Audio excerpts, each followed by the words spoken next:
An absolutely gorgeous day here in South Ozone Park in Queens, here at Aqueduct Racetrack.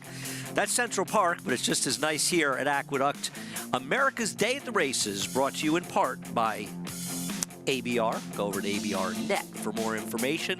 There it is, beautiful day. We're on the turf, got big fields for turf racing all day long. A terrific card, including a carryover of $22,000+ in our pick six. That'll kick off in race number 4, and I'm very excited to be joined. I'm Andy Serling, by the way, by my good friend Richard Migliori to talk about at least the first half of the card. Yeah, just a beautiful autumn day, and no place I'd rather be than the racetrack, and I know you feel the same way. No, I agree. Looking forward to this. Looking forward to spending some time with you, as always, talking about today's races. And we've got some good ones. I mean, we've had bad luck on the weekends with rain, but when the weather's been nice, the racing has been terrific. And today is absolutely no exception to that. Big fields throughout the day. The second race, there's some nice-looking maidens. In fact, there's 2 good turf races of 2-year-olds going. The 4th race will kick off that pick 6. And the 8th race, the feature at a 1.25 miles, a race that doesn't have a lot of pace, but kind of an interesting race. We'll talk about that more as we go on. You need to head over to NYRA Bets. If you're not a member of NYRA Bets, no better time than the present. Use the promo code MATCH200, and you can join NYRA Bets, play any track, anywhere, anytime. Play through NYRA Bets. We'll match for $200 your initial deposit. The first race today, these are maiden 2-year-old New York breds, and they're going a mile. And Richie, the horse taking the most money right now is Pandagate. I don't know if it's just for the name they're betting this one, or is this a case of firster, a daughter of Arrogate, or a son of Arrogate, excuse me. They're just going for a firster because they don't like what they've seen from the ones who have run? Well, this is the unknown here, right? Pandagate with a nice work tab coming in here.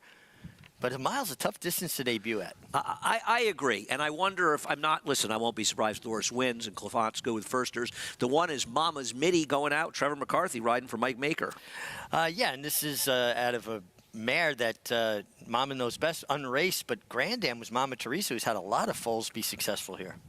Number 2 in this race, in on it, Lisa Lugovic, ran okay first time. I thought this horse ran really well first time, and I think the stretch out being by Include should suit well. Now favor the number 3 Wisecracker. Should be the speed for Linda Rice. Well, this horse took all the money on debut and was chasing a fast pace. Maybe the mile he gets in a better rhythm.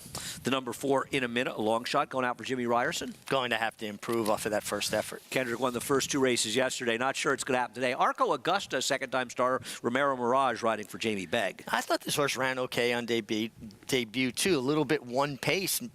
Maybe the mile will help. And there's the firster we mentioned before. Now the second choice or co-second choice, Pandagate. Yeah, boy, you can see the Arrogate resemblance there, and very professional with the pony. I look at that, Andy, when horses go to the pony first time, how they react. And another horse that could be forwardly placed on the outside, Kadula, who's had a lot of chances. Yeah, making his 6th start here as 2-year-old, so you know he has a lot of foundation. Well, we like to have her for every race, but we particularly like to hear her insights in the 2-year-old races. And with a first-time starter taking so much money, let's get more from the 3rd member of our team, Maggie Wolfendale. Thanks, Andy. And while I don't necessarily love taking first-time starters going a mile, I had to side with Pandagate. He's the one who really caught my eye walking into the paddock, and Meg's completely right. The resemblance to his sire is quite uncanny and just very professional, incredibly fit, just really nicely put together. And the dam actually had a bit of precocity to her, coupled with that top side of the pedigree. I think this guy should be A-OK in this condition first time out, because I landed on him because I found negatives with some of the others in here. And while number 1, Mama's Mitty, was the poster child for needing to become a gelding, I mean, each time I saw him up in Saratoga, he was washed out. Last time he reared up, got his leg over the shank, was briefly loose in the paddock. He just did everything wrong. Now, he was against the track in his last start, and today, so much better behaved. I mean, night and day difference since being a gelded and just in a more quiet environment here at Aqueduct. But there's nothing really that suggests to me that longer is ultimately going to be better. I know one could make that assumption based upon his first race, but you kind of got to be careful in distinguishing between closing sprinters and horses that truly want a route of ground. Granted, these one-turn miles can be run like sprint races that could play into closers. Number 3, Wisecracker. I wrote first time out that he wanted to go longer despite being bet that day. He was flattered by Solo's Fury, kind of coming back and winning, not posting that fast of a race, but at least he did win. This is the right spot for Wisecracker. Now, he made that wide move going into the stretch, and then he just kind of stopped, and he was almost protected and kind of wrapped up on late. Now, he does show back up in this second start wearing the front wraps, but there is no doubt about it. The longer, the better for this, ironically, for this son of Practical Joke. He's so big and scopy. Number 5, Arco Augusta. I think he's the long shot I'd want to play around with. I liked him first time out in that debut. He was bumped at the start. It kind of put him back. Then he made a move to kind of sit mid-pack, and then he kept grinding away, making up ground while on his wrong lead. So there's a little bit of greenness there, too. He's been professional, really laid back in this second start, and I think the mile should flatter him. Andy? Thanks a lot, Maggie. You know, Richie, I see you picked the number 2 In On It. Don't you feel like this is a horse, if it had more high-profile connections, could be vying for favoritism here? Well, that's one of the things, Andy, like I have the luxury of making a pick late where you have to put your picks in earlier, right? So this is a case where 8-1, I think, is just way too big a price for this horse. I thought this horse actually showed run on debut with some trouble, and I think the mile suit, and at 8-1, I'm taking a little bit of a swing. From a speed figure standpoint, he's faster than any of the horses that have run in here, and he's 8-1. And listen, it's not the kind of connections. You know, you've got Linda Rice, you've got Mike Maker, you've got Christophe Clement. It's understandable, but I don't disagree with you. From a value standpoint, this horse is very, very usable at 8-1. I copped out and liked the favorite, Wisecracker. I think will be the clear speed in this race. But admittedly, this horse was bet first time, and the Linda Rice horses often need to start their careers. They bet this horse like he should have run better first time. I agree, but Maggie made note of something that I think is very telling. He was wrapped up on, and she worded it very kindly, like, you know, kind of a protective. But not until the 16th pole. I mean, he was trying until the 16th pole, and I agree with her. But it's not like he didn't try to get there. The horse might have, maybe should have lost the race by 7.5 lengths. Well, that's fair. But listen, there's a lot of pedigree to back it up. The Grand Dam Seeking the Ante. He's definitely interesting. Seeking the Ante was so good, I think you might have won on her. That's how good she was. Ago. Yeah, Well, John Brial, the voice of Naira, for the call of the first race. And they're all in.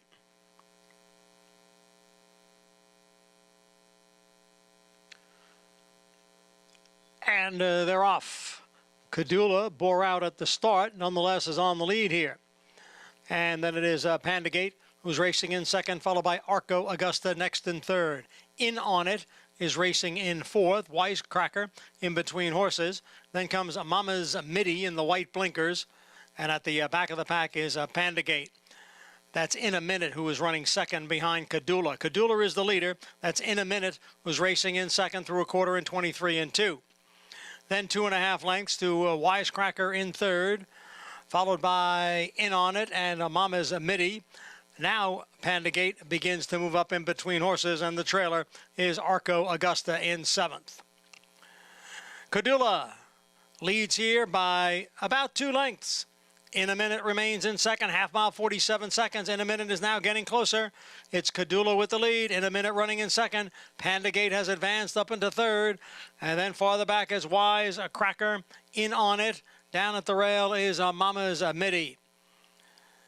It is Kadula now challenged by In a Minute. And Pandagate on the outside being asked for more. 3/4 in 1:12-4, and they're in the stretch. So it is In a Minute and Pandagate now between those two. Pandagate has now taken the lead and quickly opens up here. Pandagate, with a quick burst, has opened up a 4-length lead. And then it's In a Minute as they come on for the finish.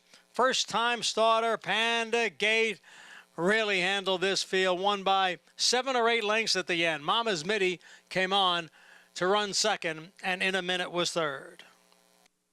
For a minute, it looked like Longshot In a Minute might blow things out to begin the card, but not the case, as Pandagate, who ended up the second choice, just inhaled the field at the stretch, Richie. Boy, he just loomed up so nicely around the far turn, and, you know, looked like the horse on the lead with Kendrick Carmouche In a Minute was going better of the two, but man, when he switched his right lead, he found another gear. And it's a shame that Arrogate is going to have such a limited amount of foals because, you know, he passed away so young, because he's really come on as a stallion and made an impact, and this horse is just a spitting image of him. A nice call by Maggie, 5-2.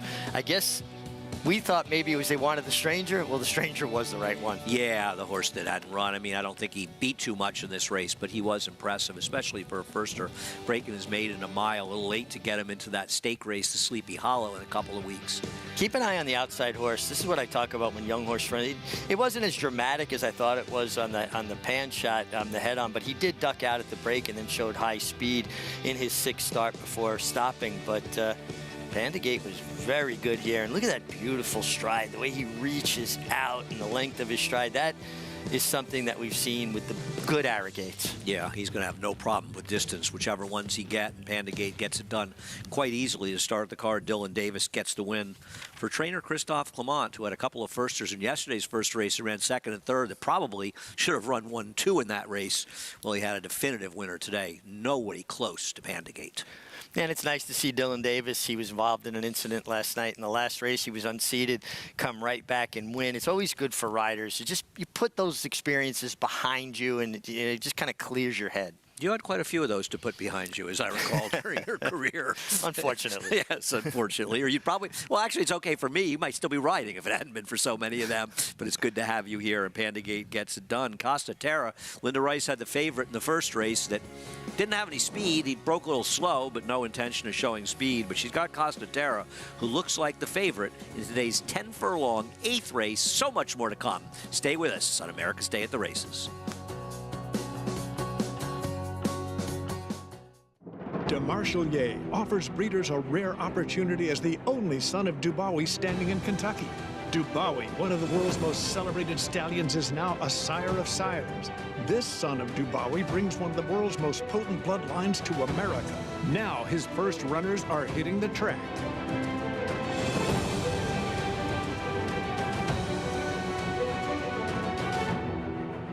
De Marchelier, standing at Claiborne Farm. It's America's original sport, and no one covers it better than americasbestracing.net. From the sport to the lifestyle, the best races, horses, and destination venues, cocktails, gambling, fashion, and more. americasbestracing.net is a sport for you.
Welcome back, and thanks for tuning in here to America's Day at the Races on FS2. An impressive maiden breaker in today's first race debuter. Panda Gate gets the job done by open lengths, and pleased to be joined by his trainer, Christophe Clement. And Christophe, as we were just discussing, he looks a lot like his sire, but you're very familiar with the bottom side of the pedigree. With the money that he took, you had to be expecting a performance similar to this. Oh, yeah, he trained well. Sometimes you always have a small question mark about the surface. Quite a few horses in that family became stakes winner on the grass. But he trained well. He's a very, very good-looking horse, as you saw, and very athletic. And I'm absolutely thrilled with the way he just performed.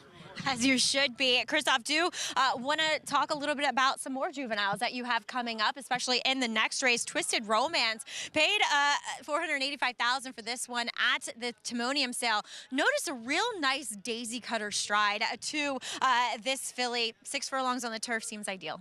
Yeah, no, she looks well, she looks fast. A little bit tricky mentally, a touch more anxious sometimes than what we like, but she's a good-looking filly, and I'm excited about her, and we'll see what happens. You'll send out a no nay never. Fred George, where'd that name come from later on? We'll have to ask Mr. Reeves about that. And but it's a beautiful-looking horse, very, very enormous long stride. Unfortunately, he got a really bad draw, but that's okay. We'll do the best we can. Exactly. I mean, this is quite a way to kick off the day, though. Congratulations here. Thank you so much. That was fun. I'm sure it was. When you watch one win by open lengths, Andy, you have to get a little bit giddy and a little more pep in your step. Pandagate looks like a nice New York bred. Well, I didn't notice a lot of giddiness or pep in the step of Christophe Clement. He seemed pretty I think pleased. he's a little more giddy. Well, Pandagate was very good, and that was a very strong performance to debut at a mile and finish the deal the way he did as your second choice, paying $710. Mama's Midi, I thought, improved to be second, or was it a case maybe somebody had to be second? I think somebody had to be second. It'll be interesting to see what Christophe does, who doesn't really leave strings in New York for the winter. But this is a horse, maybe try to get another start into him before the end of the racing here, before he heads down south. But regardless, looks like a promising 2-year-old. Speaking of 2-year-olds, we've got a full field going 6 furlongs in race number 2. Lamorna, who's going to be a strong favorite down the rail. She was entered in the stake race over the weekend, the matron, to try to qualify for the Breeders' Cup, and understandable given her first race. Not sure. Maybe she's facing some hidden gems in this race, but she's going to be tough to beat if she doesn't get left from the inside. Well, that's the big question. She needs to break. You don't want to give yourself a disadvantage. The one good thing about being inside, though, is even if she breaks a step slow, there's room to work with. She's not going to get pinched between two horses. Especially young horses have a tendency to flow to that empty space. You have a little more buffer zone when you have the rail. And I know it sounds counterintuitive. You say, well, you're inside of a horse maybe that doesn't break as sharp. Sometimes it works out better. Yeah, and her first race, it wasn't a case of her getting left as much as it was getting pinched. So I don't think that she created her own trouble, but there are a lot of firsters for very good connections and plenty of good pedigrees in here as well. Should be an interesting second race, and we'll get a lot more about that field from Maggie as well. Race number 8, going 10 furlongs, so a long run to the first turn. These are horses that can handle a distance. Is Costa Terra just perhaps the one who is the class edge on the field, Richie? Well, yeah, I mean, listen, he's coming out of the Woodward. His races have been strong of late. He won going a mile, or excuse me, was second going a mile and a quarter after winning going a mile and a quarter with his best speed figure yet, a triple-digit buyer figure of 100. And he is tactical. I don't think he has to be out the back, but you brought it up earlier, Andy. There's not a tremendous amount of speed in here. And is it possible that Good Skate goes to the lead? You know, it's interesting about the race because there really is no speed whatsoever. Now, Iron Works could be forward in this race, but I agree. I thought that Good Skate would be one that you'd see Kendrick Carmouche try to be aggressive with him, and I think you'll see him more forward. Whether or not it can help him get to the winner's circle remains to be seen. And one of the reasons I wanted to show this race, which is an 11-furlong race back in late March, not so much for Good Skate, but for Total Impact. I think Total Impact, a lot of people look at him and think, oh, he's a deep closer who can get around the ground.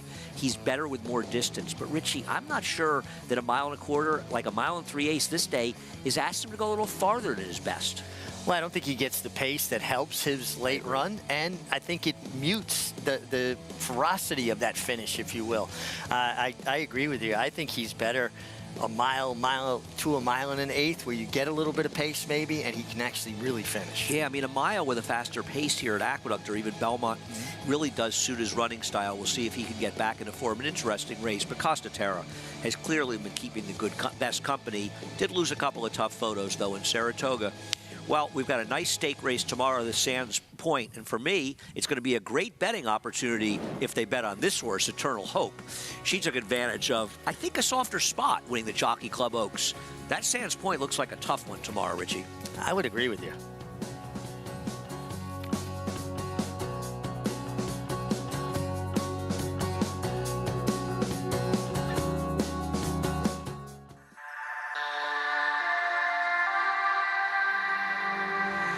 250, 260 down. First time I saw Epicenter was a Keeneland September sale, and he went immediately from there to my parents' place in Laredo, Texas. So I was fortunate to be involved with him early on. He was somebody we were always extremely high on physically. He was capable of speed, but it was quite obvious the further they went, the better off he would be. He had won the preps gate to wire going into the Louisiana Derby, and it was an opportunity to show another dimension of him, and he handled it extremely professionally and developed that style from there. It's Epicenter, who's kicked away now. Epicenter wins the Louisiana Derby. With his talent level, we were always hoping and thinking classics, and him being the one. The times that he yielded, the numbers that he put down late in his 2-year-old year, early 3-year-old year is as good as it gets. Quite obvious, the Derby and the Preakness and how, the outcome of that being frustrating. But if anything, Epicenter showed a grittiness, toughness, didn't let any of that hurt his feelings, and rebounded with emphatic victories and showed exactly how good he could be. And he's the center of attention now. Epicenter comes from off the pace to win the Jim Dandy Stakes. Epicenter in front, and he is at the top of the 3-year-old class. Epicenter with a very top-notch finish in the Run Happy Travers. He separates himself. His mental strength, physical strength, always looked tremendous on the racetrack. Every time you breezed him, worked him. The brilliance that can come along with Giant's Causeway. It's not lost on me that gun runners out of a Giant's Causeway mare, when they are good, they're better than everybody else.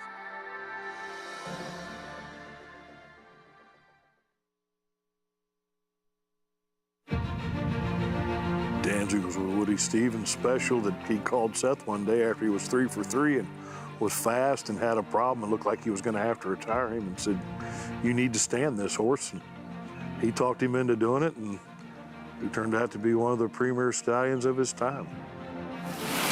Danzig's one of the legends of Claiborne, and his influence is far and wide throughout the thoroughbred gene pool today. And you'll look through and see a great influence of Danzig, and we're just trying to keep it going here at Claiborne with Silver State, War of Will, and Warfront. So we feel like we're in a great position, especially with War of Will and Silver State, to keep it going.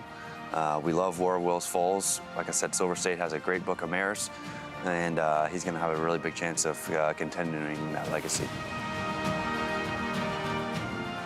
The Danzig line 10 years ago, 15 years ago, people weren't sure what it was going to do. And it's still continuing on with Hard Spun and Warfront, who now the sons of Warfront are looking like they could be really okay on a number of fronts. So that was one of the reasons for War of Will, plus the fact he won a classic on the dirt with the Preakness, and then come back and win a Grade 1 on the dirt or on the turf at a mile. So he's a big, pretty horse. He's gotten well supported, and Mr. Barber's bred a lot of very, very nice mares to him, and the offspring are good so far. America's Day at the Races is brought to you in part by Claiborne Farm. 100 years of doing the usual unusually well as the Sands Point comes up tomorrow. It's race number 2. There's a possibility some rain, some showers later in the day. It's Saturday, so got to be a little rain here, God forbid. But we should be able to get those races in at the very least early. And this came up a very, very good race. I see that David Aragona, the morning line maker, made Eternal Hope the morning line favorite. I can't believe she'll be favored in here, Richie.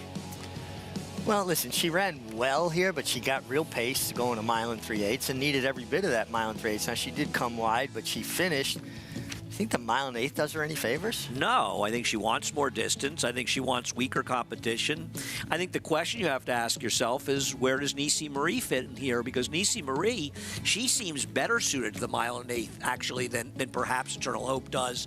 And she projects, excuse me, at least to me, to be a long shot here. So I'm dubious of all of these horses coming out of this race. I just thought it was a slow race.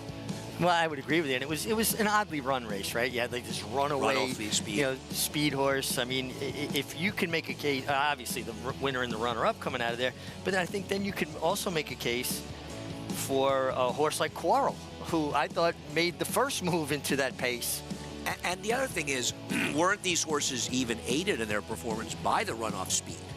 By the fact that horse set a kind of wacky pace, almost like a pace setter in the race, setting it up, and they still didn't run figures that necessarily make them good enough to win. Whereas a horse like Be Your Best, who, while she hasn't won yet this year, she's been facing very good company, and I thought her last effort, when second out of Del Mar in the Grade 1 Del Mar Oaks, was a terrific effort. I thought it kind of signified, as we're watching this here, and a return to her form, right? She was so precocious at 2. She really came out firing on all cylinders, but I thought this was her best effort so far. And I thought this was a really, I mean, she's Grade 1 place, and now she's basically dropping in class to a Grade 2. I agree with you. And a wise choice to decide to run here as opposed to the QE2 at Keeneland, because the QE2 came up as tough a running as I think I've ever seen for that race. And you watch the Del Mar race, the winner comes a perfect trip, and the winner's pretty good up the rail. She was 3 wide around the entire racetrack in there, and I thought Be Your Best never got a brief, like a break in there, and I thought ran very well to be second. Yeah, I agree with you, and I think that's the one you'd want out of this group. I'm a little bit like you, suspect of the win last time of Eternal Hope and that race in general. I like the horse on the rail, Soviet Excess, as well for Todd Pletcher. Looks like a fun running the race and a nice card tomorrow here at Aqueduct. A good card today as well as race number 2, a full field of 12 going to post. Now, no surprise, Lamorna is currently 8-5 in this race, but there's a whole lot going on as far as connections and pedigrees with firsters. Let's get much more on this field from Maggie. Yeah, Andy, and we'll focus in on a lot of those firsters here, namely the ones taking some early money. But you always have to kind of take a peek at a Christophe Clement / Chad Brown runner when it comes to these turf races. And we'll begin with Twisted Romance, who did work that 10-2 at the Fasig-Tipton Timonium sale and really wasn't asked for much. And 10-2 at Timonium, as I always say, is a pretty good workout. And she had that really efficient kind of no wasted action stride to her and really pushed off well and covered some ground. Now, in the interview where we just talked to Christophe Clement, he did say that she can be a little bit of a nervous type. I'm not seeing that yet here in the paddock. So that's a good sign. Things can obviously change when they get out on track, but if anything, she's pretty laid back overall. Now, the one thing I wish I was seeing from her is that she just looked a bit stronger across that top line, across her hind end. She really could use a race to really strengthen up, but a good place for her to begin her career. Now, number 3, Sale Leaseback, sold at Tattersall's yearling sale last year for $250,000, daughter of Knight of Thunder.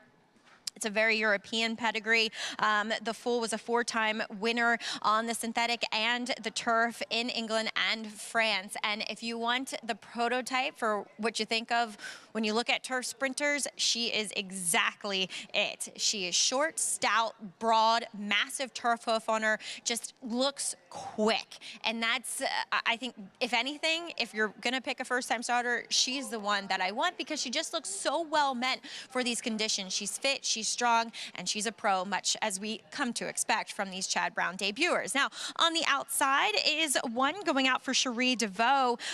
Reagan's Flame sold for $185,000 after a 10-1 work.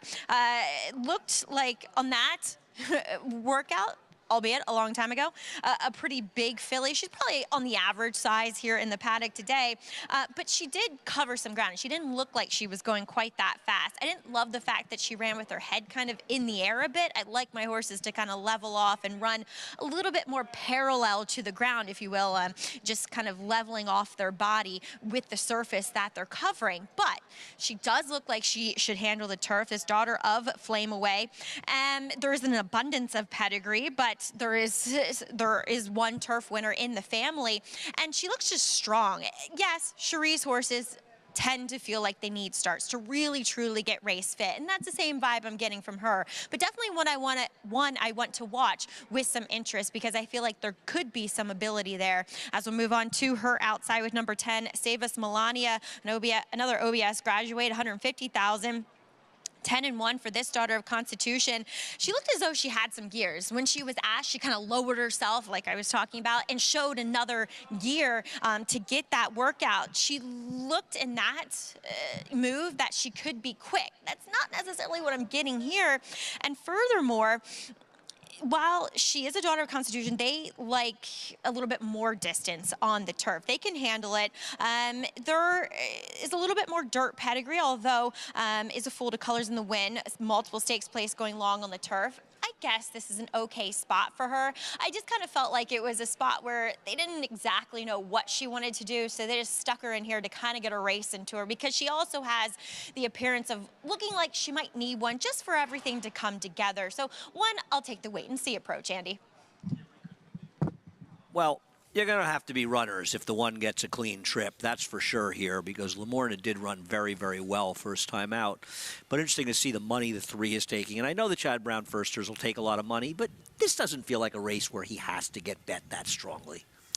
No, I thought it was an interesting pedigree, and I like the fact that the 3 sale lease back, got such high marks from Maggie from a physical perspective in the paddock.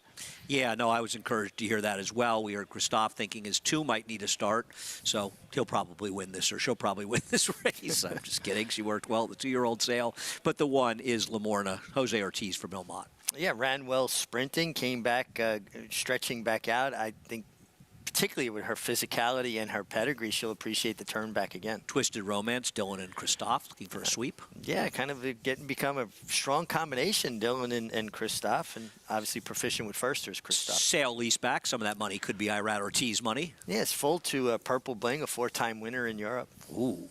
The number 4 is Troubled Luck, a firster for A. DeLauro. Yeah, not taking any money, and sometimes we let the board try to help us in these situations. Another runner with experience for Chad Brown, Manny Franco, riding the 5, Echo Lake. Mare was 1 for 4 on turf. No, excuse me, I'm sorry. The Catalina Cruiser has had a small sampling, 1 for 4 on turf. Jenna's Mercy went by. The 7 is Classic Cara. Trying turf after a poor debut. Dorothy's Dreams, first time on the grass for John Terranovas, the 8. Out of a mare that was a stakes winner on turf. A little bit of money for Reagan's Flame for the dangerous Cherie DeVoe and Kendrick Carmouche. Yeah, not a tremendous amount of turf pedigree. Mare was 0 for 8, but a half to O'Malley, who was 3 for 15 on grass. The number 10, Danny Gargan, a firster. Jose Lezcano with the mount. Yeah, has been working, had the opportunity to work on turf in Saratoga. Number 11, firster for Jose Jimenez. Half to a 17-time winner on turf and a $1.1 million stakes winner, And a little money for the Into Mischief daughter, Love Restrained, for Tom Morley with Javier Castellano on the outside. Has to overcome that outside post. Never an easy draw, particularly with a first-time starter. Wanted to talk about that Lamorna race where she does get legitimately steadied out. And the thing is, there are suck-up finishes in these races, and there are good suck-up finishes. To me, this was no suck-up. This horse took herself out of the race early and made a huge run. And Richie, this was a good field. This was a good field, and she really had no right to even, get back in the race, let alone only be beaten a length and a quarter. And even though she did get squeezed, it was a function of that step slow out of the break, right? Horses are going to take your ground if you're not heads up with them. But even here, she kind of ran up, maybe started getting there a little quick, and you saw that Luis Saez had a kind of just steady a stride there, almost like, whoa, I'm catching up too quick. Now he gets to the clear, and she puts in, this is an eye-catching move. She made up a lot of ground in still the heart of the race when they're still going fast. It's not like horses are coming back to you at that stage. And she still had a bit of finish. And, the winner closed the race, but the winner was a heavily bet second-time star owned by Alex Bregman of the Houston Astros that came back and ran credibly, going long with a bit of a trip, finishing 3rd at Kentucky Downs, and actually improved the effort. But the second-place finisher was a forwardly placed horse, Ever So Sweet, who came back with a nice win here at Aqueduct for Brad Cox. Yes, and again, she kind of kept coming with that relentless, just steady, grinding kind of run. You could see why they wanted to stretch her out, but if she had broken clean this day, there's no doubt in my mind she would have won. 100%. I actually picked her in the stake over the weekend, the Matron. Now, whether or not that would have been a good choice, because she's not able to win this race, there's either a very, very good horse in the race, or it would have been another bad pick by me. But there are a lot of horses that haven't had experience, that have some pedigrees, are on the turf for the first time, and, the horses that people are buying overseas, a lot of them at Tattersalls, but even some of the other sales, but particularly at Tattersalls, there's been an enormous amount of success in buying them. And it started when Peter Brandt took Chad Brown over there, and Seth Klarman and Clarvin Stables sort of piggybacked that move and bought some horses, a group of 5 that included 4 stakes horses, including Grade 1 winner Digital Age and Newspaper of Record. I love this infusion of European pedigrees into our North American racing. I love what I'm seeing on the racetrack from the 3 sale lease back. I mean, she really framed up beautifully. And that's the definition of when we talk about how we like the way a horse frames up. The way she's bowing her head, using herself, the extended trot on her. This is an athlete. And she's telling you she's an athlete just watching her jog. And I'd love to see one of these Euro colts come along that runs well enough here to get a chance at stud. Claiborne is standing to Marshall. I'd love to see him do well enough and get a chance, because we do run a lot of grass racing here, a lot of big grass races here, and it could be an opportunity. A horse like Domestic Spending could have been that horse. Unfortunately, he couldn't train, so they had to geld him to get him to train.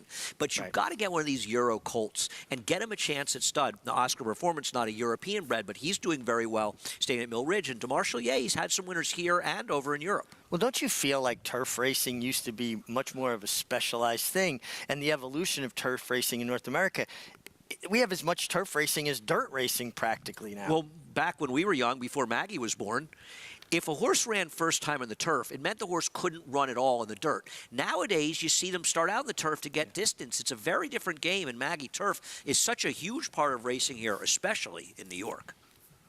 Yeah, especially because we have the luxury of being able to have 2 courses at each of our racetracks, which allows for more turf racing to happen. Obviously, a lot of people remiss that we don't have the inner track anymore, but allowed us to have another turf course here. And certainly with the not permanent closure of Belmont, it's helping things here at the Big A. But yeah, you guys were talking about sale leaseback. She looks like a little pocket rocket out there. I know Irad can't get to the gate soon enough because she has been pulling his arms out.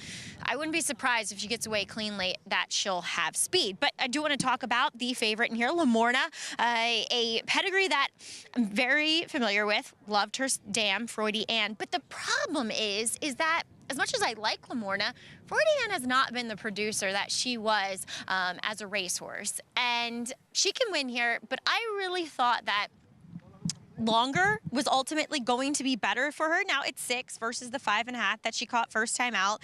But we'll see how she does. She's very laid back. She looks incredible, but at a short price, I thought I'd take the one that really, truly looks like a turf sprinter in the first-time starter sale leaseback. I do want to talk about a bomb in here at 54-1 is number 7, Classic Cara, who was entered about a little, what today? The 13th, so nearly 2 weeks ago for the turf. Rained off that day, and I had just written all turf. Just looks completely like a turf horse, so no surprise that she didn't run very well that day going the mile. Now, she may want a little bit more ground to work with, but at least she's getting on the right surface, at least for her physically. This daughter of Mendelssohn, there really isn't much pedigree to write home about, but at least looking at her, she should like the switch to the green stuff, Andy.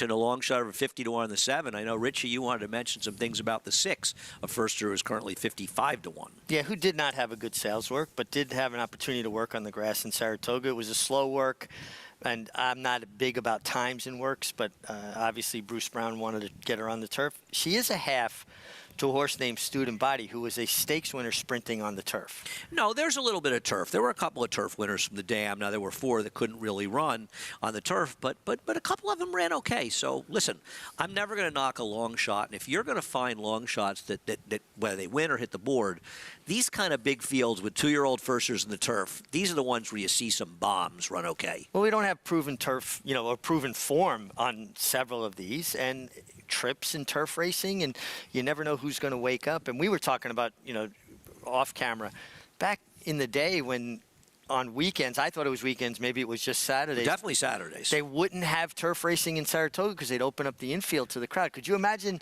not having scheduled turf racing? There used to be the overnight for Affirmed and Alydars Travers going around to show to people that say how much better racing was back in the day.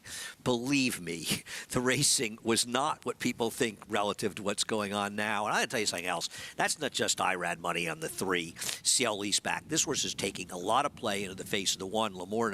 Could be a real runner in here. Should be interesting to see what happens in race number 2 as they're going the gate. The number 4, Troubled Luck, is balking a little bit, Richie. Yeah, and, again, we have such a good gate crew, and they are very adept at dealing with young horses, and they have schooled them. They've worked with them, so they know what they need. And able to get her in, kind of putting their hands behind her, just gently urging her into the starting gate. Well, they're almost all in line. Got 12 two-year-olds going, 6 furlongs on the turf. Lamorna on the rail is the favorite. John Imbrial has the call of race number 2.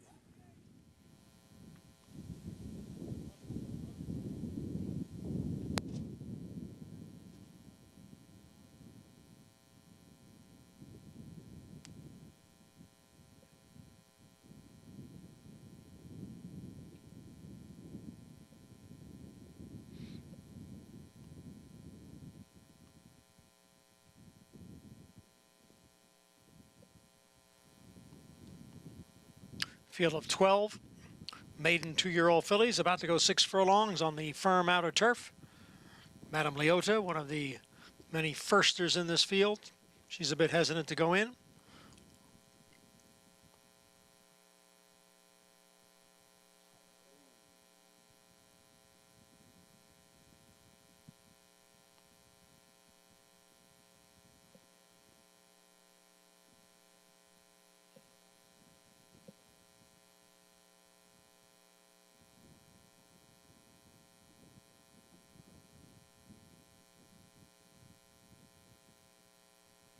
And now she's gone in. So we'll wait for number 12, Love Restrained, to complete the field. And we're set.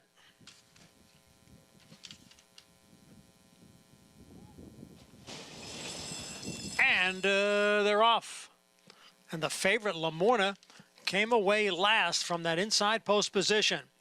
Savas Melania is out for the lead with Reagan's Flame racing in second. Troubled Luck down at the rail is running in third. Then Dorothy Streams in between horses and in fourth. Love Restrained far outside is in fifth. And then comes Jenna's Mercy, who is dropping back a spot there, passed on the inside by Twisted Romance.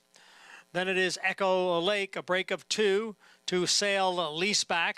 Then Madame Leota are on the outside, and the trailers are Lamorna and Classic Cara. The quarter 22 and 3/5 seconds. Up front, Reagan's Flame on the inside and Savas Melania on the outside. And the two of them head for home together. With a Troubled Luck in third, Twisted Romance down at the rail. Lamorna is putting in a late run on the far outside. Here is Reagan's Flame now to take over the lead with Twisted Romance and Lamorna on the outside. They come for the finish. Reagan's Flame and Lamorna, they hit the wire together. Reagan's Flame or Lamorna right together in race 2. Well, it was firster Reagan's Flame, Kendrick Carmouche, starting the day similar to yesterday's great start, getting the money for trainer Cherie DeVoe, dueled on the front end and put away the other speed in here. But Lamorna, she was best, but she had some antics early that cost her the race, Richie. Yeah, but again, it's the issues getting away from the starting gate cleanly. And, you know, I know that other horses might have a role in that, but the initial step is what's creating their role in that, you know, horses, young horses especially, will flow to empty space. This is a nice effort from a first-time starter, Reagan's Flame, a half to O'Malley, 3 for 15 on the turf. And being forward is always an advantage. And the one just ran out of time. We should start. I don't think Lamorna broke really that slowly, but she does kind of just drop out of the race after the start, Richie. Well, you're going to see the 2-horse definitely breaks into her path, but probably outbroke her by about 3/4 of a length. And then, you know, she kind of almost anticipates the contact. And maybe that initial experience of getting squeezed at the break is something that's gotten in her head a little bit, and she's ready to kind of protect herself. Right. She didn't have to be as far back as she ended up being because of the break, but she ended up being well back. And it's not as though the others made huge runs. Now, a nice run from the 2, Twisted Romance, down in the inside to be a close third and narrowly beaten. But Reagan's Flame did the work on the front end. They were not exactly moving up front. It was a fairly tepid pace, all things considered. Lamorna was unlucky, but until Lamorna stops taking herself out of races early, she's going to get unlucky in races, and Reagan's Flame, much more professional first time out. You, about the 8th pole, you said to me she might get there, and I'm like, nah, way too much to do. I didn't think it was going to be that close. So this was some run Lamorna put in.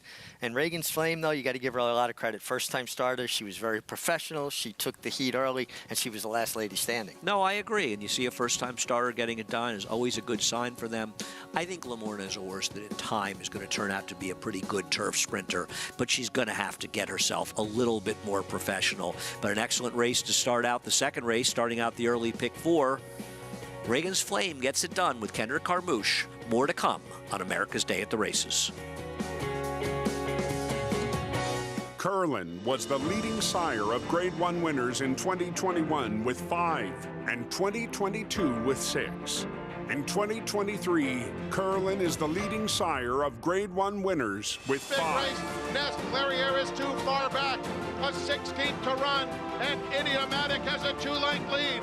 Nest is fully extended. This is what winning looks like. A huge performance all the way. Curlin, the classic sire. Experience the adrenaline-pumping, suspense-filled action of the Sport of Kings right from your phone with Naira Bets. It's fast, easy, and secure. Download the app today and start winning with our lucrative weekly promotions, thrilling handicapping contests, and a one-of-a-kind VIP rewards program. Don't just watch horse racing, be a part of the action with Naira Bets.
Welcome back to America's Day at the Races, brought to you in part by Naira Bets. Play any track, anywhere, anytime. Play through Naira Bets. Race number 2 is over, and a jubilant Kendrick Carmouche playing up to the crowd, coming back to the winner's circle with this firster, Reagan's Flame, as we head down to Maggie, who's there with the man of the hour.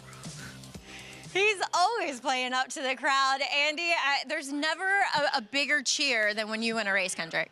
Yeah, you know, I like putting those people in the winner's circle with me and letting them be part of the racing game, because if it wouldn't be for them, what a sport would be at this point. You know, they the betters, you know, so, you know, cheers to them. You know, I like feeling like they're part of the win with me, you know. I think they do feel that way, and they appreciate it. But talk a little bit about Reagan's Flame. For first-time starter, she broke very alertly. Had to use her a little bit, but she maintained that quite nicely for you. Yeah, Cherie told me warm her up good. You know, she does everything perfect. She was sitting in the gate very nice. I mean, wasn't paying attention to the movement. She left there a little step slow, but slowly as she got there, she just put herself in a good spot.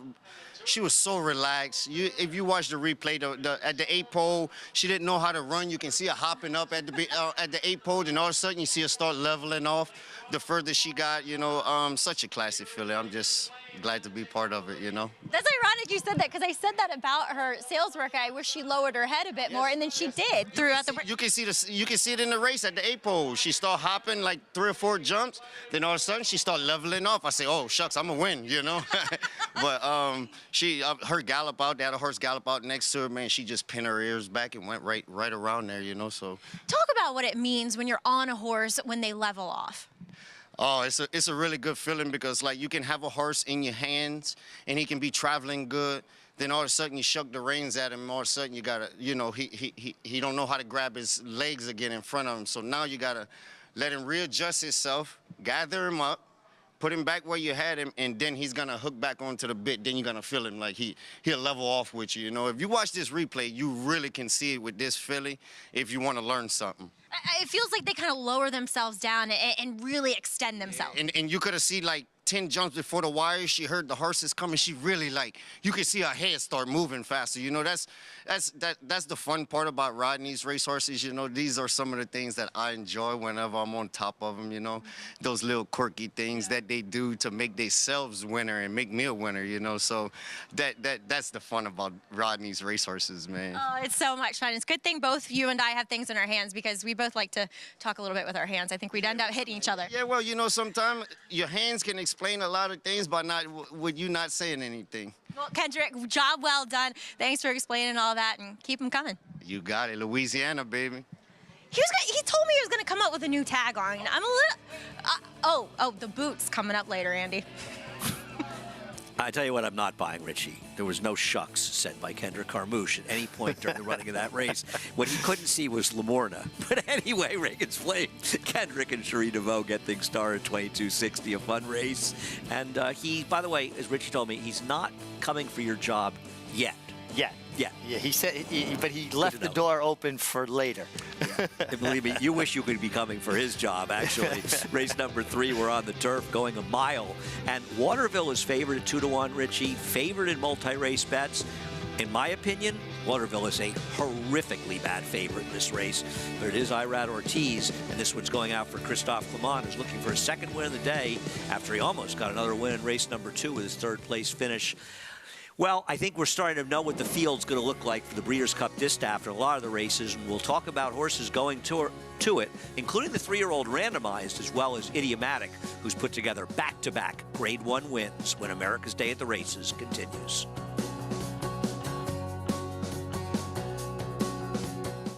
It's a domineering display by the ultra-talented McKenzie. McKenzie in a dominant performance. 1,200 right there. 1,200,000. 550. Mitchell, 550,000. And now 500. And 500,000. Thank you. 450. 75. 475,000.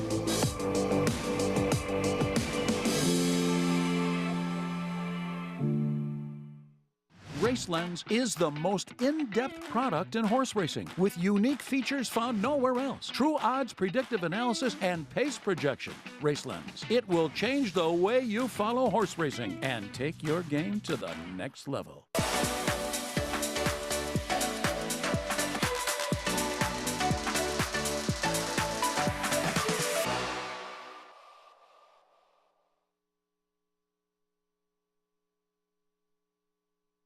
The Factor, a perennial leading sire of winners.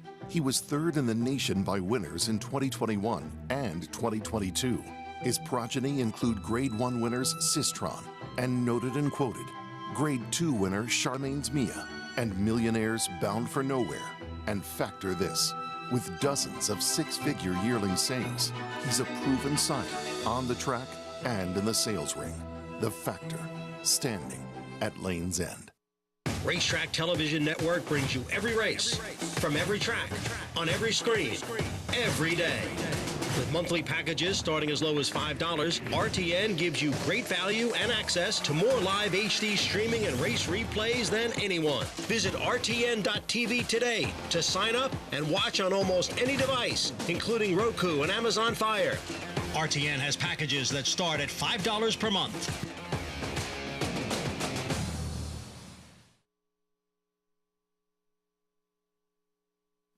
Aqueduct is the only racetrack within the confines of the 5 boroughs of New York City and faced intense competition from several other tracks located in the vicinity. True to its nature, the racetrack not only survived, but thrived. Aqueduct underwent an extensive 3-year overhaul and reopened on September 15, 1959, to much fanfare, as it was one of the most modern facilities of its kind. In 1960, Aqueduct presented its first Wood Memorial. The race is New York's premier prep race for the Triple Crown and remains one of the track's signature events, along with the Cigar Mile Handicap and Remsen Stakes. Aqueduct was the first and only track to have a triple dead heat win in a stakes race when Brownie, Bousset, and Wait a Bit hit the wire in tandem. In 1965, it was the site of the largest crowd ever to witness a thoroughbred race at that time in the Empire State, when more than 73,000 packed the stands to see Gunbow in the Metropolitan Mile. The legendary Cigar began his famous 16-race win streak at Aqueduct. He scored impressively in the 1994 Naira Mile as part of that win streak. The race was named in Cigar's honor after he retired in 1997. The last racetrack Secretariat placed his hooves upon was Aqueduct. He was retired there before commencing his stud career at Claiborne Farm. Aqueduct was the second track to host the Breeders' Cup in 1985 and was one of the first sporting venues where Pope John Paul II held Mass in 1995.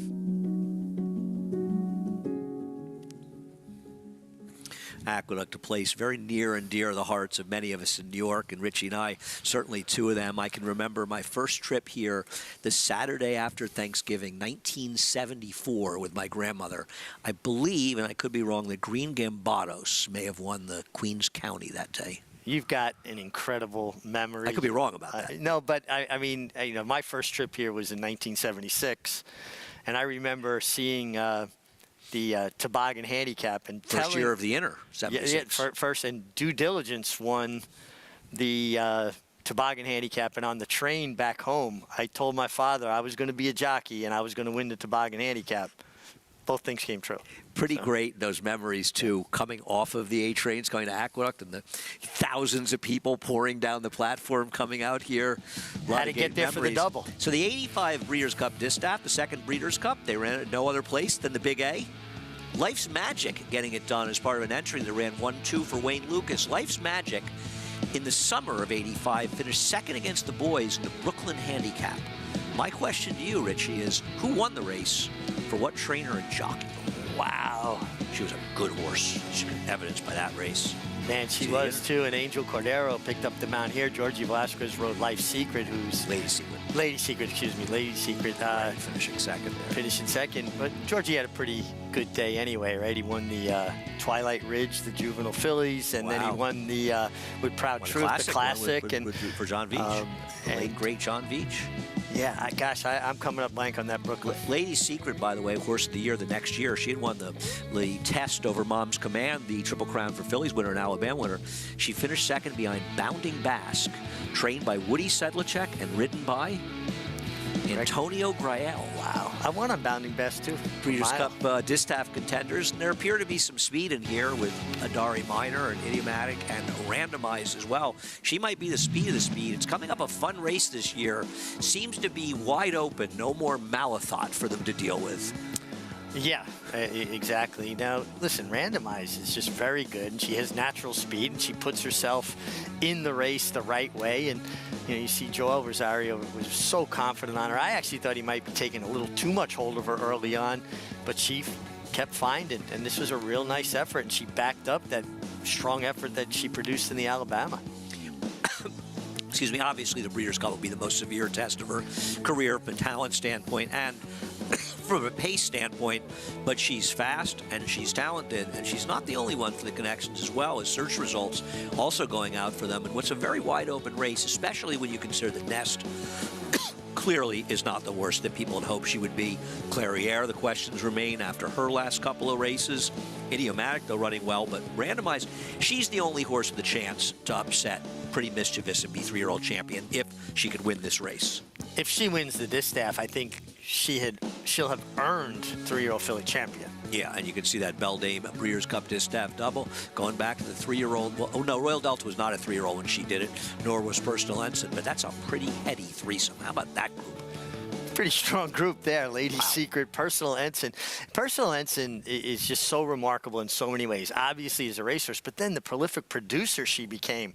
You know, a lot of times you get these really good fillies and mares on the racetrack that just don't recreate themselves. Many stake winners. Yeah, oh, she was terrific. She, and she had what could have been a career-ending injury when she beat Collins in the Frizette as a 2-year-old and came back and she was one of my favorite horses. Saw most of her races live. As we head towards the field for race number 3, as we mentioned before, going a mile on the turf, and the favorite. It just seems like it's so often the case. It's a horse that Irad Ortiz is riding, and that's the 7 Waterville, who actually did something she had never done before in her career last time, Richie. She finished first, and now she's favored to win back-to-back races in her 12th start. Yeah, her only other win came via disqualification. She looks like she has a little bit of hang in her, meaning when she gets the horses, she seems very content to run with them. And it took her a long time to win the non-winners of 1 condition, and now she's stepping up to non-winners of 2, even tougher. I think she's a bit of a surprising favorite. We'll see what Maggie thinks as we head to the paddock. Yeah, 3 gray fillies or mares occupy the outside stalls in the gate, guys. And I actually prefer number 5 in here, Orange Freeze, of that trio.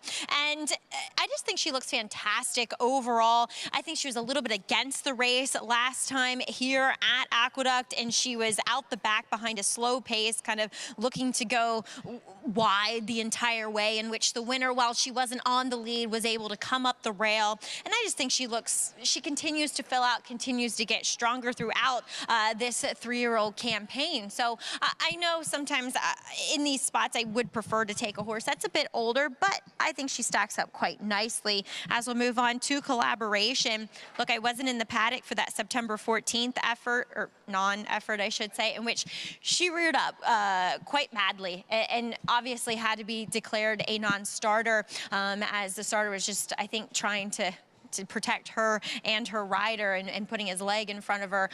So she's very laid back here in the paddock. I don't know what that behavior was. I hadn't necessarily seen it in the past from her either. But she looks the part here in the paddock for Linda Rice, though it must be said that it did feel like her form had been kind of maybe declining a little bit recently off the back of those earlier spring-summer efforts over at Belmont. But looks good in the paddock, at least, Andy.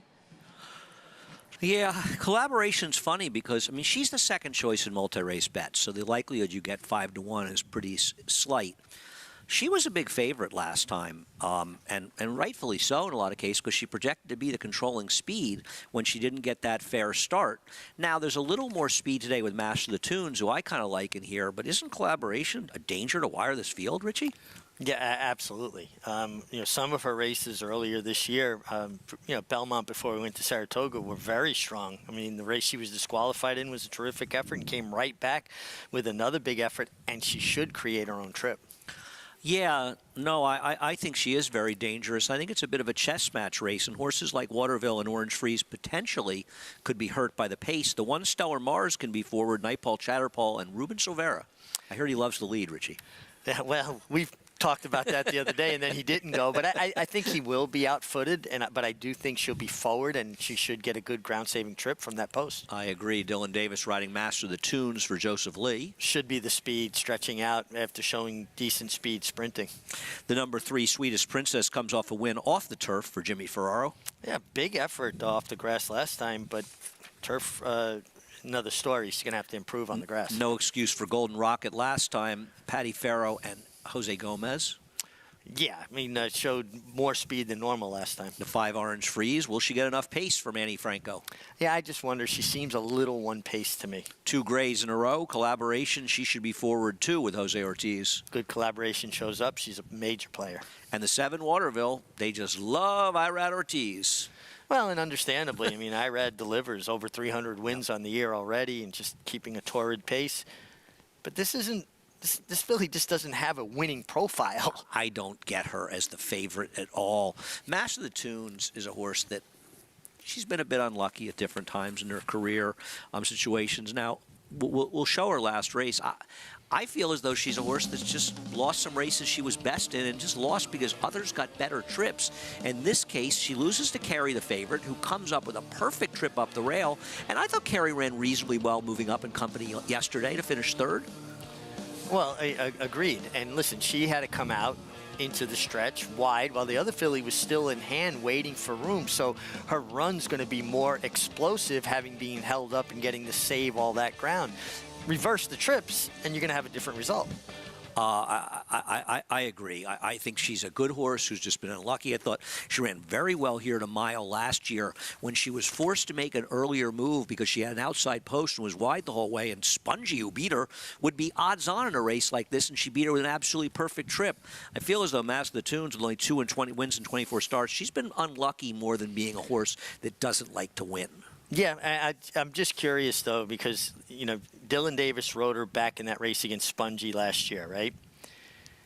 And she wasn't on the pace. She came from off the pace that day. Where is she today? I think she's supposed to be on the lead today. I think that it depends who's more aggressive. If Collaboration gets an aggressive ride, she can be in front of her. But I agree with you, Master of the Tunes has the speed to be in front and the inside position. Listen, you know what I think. I don't think there's anything smarter I've ever heard than what you say about getting your position going forward. And Dylan's supposed to go. Now, if Jose wants to be really aggressive and take the lead, that's one thing. But he's supposed to come out looking for the lead. Well, that's just it, though. Intention. If somebody really wants it, then you adjust, and at least they've got to go on, right? Create a little separation. Where riders make mistakes, and I made the mistake when I was riding, you know, at times, coming out with too much of a preconceived notion. Come out of the gate forward. Come out thinking you want to be on the lead, and then adjust from there. Don't come out saying, I'm going to lay third. That's a great recipe to lay sixth. Right. Well, if you're getting your position going forward, you may find yourself forward in a slow-paced race, and if they heat up, then the pace will get hot in front of you. You won't be in front. Let's get more from Maggie.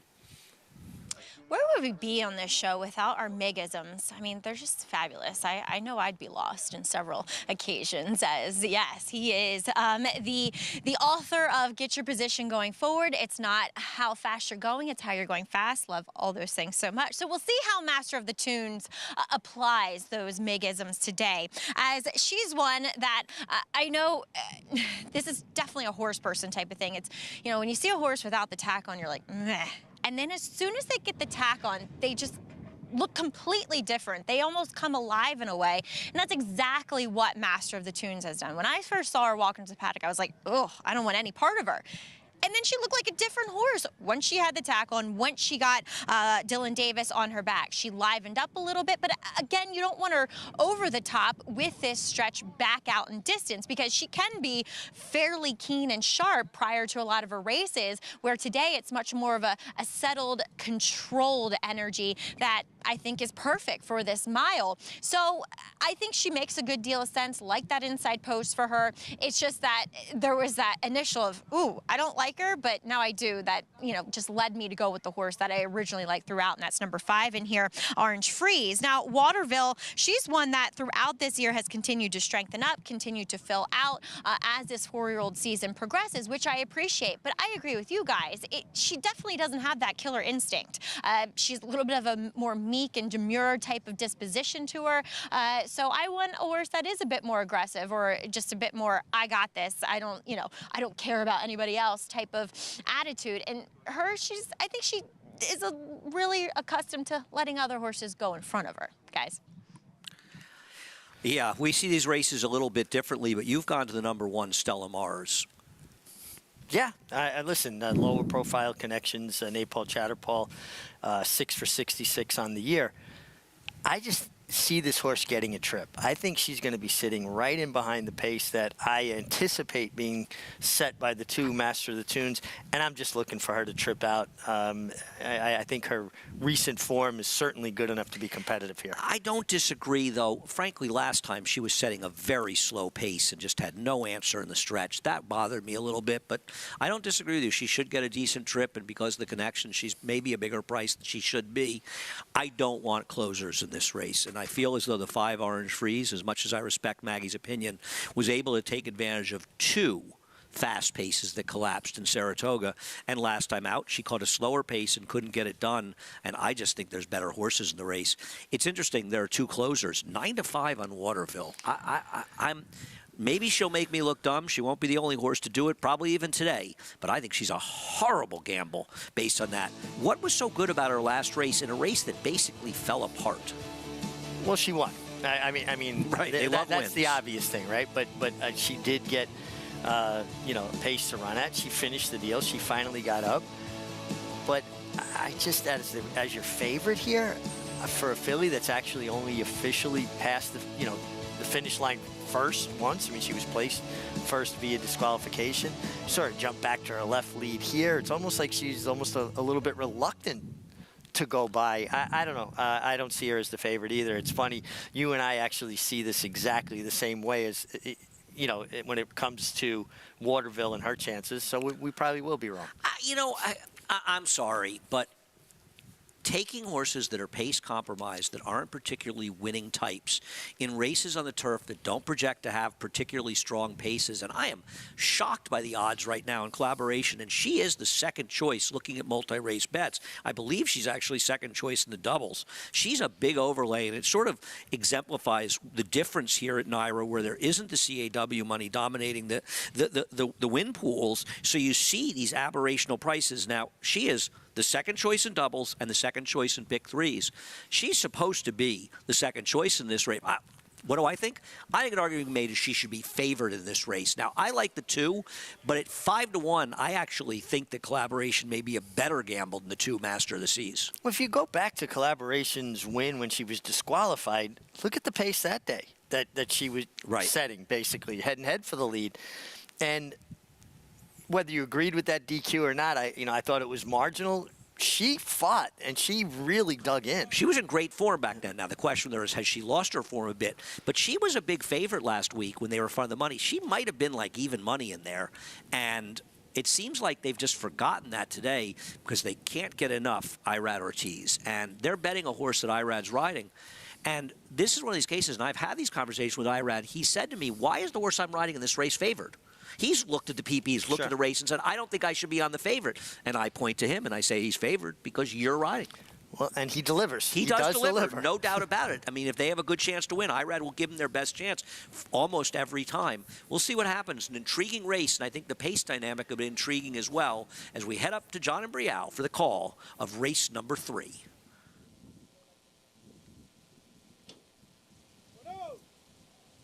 The favorite Waterville, the last to move into line. And we're set for the start of the middle pick 4.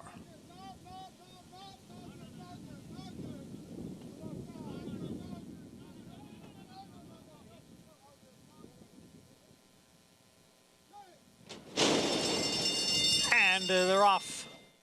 Stella Mars from the inside post. Now Collaboration moves up. And Collaboration is joined by Master of the Tunes. Master of the Tunes goes on with it. Master of the Tunes is the leader. Collaboration runs in second, 2.5 lengths through Stella Mars, who is back running in third. Then Golden Rocket next in fourth, followed by Sweetest Princess, who had to steady there going around the turn. At the back are Waterville and Orange Freeze. The quarter in 23 1/5 seconds. Loose on the lead. Master of the Tunes in front by 3.5 lengths. Collaboration sits in second. It's 2.5 lengths through Stella Mars next in third. Sweetest Princess coming through down on the inside and in fourth. Then it's Golden Rocket at the back of the 2 grays. Orange Freeze and Waterville. Master of the Tunes ran the half mile in 47 4/5 seconds. It's Master of the Tunes by 2 with Collaboration remaining in second. Another 3.5 lengths back to Stella Mars in third. On the outside is Golden Rocket in a fourth. Orange Freeze down at the rail being asked for more. Then Sweetest Princess, Waterville on the far outside. 3/4 and 12 and 2. Master of the Tunes. Here is Collaboration. Here is Golden Rocket. Now the three of them across the track with Waterville moving into fourth. A 16th to the finish. It's Collaboration and Golden Rocket. Master of the Tunes back in third. They come on for the finish. Collaboration wins it by a length. Golden Rocket was second and Master of the Tunes finished third. Well, Collaboration was able to be forward today. The number 2 Master of the Tunes didn't break sharply, and Dylan was that intention and sent up aggressively to lead. But because she didn't break sharply, she probably went a little too fast that first quarter and maybe cost herself the race, probably cost herself second. But it was a forwardly dominated race, and a horse that we told you was an overlay before the race proved to be one, Richie. Oh, absolutely. This was the good Collaboration, and she broke sharp despite she was looking like she was acting up a bit in the gate and like maybe could cause some of her own problem again, but she got away cleanly, went forward. Dylan hit the accelerator on Master of the Tunes after she didn't break particularly well, and it's just hard to take it back from a horse once you've kind of set them forward. Oh, I don't blame Dylan. Oh, but I don't blame him because either, she but got left, she had to go a little faster. I think he did the right thing.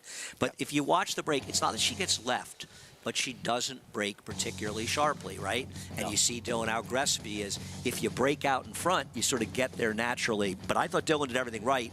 It just was sort of an unfortunate situation. But Collaboration, who probably should have been 5-2 or 2-1 in here, she got the job done. Waterville, just an awful favorite. Yeah, and Waterville did what Waterville does, right? She kind of came with this an almost lackadaisical kind of run. Because she followed the horse who ran second. So it's not as though they didn't come a little bit. And she just doesn't, she's not very good. I mean, I'm sorry, but she's just okay. No, and the runner-up, Golden Rocket, got a nice trip and ride from Jose Gomez. And my selection, Stella Mars, was just no good. Had a very good trip and just had nothing when she was called upon by Ruben Silvera. But Collaboration was very good, worked out a beautiful trip. This was a case where Dylan did everything right, despite he didn't break particularly well. Golden Rocket got a terrific ride, and Jose Ortiz gave Collaboration a terrific ride. He came out forward, read the way the race was shaping up, backed off, rated her in perfect position, and got it done. Right, and a generous price at 4-1 in a race where there were generous prices out there. I boxed 2-6, unfortunately, but Waterville made it value out there. Well, we've got 2 stakes on tomorrow's card, not just that very interesting Sands Point, but Bubble Rock is coming back in the Floral Park, and can she turn the tables on her rival, Poppy Flower? America's Day at the Races rolling along after this break.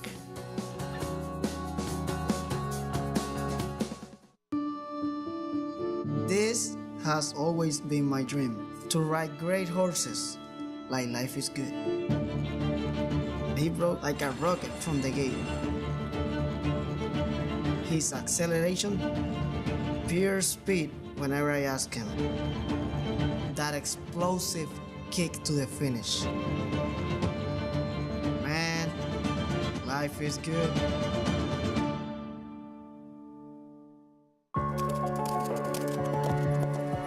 Keeneland, a horse will always be measured in hands. Hands that see, that sense, that speak. Hands that hold our sport to a higher standard, not for our sake, but for theirs, for the love of the horse, for generations to come.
Welcome back, and thanks for tuning in to America's Day at the Races on FS2. We are proudly brought to you by America's Best Racing. For the love of the race, check out americasbestracing.net today. Well, collaboration got back to her winning ways. Here for Linda Rice and Jose Ortiz. And Linda, she's been a bit unlucky. DQ'd once, declared a non-starter last time. Saratoga didn't go that well. Talk about kind of getting her to regroup and show the promise today that she had shown earlier in the spring.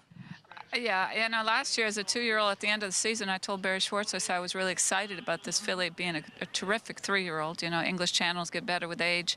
And then it was a pretty frustrating summer and Saratoga for us. And then, of course, even more so here at Aqueduct last time when it was bad time and she reared right at the start.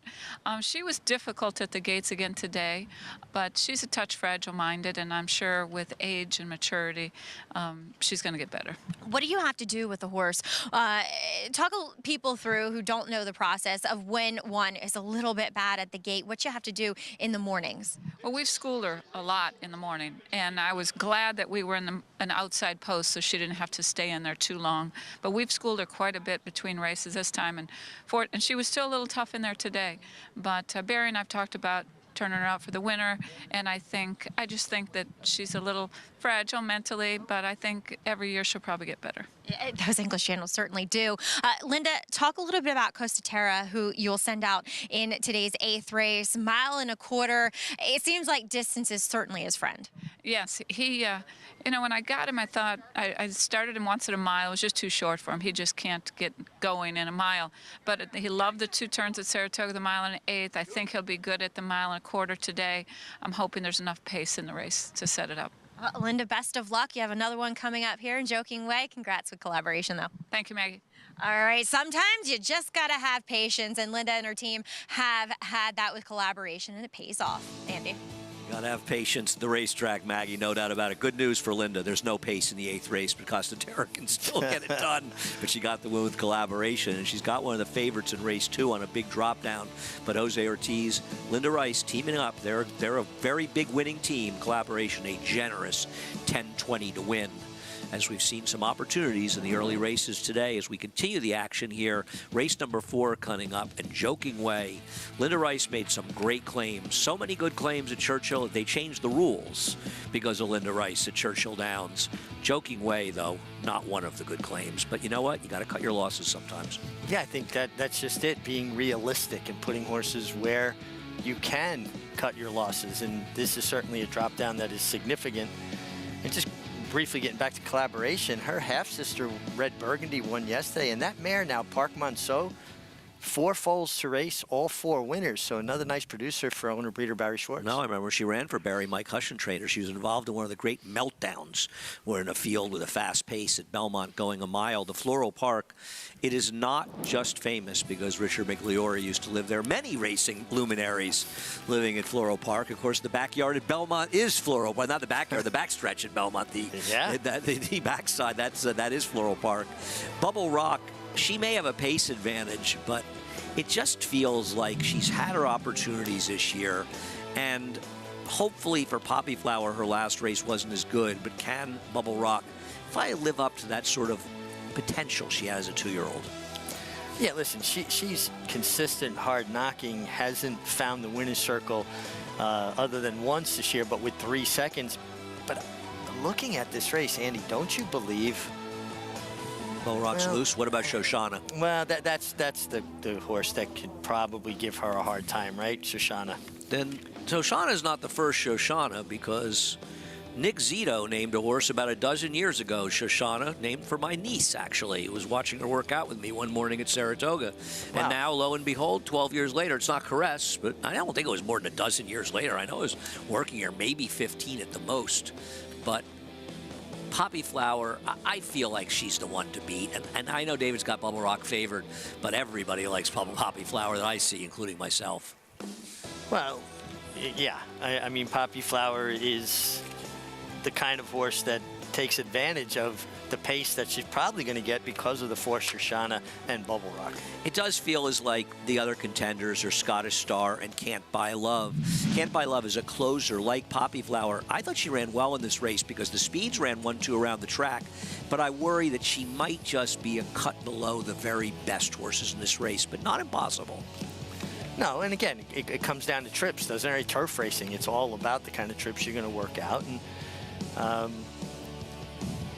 I agree with you, though. I think maybe she's just going to have to step it up a little bit. Yeah, she is. But I thought she ran well in this race last time out, and I've always had kind of an affinity for this horse, for her trainer Mike Trombetta, and I thought she was a player in there. But Bubble Rock and Poppy Flower will track the bulk of the play. As we move on in this card, race number 4, we've got a pick 6 carryover of $22,140 starting in race 4, but none of us would be here. None of us working on air, behind the scenes, you people enjoying the race at home, everybody, if it wasn't for the hard work of the people on the backside. We'll have much more on this as we come back to America's Day at the Races after a quick break.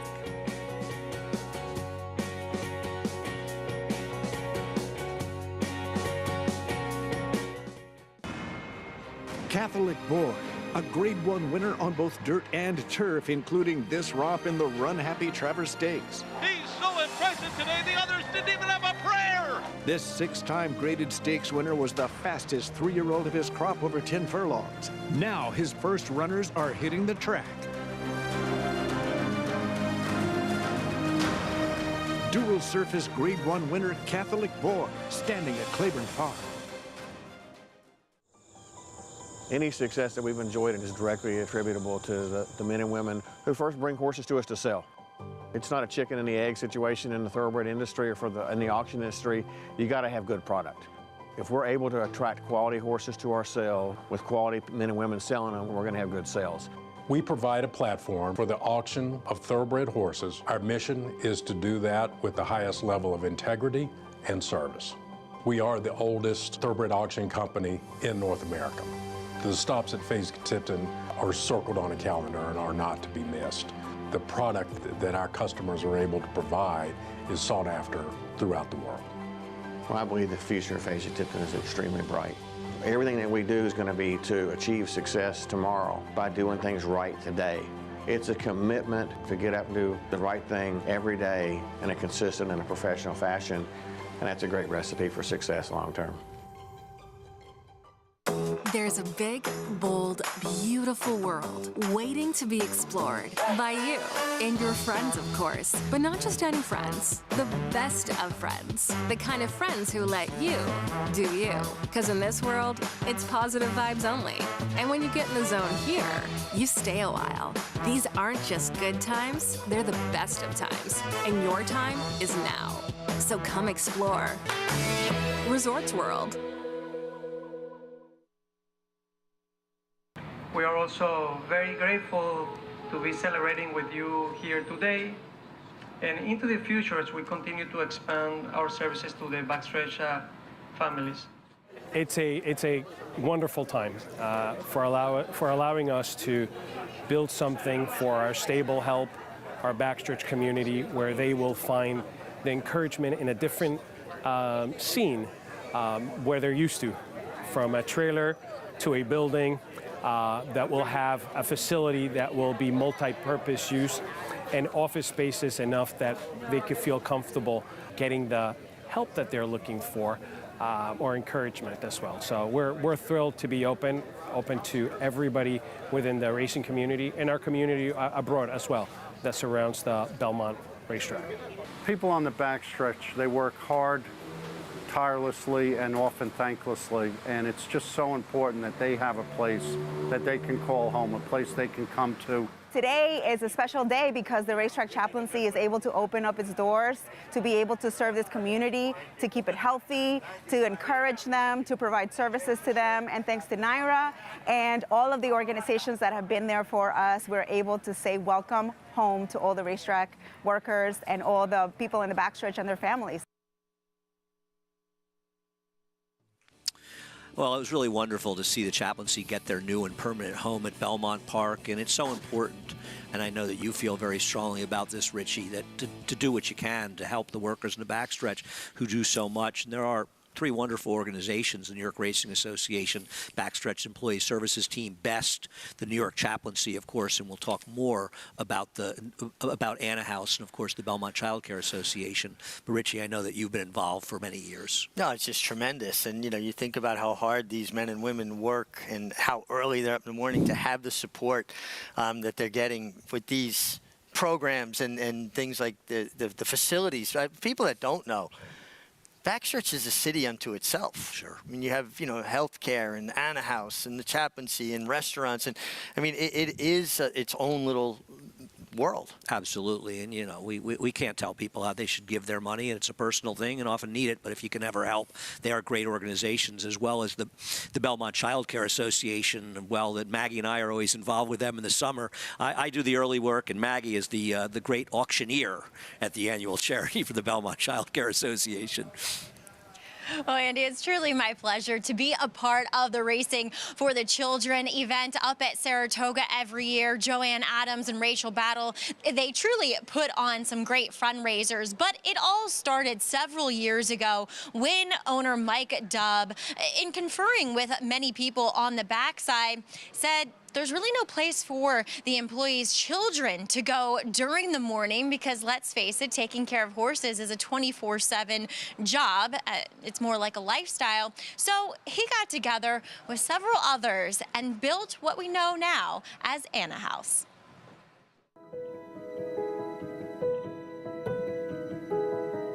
It's a daisy. It's close. A dandelion. Terrifying. No, it's a daffodil. No, it's a dandelion. And dandelions grow in the grass. It's considered a weed. Okay, guys, have a great day. It's a dandelion. People ask me, you know, what's been your greatest moment in horse racing, and what's your greatest win? And I don't hesitate. The Belmont Child Care Association is the greatest thing I've been involved in. And it's not me, it's we. I mean, you know, this is a team effort.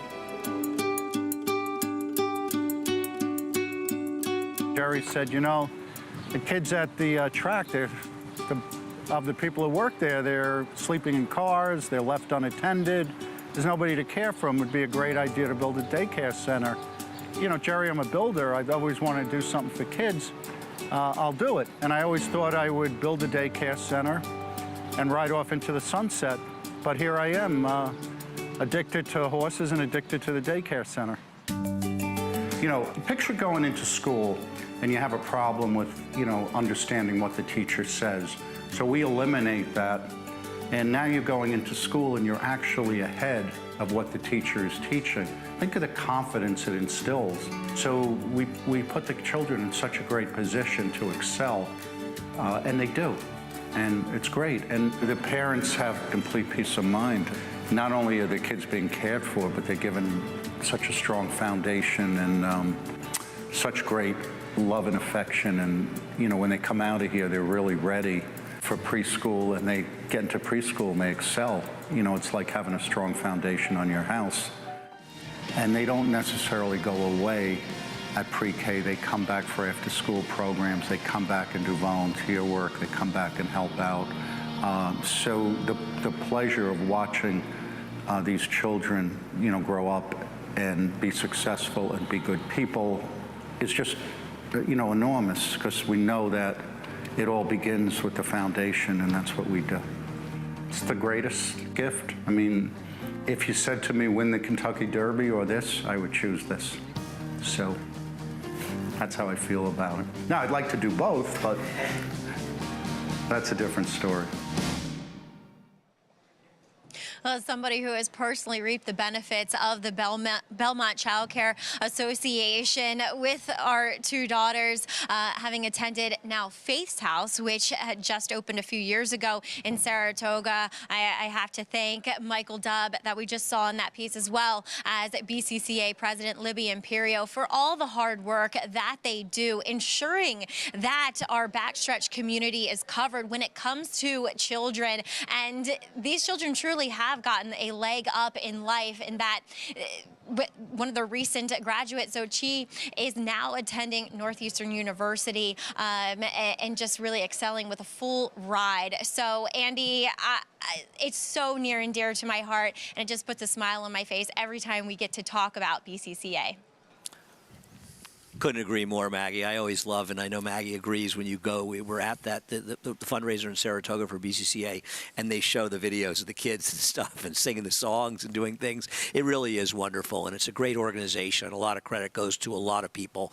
Maggie mentioned their names who do so much for people who deserve as much as possible. It really is fantastic, and I love Michael Dubb, recounting the conversation with Jerry Bailey. And Jerry and Susie Bailey were so instrumental in getting this off the ground. Now, obviously, Michael Dubb stepped in and kind of took the reins, if you will, and got it built. But it all started with Jerry and Susie talking about it and bringing the attention to it that it needed.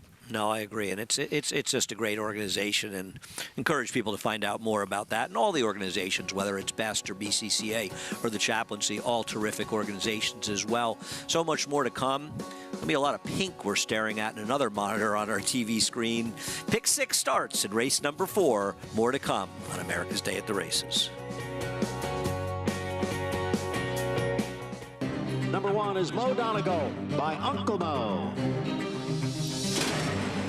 And they're off in the Remsen. As they come on for the finish, and it's going to be tight here in the Remsen. Mo Donegal bearing down on the outside. It's Mo Donegal and early voting, and it is Mo Donegal to win the Wood Memorial. And it will be Mo Donegal to win the Test of the Champion, the Belmont Stakes. Now more than ever, it's time to get with the program. When shopping for your next race prospect, consider that New York breds start with an advantage. Our New York breds run for serious green. At Saratoga Race Meet, New York bred maidens run for up to $88,000. New York bred allowance horses run for up to $100,000.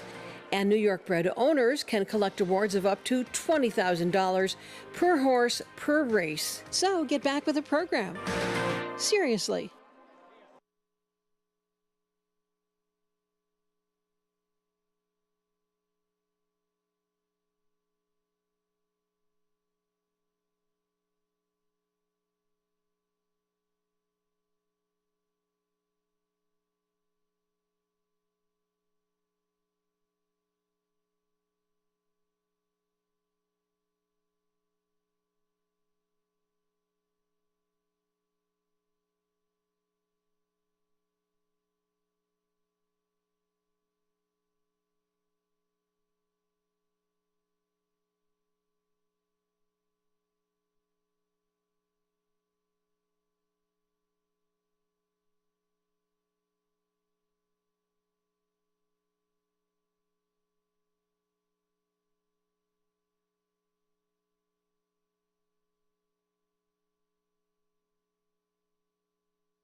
Welcome back to America's Day at the Races as this beautiful day continues here at Aqueduct, and we get into the heart of the card. Race number 4 coming up, and race number 4 will feature that carryover, $22,140. We started out yesterday, Richie, where the favorites seemed unbeatable, and things changed dramatically as the day wore on.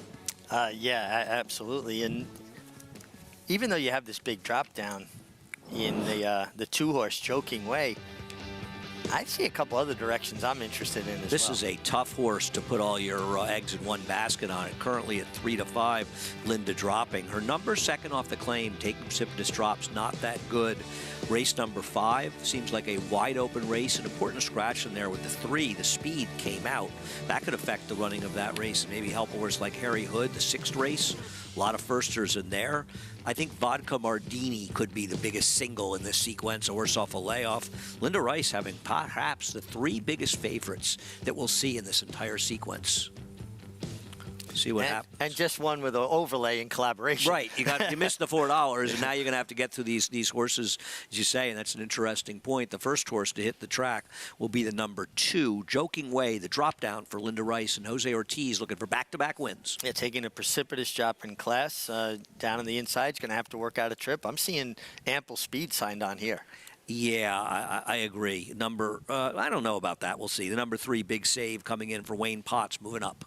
Yeah, moving up in company off a nice win, should be kind of settled right in behind the pace. I thought the speed might be the 4 on the come-up. Romero Mirage riding for Patty Farrell. Yeah, when this horse runs, shows speed, you got to think they're going to use his weapon. Amani's Eagle, another big drop down here, could be forward as well. Dylan Davis. Yeah, but turning back in distance, and sometimes that mutes their speed, although he did have speed sprinting 3 and 4 back. The number 6 horse, True Believe, going by. The number 7, the horse that I prefer, a big price on Tommy Gun right now with Manny Franco. Yeah, this is who I liked as well, and I think this horse is also a part of the pace. I mean, he's going to be forward. That's how he runs. That's his style, not that he needs the lead. Good stalking post for him. The one, Moving Picture. He's coming out last, and Moving Picture, going out for Louis Rivera, got a great trip to win last time. He really did, and he was a standout physically in the paddock, too, last time. It'd be interesting to see if he can back that race up, come back with another one of those kind of efforts. An interesting sequence coming up in this pick 6, and one of the heavier favorites, at least as of now in this sequence, is the number 2, the drop down for Joking Way. Jonathan Kinchin will join us. And Jonathan, how do you deal with a drop down like this in the 2, Joking Way? Well, I think, Andy, you'll agree, a lot of times it depends on who's dropping the horse.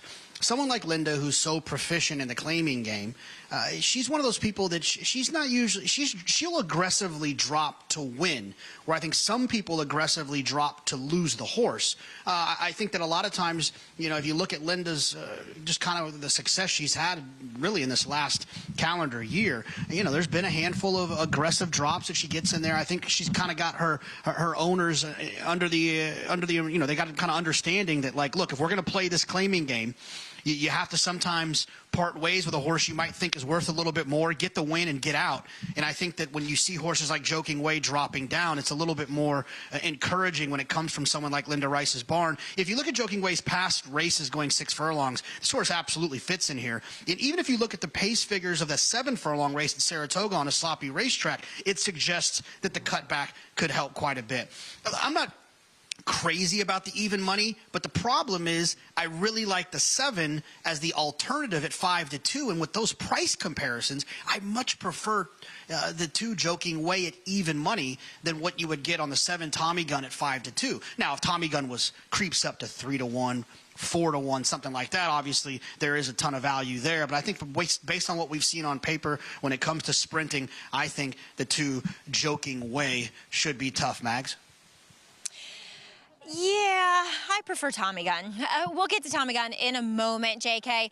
As checking in with your heavy favorite, Moving Pictures, I have never actually seen this horse prior to a start, having only the one start here on the NYRA circuit. Before this, he's actually the antithesis of a sprinter.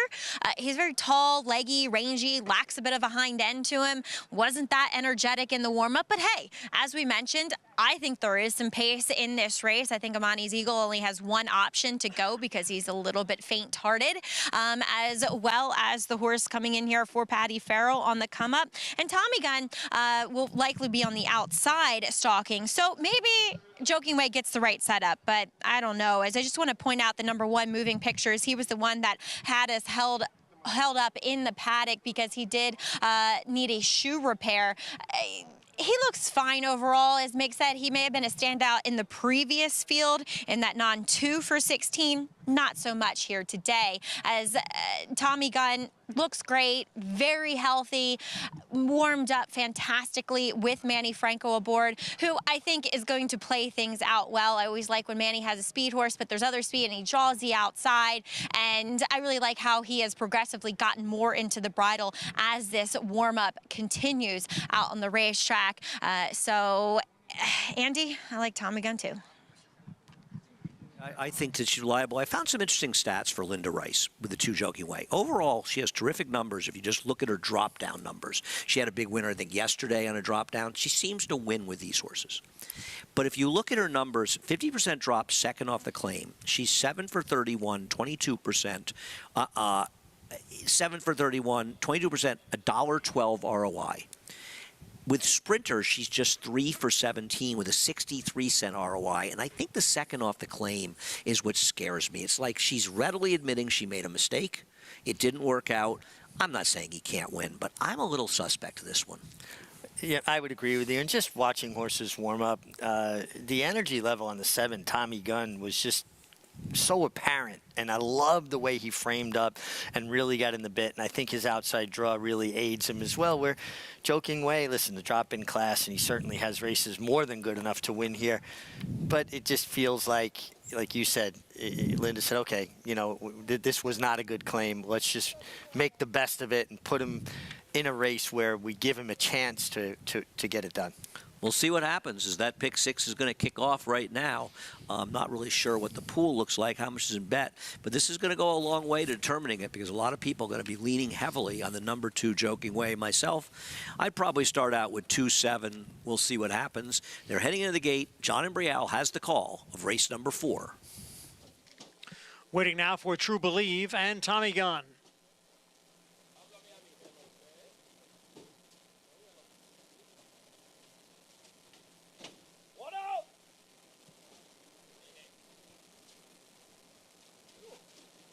There in the gate.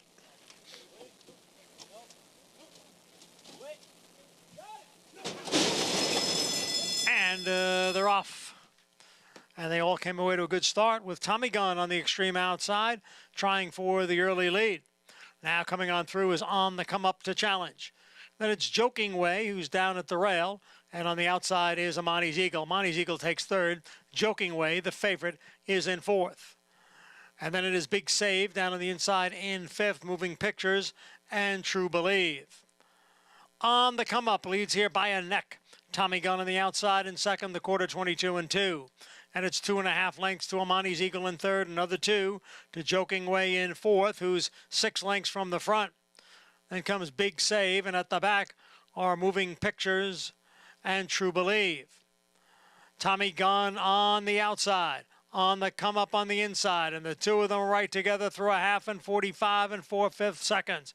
Joking Way out in the middle of the track, and then it is Amani's Eagle. Big Save is down at the rail and looking to rally on the inside. Here comes Joking Way now up to challenge Tommy Gunn for the lead. Joking Way and Tommy Gunn, and Joking Way will prevail by a half length. Tommy Gunn was 2nd.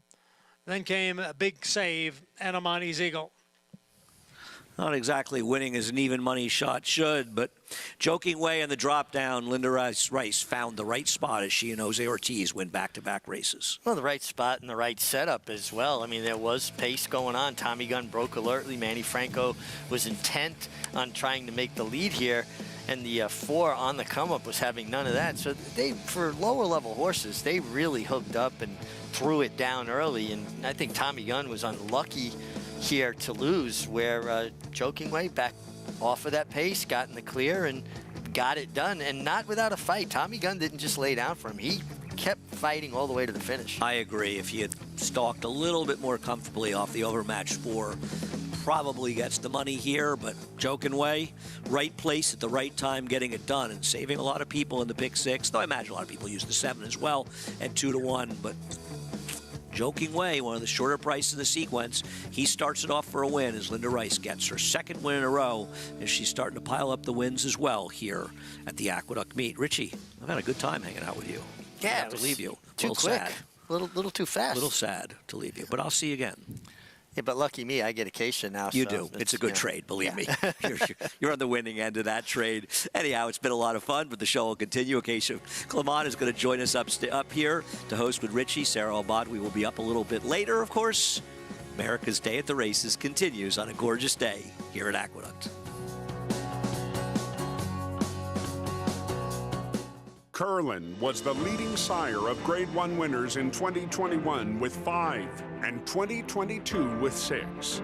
In 2023, Curlin is the leading sire of Grade 1 winners with 5. Big race. Nest Clariere is too far back. A 16th to run, and Idiomatic has a 2-length lead. Nest is fully extended. This is what winning looks like. A huge performance all the way. Curlin, in the personal the classic sire. Experience the adrenaline-pumping, suspense-filled action of the Sport of Kings right from your phone with Naira Bats. It's fast, easy, and secure. Download the app today and start winning with our lucrative weekly promotions, thrilling handicapping contests, and a one-of-a-kind VIP rewards program. Don't just watch horse racing, be a part of the action with Naira Bats.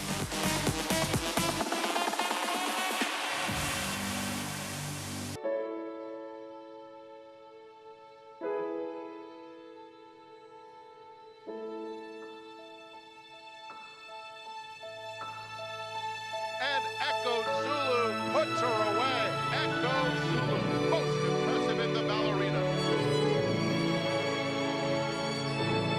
And Gunite is maintaining the lead, and he will defeat Elite Power in the Forego. Gunrunner, breed true.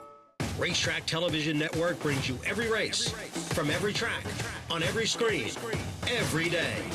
With monthly packages starting as low as $5, RTN gives you great value and access to more live HD streaming and race replays than anyone. Visit RTN.tv today to sign up and watch on almost any device, including Roku and Amazon Fire. RTN has packages that start at $5 per month.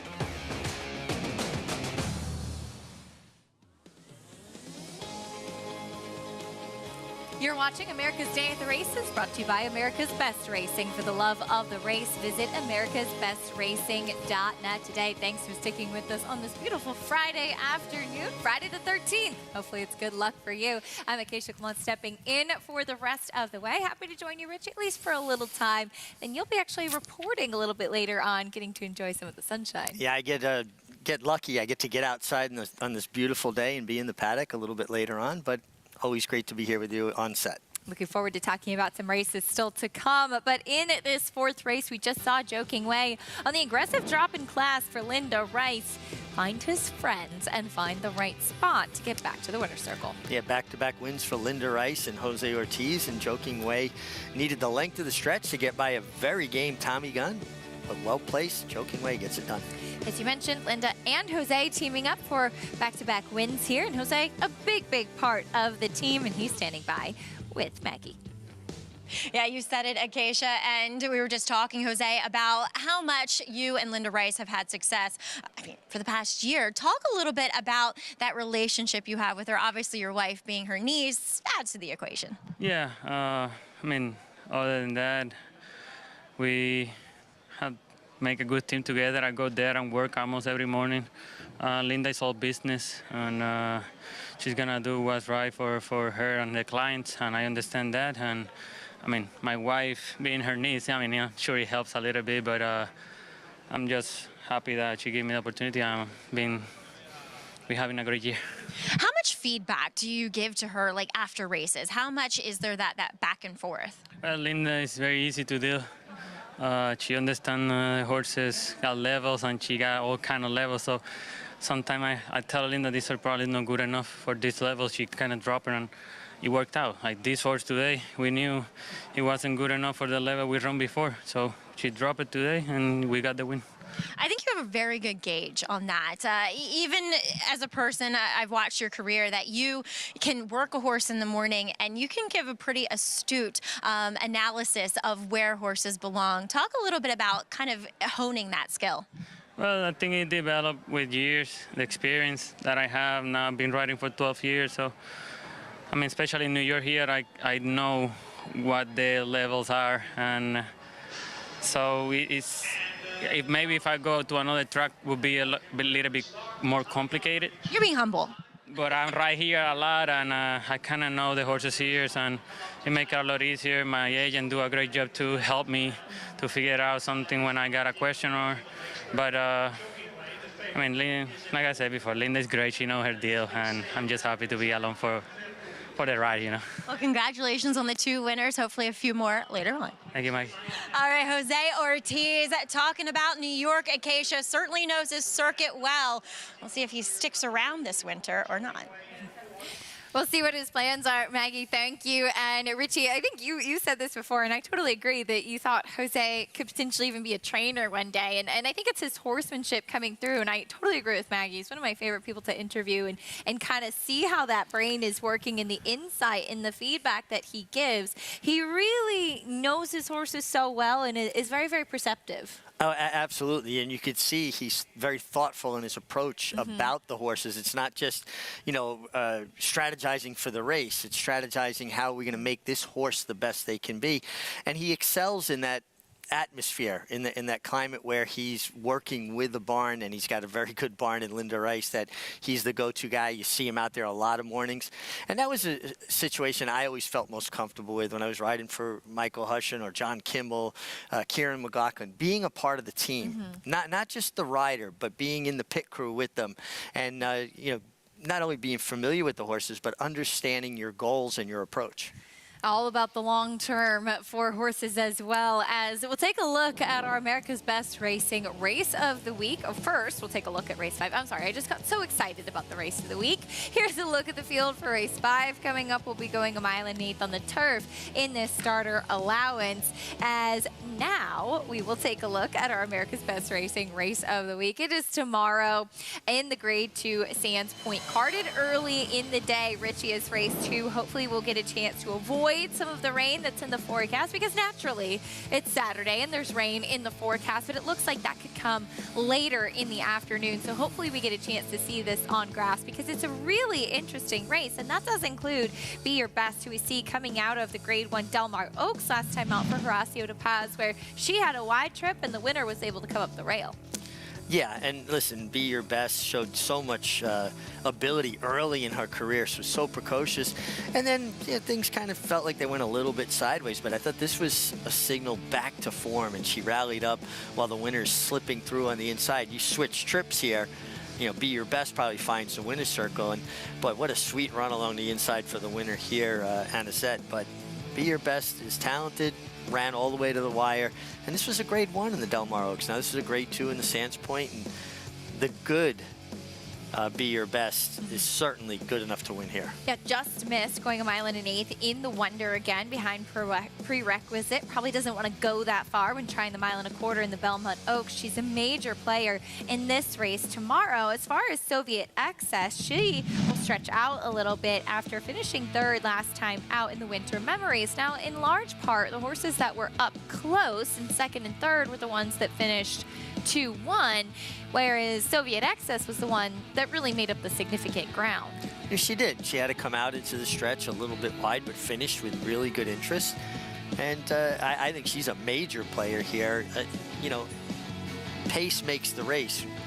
Where is the real pace in here? Is it the 3 Leave No Trace, who's trying turf for the first time?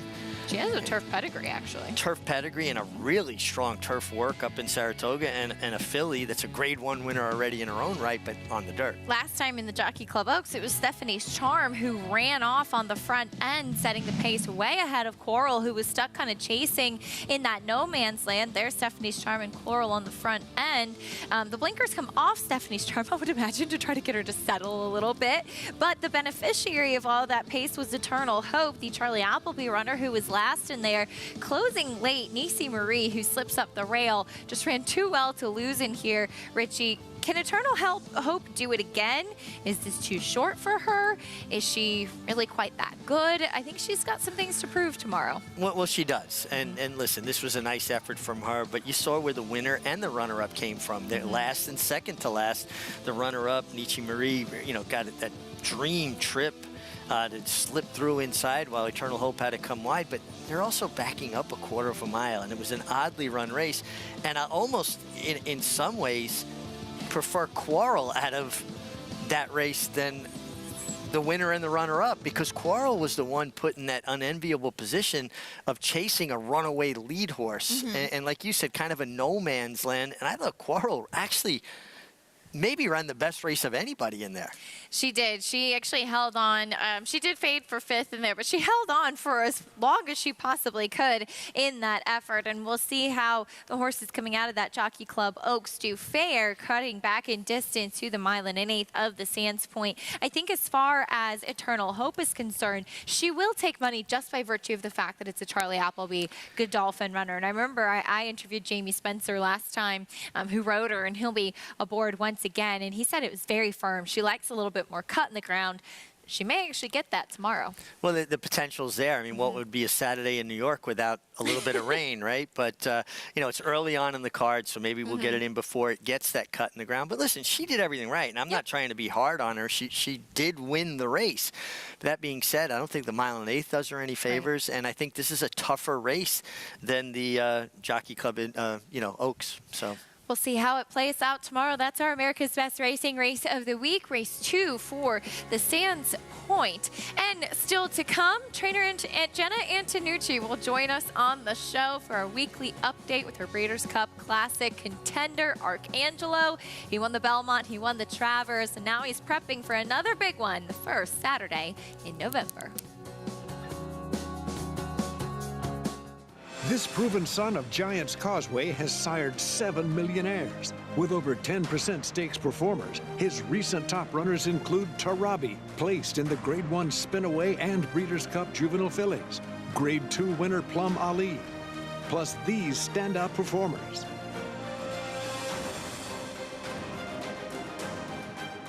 A proven value sire, First Samurai, standing at Claiborne Farm. Just minutes from downtown Saratoga Springs, you'll find GMP Farm, a utopia of healing for equines and humans, offering revolutionary, customized equine care using state-of-the-art imaging and therapeutic technologies for horses of all disciplines. Immerse yourself in tranquility in our sacred spa, offering specialized spa treatments and holistic therapies to refresh and rejuvenate among tranquil mountain views. Start your journey to wellness. Visit gmpfarm.net and sacredspaandwellness.com to schedule a treatment today.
The Airbnb, it wasn't pre-planned. When we bought the third and final tract of land to reassemble the farm, there was this magnificent hand-done timber stone home of 5,000 square feet, and that's something that we really needed. And So we decided to do the Airbnb, and it's been good. A lot of people have come, and you get a chance to share the farm.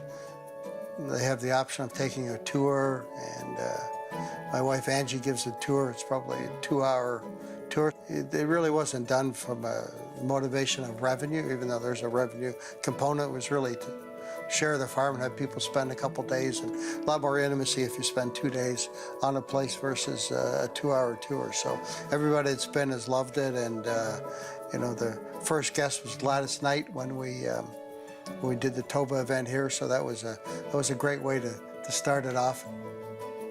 The tours are actually very busy, and I find it's a great way to share the industry and to explain to lots of neophytes or people that only hear about the business from afar, particularly those that might have a negative connotation about the business, to see how things are actually done, how foals are really cared for, mare stallions are cared for, and the love of the horse. I think every time someone can have a great experience and tell somebody who tells somebody, it's good in a very small way. It's good for the business, and the more exposure we have, when you're proud of what you do and the ethics of your business, and the more people you share that with, the better it is for the business. You're watching America's Day at the Races, brought to you by Hill and Dale at Alapa, where the obscure becomes obvious. And I think if Richie ever goes to stay at the farm, we may never see him again. I think that could be it. I mean, it's honestly that's dream life for me. Farm living, being in that bucolic kind of setting, and I can't think of a better steward of such a historic property than John Secure. And it's obvious that he understands the role and takes it extremely serious. It's just an absolutely beautiful place. I had the opportunity to visit and get a tour there a couple years ago when the Breeders' Cup was at Keeneland, and it is a astounding place, just absolutely beautiful. And then they were doing so much work on it too, updating various barns and paddock areas and things like that. And really, really cool to see that history preserved and look into the future, as well as you have a Hill and Dale Stallion and McLean's Music represented in this upcoming 5th race, the 5 Sonic Speed. A big fan of McLean's Music as a stallion as well. It's just a horse that was brilliant. He, one start and ran an incredible race. It's super fast, and he is able to pass along that speed. And listen, if this TV thing doesn't work out for me, I'm a very good groom. I'm actually a really good groom, so I could go there and be a groom. I'd be very happy. You hear that, John? Got some job offers. As we take a look at the number 2, Miracle Mike, who will actually break from the rail. This was a horse who he showed no early speed, was last time out, and he ran on for 3rd, but just not quite enough. It just tends to be so far back, Richie. Yeah, and sometimes he's his own worst enemy at the break. He has a tendency to either kind of lunge at the break or just not get off cleanly, and it leaves him more to do for a horse that doesn't possess speed to begin with. As we see him closing on the outside, it's the gray Quality G who actually got the win in this effort. They did try him on the dirt in the Albany, a horse that did actually run on a little bit late there behind, but probably better on the turf. We'll see if he can maybe get into the race a little bit more today or get some setup, as he's currently your 2-to-1 favorite right now. I thought that this race was actually pretty wide open. I didn't think that necessarily it was Miracle Mike's race to lose type of thing. No, I thought it was a very wide open affair, and I think there are horses tactically that could have an advantage over Miracle Mike. Horses making their way out of the paddock, the sun shining. It feels like it's been a rare thing to see here in New York, so we appreciate any opportunity for that beautiful afternoon as we'll get a chance to meet the field for this upcoming 5th race. Again, going a 1 1/8 in the starter allowance. Starting things off with the 1 Blue Grotto. First time on the turf, Richie, since his debut. And he does have a pedigree that you would think turf would be a good thing for him. Half to Aldwood Lane, who's a 3-time turf winner. Breaking from the rail is Miracle Mike, who we just discussed. Yeah, Miracle Mike, just a little bit slow early. He's going to have to work out a trip. Obviously a contender. Here's the 4, Blame the Rulemaker. Yeah, Blame the Rulemaker. Also another one that is a little bit more tactical. Is going to have to bring his A game here. Sonic Speed, son of Hillendale Stallion, McLean's Music. Comes off a nice win over at the Meadowlands. If he can recreate that form, he certainly has races good enough. The Thrill of Victory going by. More on him in a moment. And here's Giroux. Both of those trained by Mike Maker. Yeah, both Mike Maker trainees, and Giroux, not what that kind of winning profile you look for. 8 seconds as opposed to 2 wins. Here's Lord Flincher, second last out. Another one, 1 win, 7 seconds. They start accumulating those seconds. You question their desire at crunch time. Here's the 9 front man going by. There's St. Joe Lewis, first off the claim for Mark Hennig. Yeah, St. Joe Lewis is, an interesting claim. You don't see Mark Hennig make a lot of claims. Adds blinkers here, a player. 9-2, 5-1 right now on that one. Here's the 11 Harry Hood, another for Mark Hennig. Yeah, this one should be more forward, kind of a nice complementing style to his uncoupled stablemate. Third behind Lord Flincher last time out in the 12 Zapruder. Yeah, got it done for maiden 40 last time. It's difficult for horses to break their maiden, go against winners and win right back. He'll have to improve. Came from far off of it to get the victory last time out as well. You can play along with all of the action by joining Naira Bets today. Earn up to a $200 deposit match bonus. Sign up with promo code MATCH200 and you could earn up to a $200 deposit match right after your first deposit. Bet any track, anywhere, anytime. Join now at nairabets.com for your $200 deposit match. We welcome in Jonathan Kinchin. JK, pretty tricky race here in the 5th to kick off the pick 5. Yeah, I mean, a lot of times these starter allowance races can either be the easiest or the hardest, right? Where there'll be a horse that just really stands out who kind of got in off the goalpost. I like to call it qualifying for the condition, but it's clearly a better animal than the rest of them now. This is a little bit more of a kind of a wide open, even-keeled race. I like the 7 Giroux. I'm a sucker for horses that were closing into slow paces. This horse has kind of had that situation in the last 2 starts. I think it's one of the kind of hidden things. You know, I'm a big speed figure guy, and if you just look at it from a mathematical standpoint, speed figures are based on a final time. If they go slow early, they can only come home so fast, regardless of how much energy they have left. So a lot of times the final number can be a little bit lighter than what the performance actually indicates. That's the reason that I like the 7 Giroux in here off of those last 2 starts. The 9 Frontman, a little bit interesting. This horse has some 9 furlong races that kind of made him feel like a horse that made a little bit of sense to me. But one horse that I wanted to talk about that I think Maggie's going to talk about also before I get to her is the 10 St. Joe Lewis. Puts the blinkers on. I just have a hard time with a lower percentage, not a low percentage, a lower percentage trainer taking a horse from a higher percentage trainer and then in the midst of all of that, moving the horse up in class. I just have a hard time leaning on horses like that, Mags. Yeah, and Mark Hennig's going to try to do that kind of twice over here with his 2 runners, St. Joe Lewis as well as Harry Hood. Now, we'll start with St. Joe Lewis, who, and he kind of mentioned it too, it's hard to take a horse off of Chad Brown, and I think, you know, you're a little bit safer in doing so with a dirt horse as opposed to a turf horse. So really kind of an uphill type of climb here with these 2 runners. But looking at St. Joe Lewis, he's one that certainly has the credentials to be effective here, but also he sometimes can get a little bit hot and washy, and he's done that here today. I just was looking for a little bit of a better impression, whereas his stablemate in number 11, Harry Hood, I didn't like the looks of him last time. Now, granted, he was involved in that kind of merry-go-round race in which Indian Mischief got away with slow fractions, and he was just kind of on the chase throughout and a little more outside. I didn't think his weight looked great that day, and now he's put on a little bit more conditioning. He's definitely making a more favorable impression today than what he did back on September 3rd.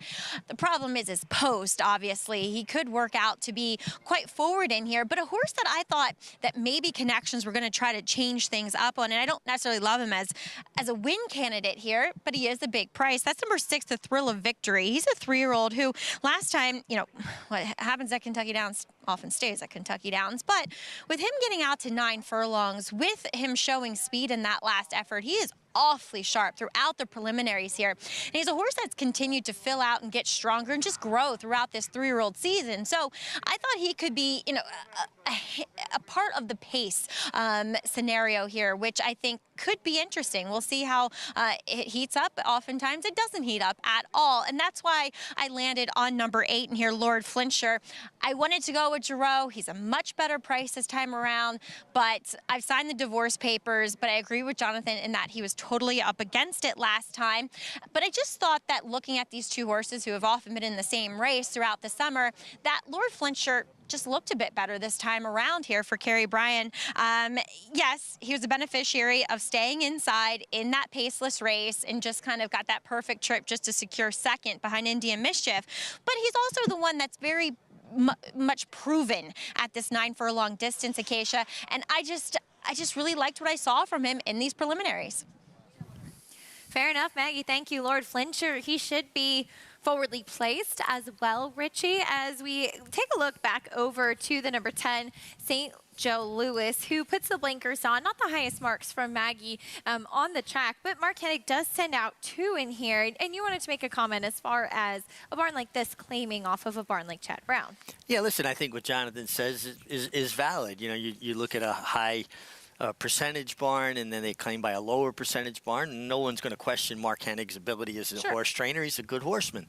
That being said, sometimes I think in these bigger stables, and you know, Chad Brown is a future Hall of Famer, and he does a great job. Horses like St. Joe Louis kind of showing what their level is. They're not going to be stakes performers.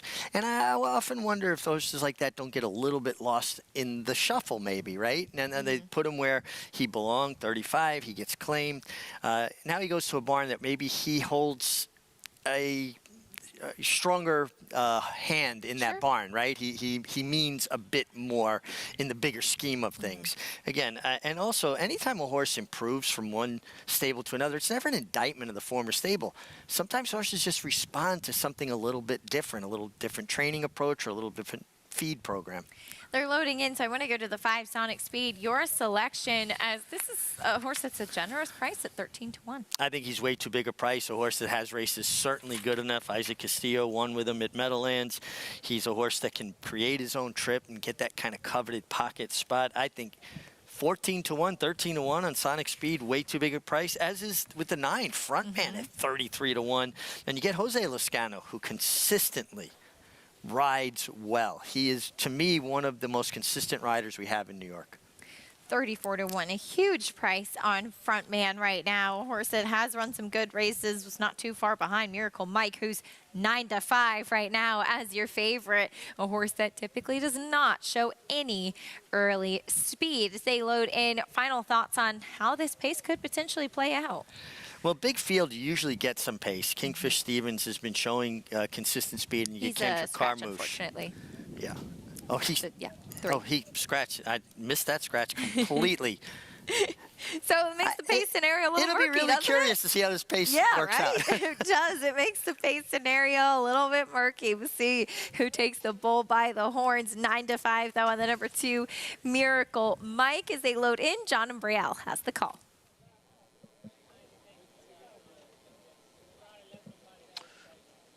Zapruder goes in, and the final horse will be number 1, Blue Grotto, who breaks from the extreme outside. And we're all set for race 5.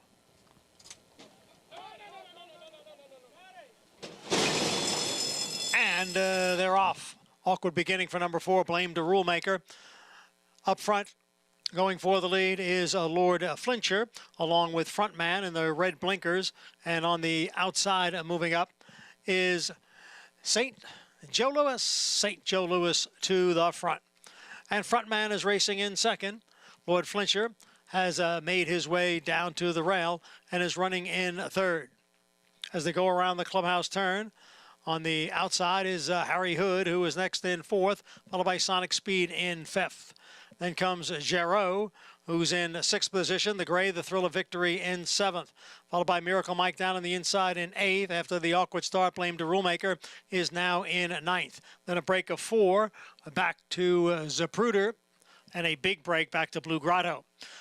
Opening half mile went in 48 and 4/5 seconds. So it is St. Joe Louis with the lead here by almost 2 lengths.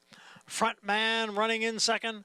Down on the inside is Lord Flincher, and right alongside is Harry Hood. Their heads apart, 3rd and 4th. Sonic Speed is in 5th. About to be passed there on the outside by Jarreau. The Thrill of Victory is on the move and gaining ground on the extreme outside. Then Miracle Mike. It is still St. Joe Louis by a half length, with front man running in second. Harry Hood, the Thrill of Victory, continues to gain on the extreme outside. Lord Flincher is in behind horses, and down at the rail is a Sonic Speed. So it is front man, and on the outside, Harry Hood and front man, and the two of them are right together. Then Lord Flincher, Miracle Mike with a late move on the far outside. Harry Hood takes over in deep stretch. Then Lord Flincher, Harry Hood the winner, 3/4 of a length. And Lord Flincher completes the exacta. Harry Hood with the win. Had some good comments from Maggie as far as how he was doing, and talks about Mark Henig's horses, and one of them gets the victory. Yeah, worked out a nice trip. There was some traffic inside, horses kind of looking, pecking for spots. He came out in the clear. It wasn't far off the pace, and gets it done under a hustling Dylan Davis. Harry Hood. How about front man at a huge price? I think he hung on for 3rd. Sonic Speed was trying to weave through traffic. Lord Flincher ran extremely well, 2nd best, and now he has 8 seconds compared to that 1 win. Certainly has a knack for finishing second, but at 9-1, a generous price on Harry Hood with Dylan Davis, who's been riding in good form lately. And it was actually the stablemate St. Joe Louis, first time with the blinkers on, that set the pace in here. So that was the one who ended up being your leader towards the beginning. Ended up fading behind there, but Harry Hood getting the right kind of setup with a good effort, second off the claim. Yeah, second off the claim. Mark Henig took this horse from Chad Brown as well. And one thing you know, when you claim a horse from a good trainer like Chad Brown, you're getting a horse that's been well cared for, well maintained, and they're a healthy individual. Dylan has really impressed me with how much stronger he's gotten in the finish. Yeah. That's something that came with maturity and time, and he looks so much like his father Robbie on a horse. It's uncanny. 11, 8, 9, 5 at 31-1. Front man, who we talked about being too big a price, ended up hanging on for 3rd. But 2 wins today for Dylan Davis as he pilots Harry Hood to victory for trainer Mark Henig. Mashney Stable bring you prices, reactions, and more after this on America's Day at the Races.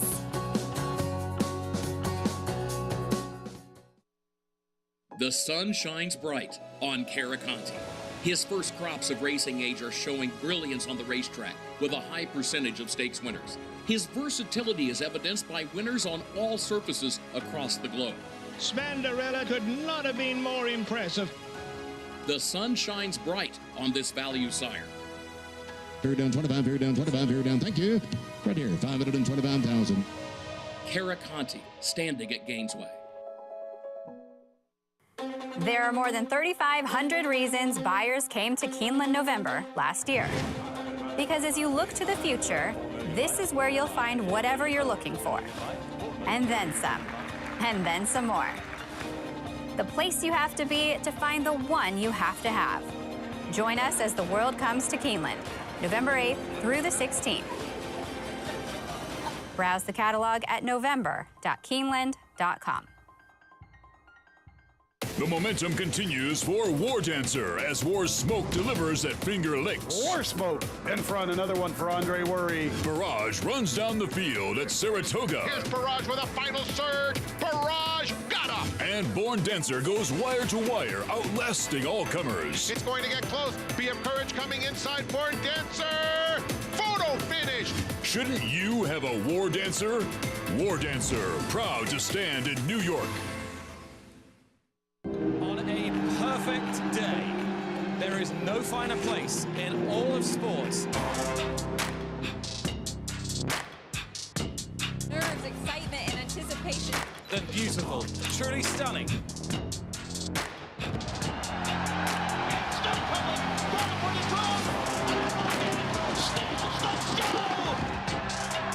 For the Breeders' Cup, World Championships.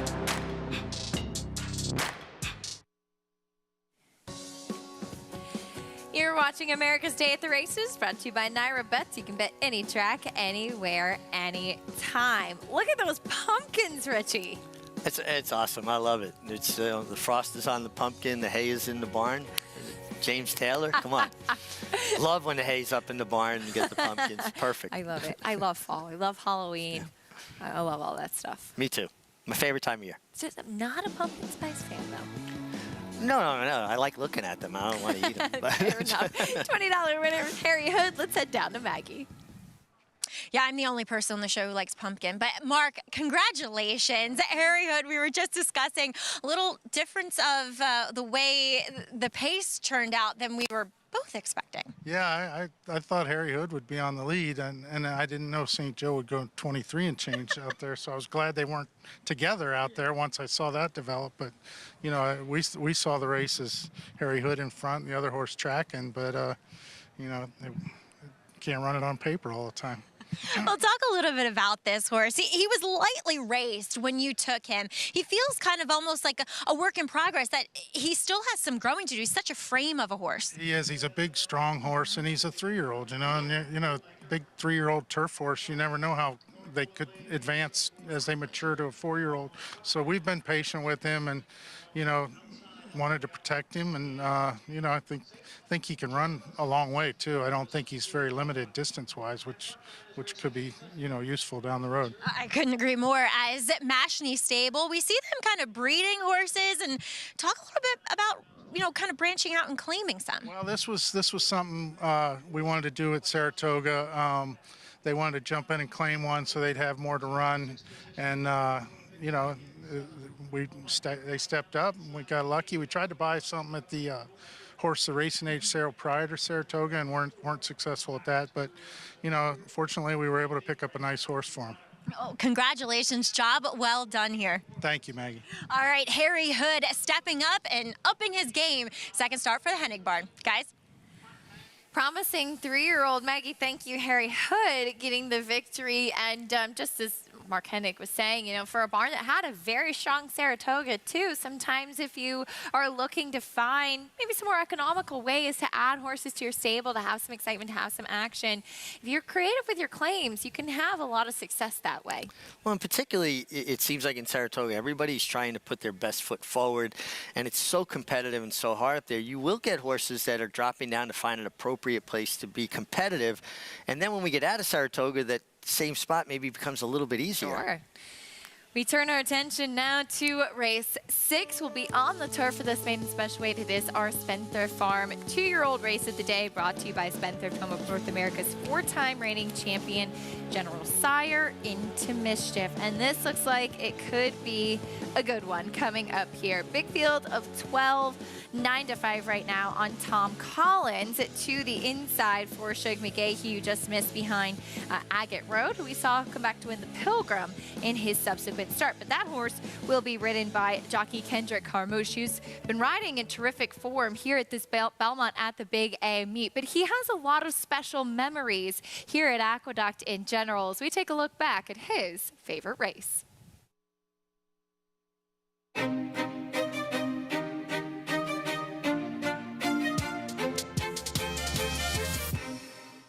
My favorite race is Cigar Mile 2020 True Timber.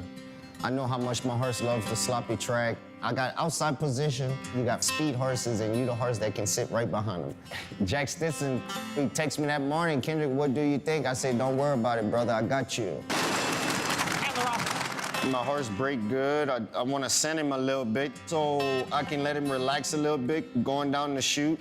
Down the backside, I wasn't worried about the kickback. Even within the 16th of a mile out the gate, a couple dirt hit him, he didn't even mind. He just shook his head and he just kept running through it. At the 3/8 pole, I asked him and he moved up so sweet. I mean, he was right in my hand the whole time. And once I got to the quarter pole, I just pulled the trigger. You know, I figured if I pull the trigger, it's gonna be hard to beat me from here. To make up the ground on a sealed racetrack, When I got to the 8 pole and I started asking him, I mean, you can feel the horse responding. True Timber is going to pull off the upset here in the Grade 1 Cigar Mile. For my mom, my dad, and my wife and my kids, I know how much it meant for them just as much as it meant for me, you know. The fist pump at the wire explains it all. And I'm saying to myself, man, I think this is a Grade 1. Was this a Grade 1? Oh, this is my first Grade 1. Oh, we got out Grade 1, baby. Coming from Louisiana to win one of these races, the Cigar Mile, and the African-American jockey, for myself, for my family, for the people that's out there that's seeing this and never thought it could be done. It can be done if you work hard. Kendrick Carmouche, all smiles. We got a chance to see him in the winner's circle earlier today, won the early double yesterday, Richie, and he's continued to be riding very, very well throughout this fall meet. Tremendous form. He's just such a complete rider, and he's a guy that understands the value of position. He also can come from well off the pace when need be.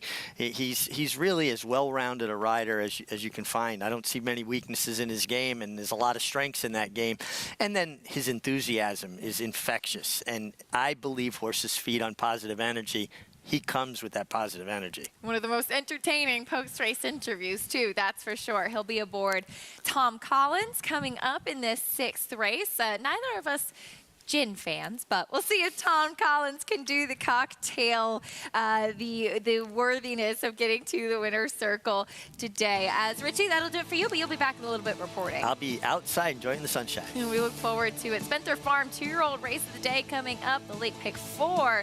Up next from Belmont at the Big A, and Sarah Elbadi will be joining me on the set. Stay with us on America's Day at the Races.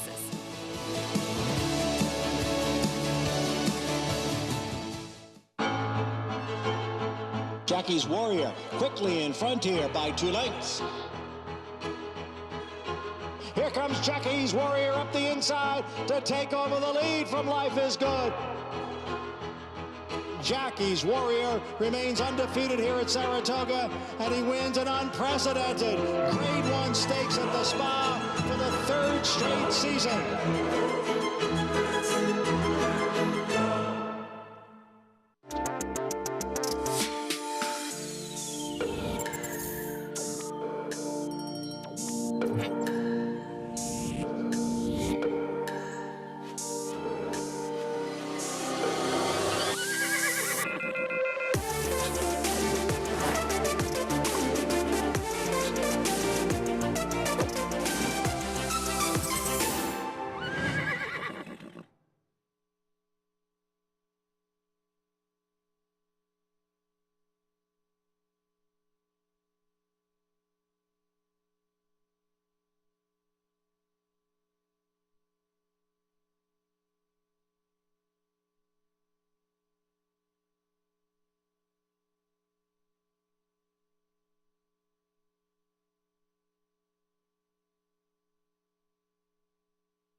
Playing a trifecta. To win, you've got to pick the horses who finish 1st, 2nd, and 3rd. It's tough, but the payouts, oh, but payouts are incredible. For example, in the 2005 Kentucky Derby, a $2 trifecta paid more than $133,000. It's for $2. Now, they don't always pay that much, but they'll generally pay you a lot more than an exacta. Increase your chances of hitting a trifecta by boxing your horses. Remember, boxing means your horses can come in any order. So, if you like horses 3, 4, and 6, there are 6 possible combinations of those 3 horses finishing first, second, and third. You pay $1 for each combination, $6 total, and if any one of those combinations hits, you cash.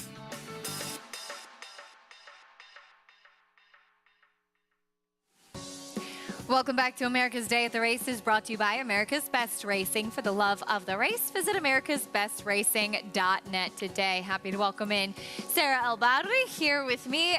Sarah, we'll get a chance to talk about some more fun racing today. Looking forward to it. Yeah, I mean, we're already pretty advanced in this card so far. The Pick Six well underway with that carryover money, but some interesting races still to come, particularly the next one. Some good-looking 2-year-olds in there. Our Spencer Farm 2-year-old race of the day, 1 mile and a 16th on the turf in this maiden special weight. And the favorite right now is Tom Collins. If you're a fan of gin, simple syrup, lemon, and club soda, there you go with Tom Collins. My grandma used to like a Tom Collins. Yeah?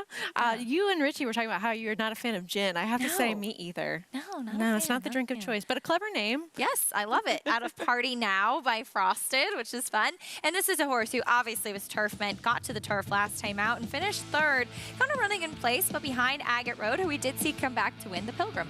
Absolutely, and he was a horse that was forwardly placed in here. I think, getting out to the clear and having Agate Road pass him in the later stages and able to really steer clear of all that traffic in behind him, I kind of think it re-engaged him a little bit, got him going a little bit more. You can see him switching back to that inside lead, just still a little bit inexperienced, but he's clearly a turf horse, as we saw from this race, and doesn't hurt to have your winner of that race come back and win a stakes.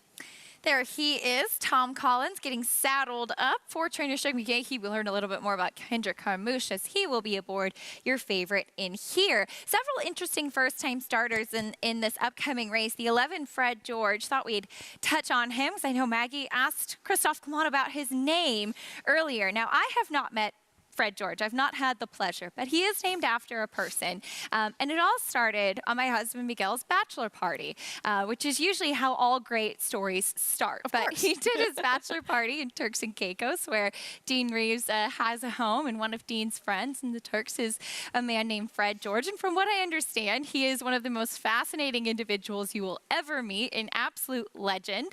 Brandon Dalinka, co-owner, was on that trip as well. And since then, they've all been saying we need to name a horse Fred George. So here's Fred George, and hopefully he can do his namesake justice. To be just as captivating and special and intriguing a character. Have you met the horse? Does he have that sort of enigmatic personality? I've met the horse, yeah. He's pretty exciting. Sold for quite a bit at the Fasig-Tipton sale last year. He has a lovely pedigree as well by No Nay Never, and maybe will benefit from this start, but really looking forward to seeing him get on the track. Yeah, me too. I picked him second, so I hope he runs well at that price. 18-1, a big price on Fred George. 2-1 on Tom Collins, though. Let's get a paddock report from Maggie for the Spencer Farm 2-year-old race of the day.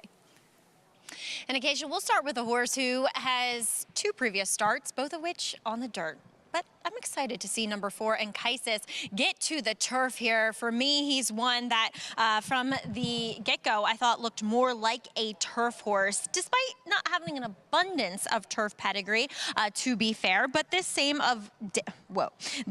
of Blame, like I said, there's not much turf pedigree, so I'm not even going to waste my time talking about it. But he looks like a turf horse. He has very slack pasterns, very kind of wide open dish plate foot, and each time I see him, he's still got that laid-back demeanor. So certainly racing does not seem to bother him. He takes it all in stride, fairly athletic individual, and I'm excited to see what he can do on this surface change as we'll move on to some first-time starters. Number 5 in here is a son of No Nay Never.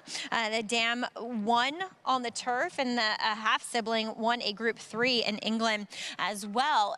Certainly the right kind of spot for him for this Rick Dutrow trainee. A little bit on the smaller side, which, to be fair, is typical of the no-nay-nevers. Not that small, just kind of, you know, a little bit more shorter coupled, so you wonder how far they want to go, but he has the right disposition to say that this distance should be A-okay for him. Feels like he might need one just for everything to come together, for that light bulb to go on, for, you know, just to get really strong overall. As we'll take a look at number 8 in here, Prairie Dale for Todd Pletcher, son of Uncle Mo, currently sitting at 7-1 here on the board.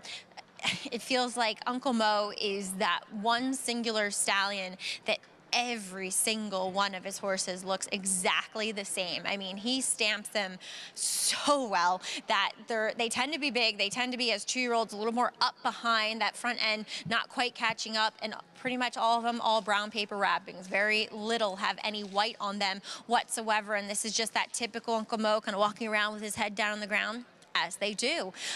But looking at, you know, the last 2 workouts on the turf kind of caught my attention a bit. There's a little bit of turf pedigree on the bottom, but I feel like this is the right spot for this Todd Pletcher trainee to begin his career. And per usual, he's very well prepared for this debut. Well, Acacia talking about the legendary Fred George. We'll see if the 4-legged Fred George is quite as legendary, but big, kind of raw bone, kind of the opposite of your typical no-nay-never, a little bit just more size and ranginess to him. He looks like he needs a start, to be fair. There's some molding to do with him. There's a raw product that probably needs to race into that athlete that one would hope to see. Very laid back here in the paddock and just looks as though he needs to tuck up and get a little bit more defined. Acacia? Fred George at 20-1, big price right now for some intriguing first-time starters in here. Maggie, thank you. There is jockey Junior Alvarado, who will be aboard the number 4 Enkaisis, who's getting onto the turf for the first time. And Junior and Bill Mott have certainly teamed up, Sarah, with some big victories over the last couple weeks. You could say that for sure, winning those 2 Grade 1s just the other day back-to-back, as well as the Vosburg and Gallant Bloom so far recently. And Junior's kind of been that go-to guy for trainer Bill Mott, and you can see why.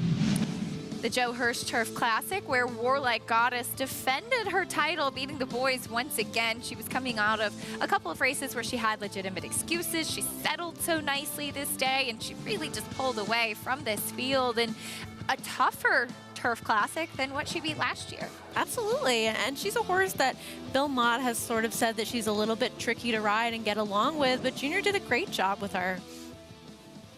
Course, won the Frazette as well with Just FYI, both of those for George Krikorian. We'll meet the field for the Spencer Farm 2-year-old race of the day, starting with Tom Collins. And from the rail, what he's supposed to do early is simplify, just go to the front, show the same kind of speed he did first time on turf. Here's Golden Plate, first time on the grass.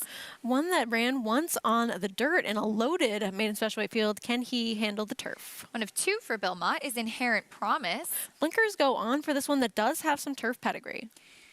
Enkaisis with Junior Alvarado. We'll see if they can continue their string of success as this one goes out for the 3rd time and stretches out. Here's the 5 Message of Hope, first-time starter. And this horse has a pretty decent pedigree, also by No Nay Never. He has great stats with his 2-year-old first-time starters. Don Vino Vici gets on the turf for the first time. One that's run in some of those restricted races for horses that sell for a lower price. We'll see. Here's Game Misconduct, also on the turf for the first time. One that would surprise me as well, as his current odds indicate. First-time starter Prairie Dale for Todd Pletcher. I agree with Maggie. Those turf works over the last 2 workouts have been very impressive. Midnight Council, who dropped very far back on debut. He had a tough going first time out. Can he sit a little bit closer with blinkers on? Here's Wally World, also comes out of that Agate Road race. And really was a part of all that traffic and greenness in the stretch. We'll see if he can be a little bit more professional today. Fred George, first-time starter. Apparently has a lot to live up to with his namesake here, but he has a good pedigree, and we'll see how he does first time out. And Admiral Nimitz, I believe it's how you say it. Another one with some pretty good turf pedigree. This one, a Kingman, going out for Todd Pletcher, has to deal with the outside post, but there's supposed to be some turf ability in there. Admiral Nimitz by Kingman gets the victory, or excuse me, first-time starter to the outside, homebred for Bass Racing. Pick 4 kicking off here, as I want to remind everybody that you can play along with all of the action, getting ready with Naira Bets. You have a $25 bonus by playing with Naira Bets. Bet $100 each at Belmont at the Big A and Keeneland today, and you could earn a $25 bonus. Win or lose, all you have to do is opt in. Check out NairaBets.com to opt in today. There's a lot going on in this 2-year-old race. Let's check in with Jonathan Kinchin. Thanks, Acacia. Yeah, look, the one Tom Collins, this is kind of a crapshoot, these types of races, but I didn't think the horse ran all that well, even though they were third. I know Agate Road came back to win. But let's keep a couple things in mind. The pace early wasn't that fast. Tom Collins was close. I ended up landing on the 5 here. Like I said, a little bit of a crapshoot. The 5, Message of Hope, a couple of reasons. One, I do think Rick Dutrow going to come back with a vengeance here and really try to reestablish his business. And one way to do that is to win with first-time starters. Throughout his career, he was a 20% trainer with first-time starters, and he's had a nice start to his year. He's 16% for the year for a guy who's been away from the game for a while. I think that's pretty good. The other thing, Mike Ryan, the owner of Message of Hope, has a great eye for horses, buys a lot of the good turf horses you could think that are involved in the process of buying a lot of the good turf horses for a lot of Chad Brown's clients. And this horse particularly is a half to Commemorative, who ran 7th in the Breeders' Cup Juvenile as a 2-year-old, Juvenile Turf, as a juvenile, and was a Grade 3 winner as a 2-year-old on the turf. So there is a little precocity there for Message of Hope as well. And then Acacia, as far as the 11, Fred George, we'll see what Maggie has to say. But you got to think when you're going to name a good horse after someone, you don't want to make it like after kind of like a silly legendary guy, right? I mean, it's not like you want to name, you kind of name a goofy horse after a goofy guy is what I would think. We'll see, I guess, here in a couple of minutes. I feel like this Fred George is kind of like the Modelo guy. Do we really know who he is? But he is the most interesting man in the world.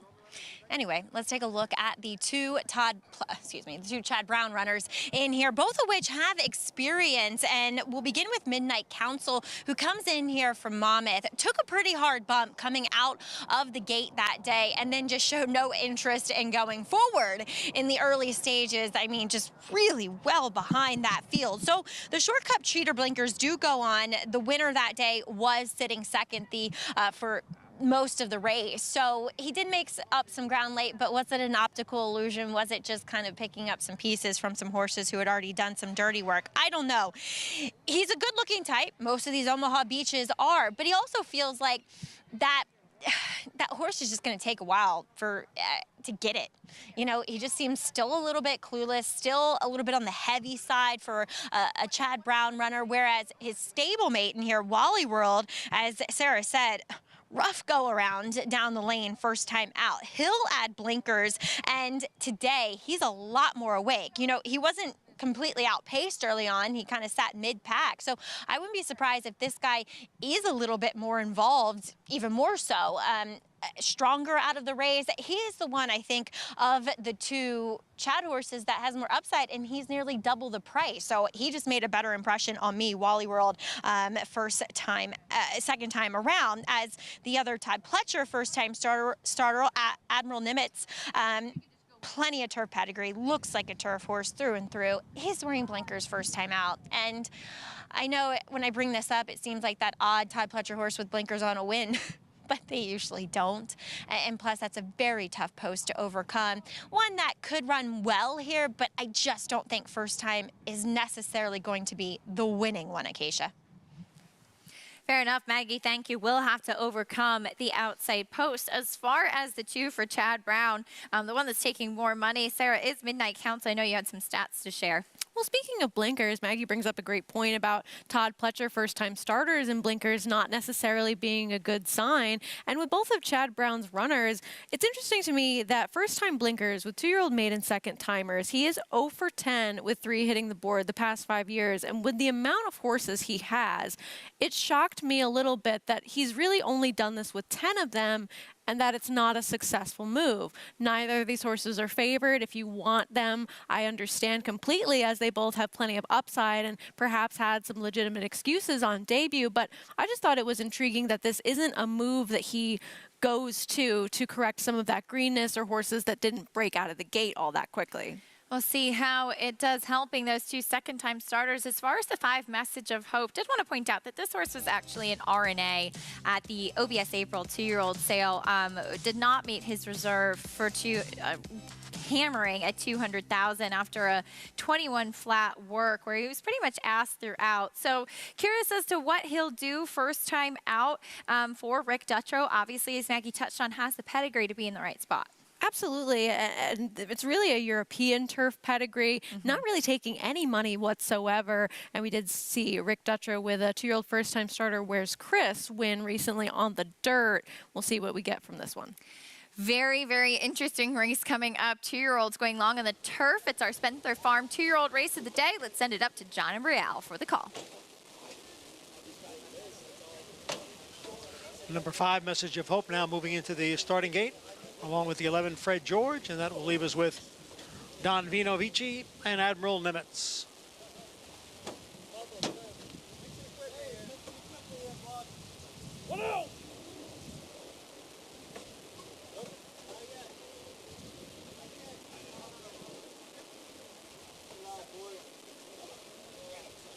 And they're all in.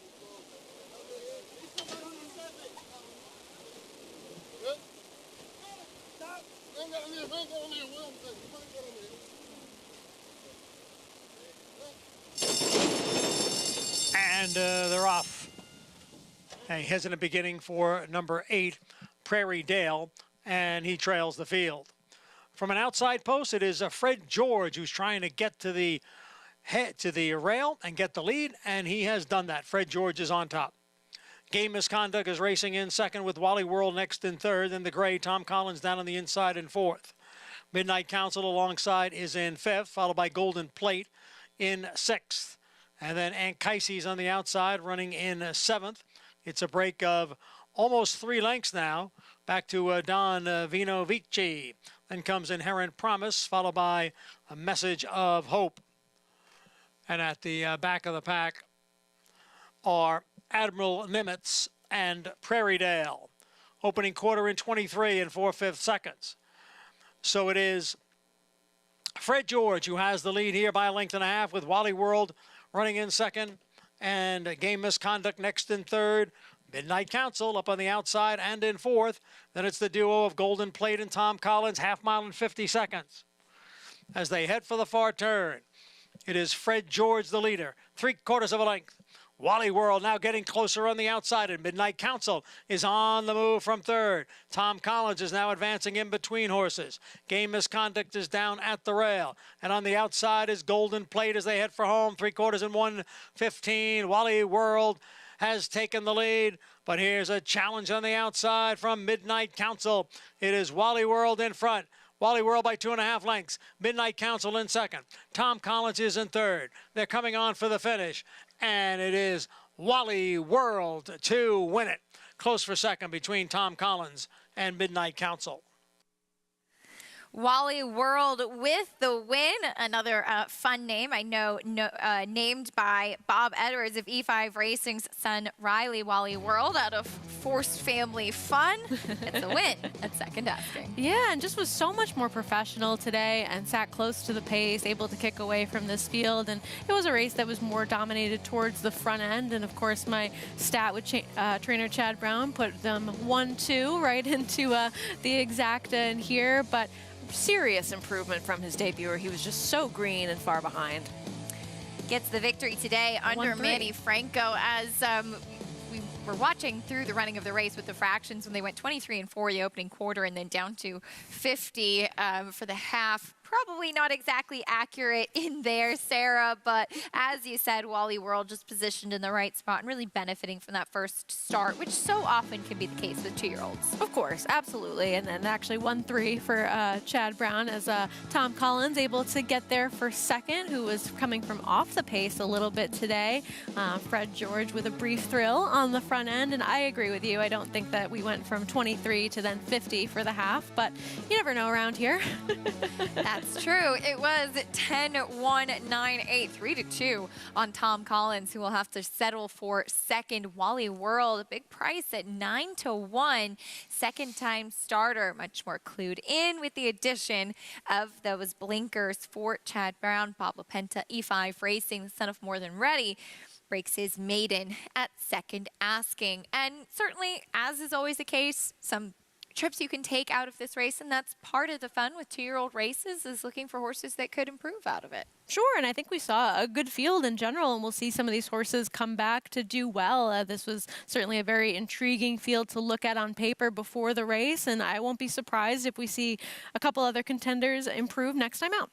Nice effort from the number 8 Prairie Dale, Todd Pletcher, first-time starter, as it was all horses experienced in the top 3. First-time starter Prairie Dale checking in 4th. 10-1, 9-8 Wally World with the win in our Spencer Farm two-year-old race of the day. Prices, reactions, and more when we come back on America's Day at the Races. Stay with us.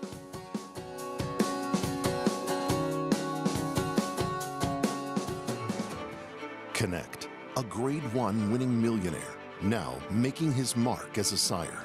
With Grade 1 winner Rattle and Roll in his first crop, along with Grade 3 winner Hidden Connection, and stakes winners The Alice Look, and Implicated in his second. With a full book bred last year, there is more quality in the pipeline. Connect, a proven sire in the making, standing at Lane's End. Experience the adrenaline-pumping, suspense-filled action of the Sport of Kings right from your phone with Naira Bets. It's fast, easy, and secure. Download the app today and start winning with our lucrative weekly promotions, thrilling handicapping contests, and a one-of-a-kind VIP rewards program. Don't just watch horse racing, be a part of the action with Naira Bets.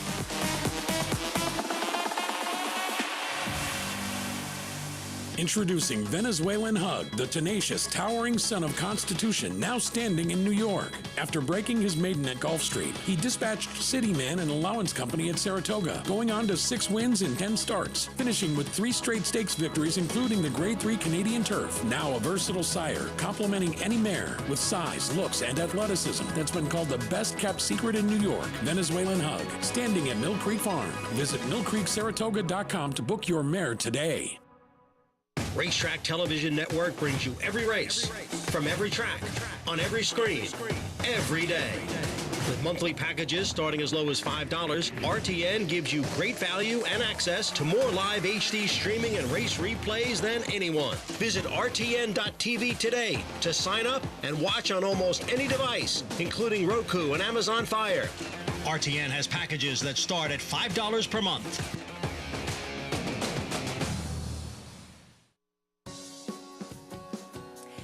You're watching America's Day at the Races. Acacia Clement, Sarah El Badoui, and Maggie Wolfendale. It's Ladies' Day here on the show. Just realized that. For now. For now.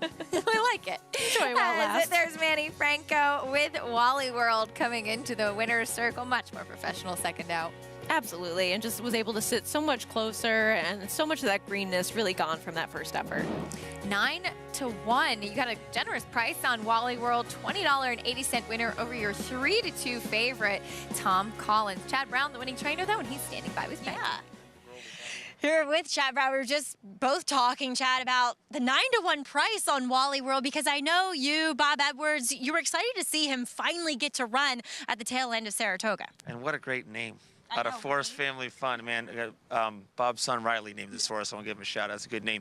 No, we really like the horse, and you never know maiden races, particularly at Saratoga. There's a lot to see, and boy, did he catch me off guard and Manny off guard. He was so green, and he's involved with a lot of bumping and such in the lane. It was a little scary, but we put a set of blinkers on him. My staff did a great job, and today you could see he was all business focused. It's not something you often do, is put blinkers on young horses. Talk of ultimately what led you to that decision. Yeah, just because he caught me off guard there in this maiden race, how green he was, and just unfocused and difficult steering, and just didn't run that well.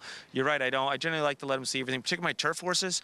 I just feel like they switch off a little bit better without the blinkers and can cover up and such and show that turn of foot that we try to train them to have. But I didn't want to waste any more time with this guy. I was so disappointed the way he acted. And I'll tell you, I'm proud of him today. He turned it around, and the blinkers will be staying on for a while.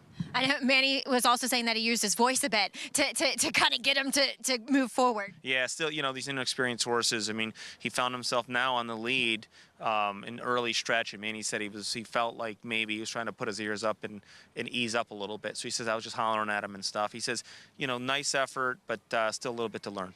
Chad, we'll see you well represented per usual in the Breeders' Cup. Talk a little bit about your contingent that's heading out west.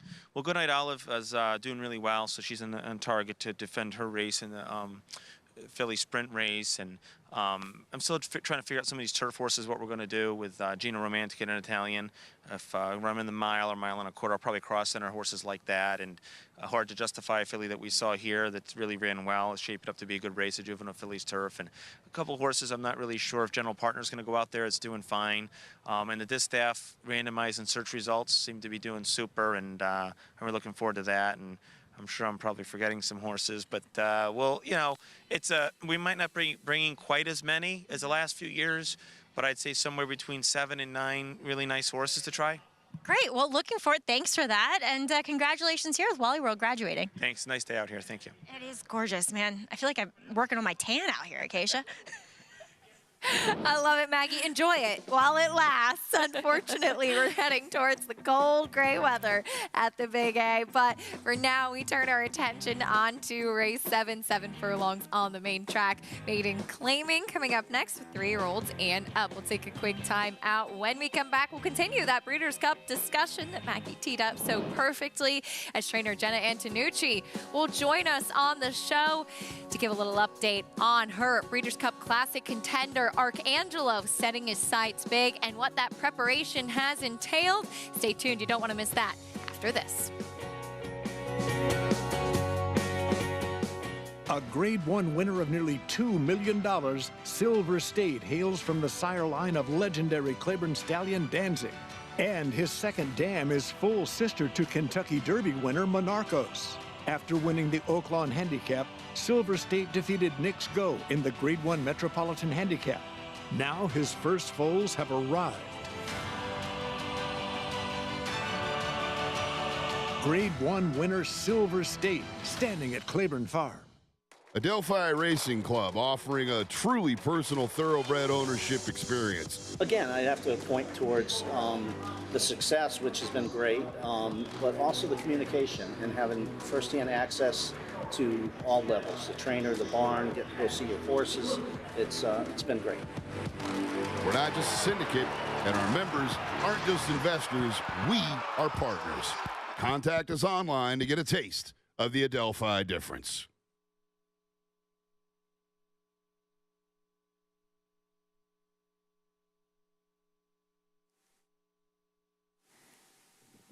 Hi, Jenna. Jenna, hey, Acacia. Hey, how's it going? Good, how are you? Good. Alrighty. Say again.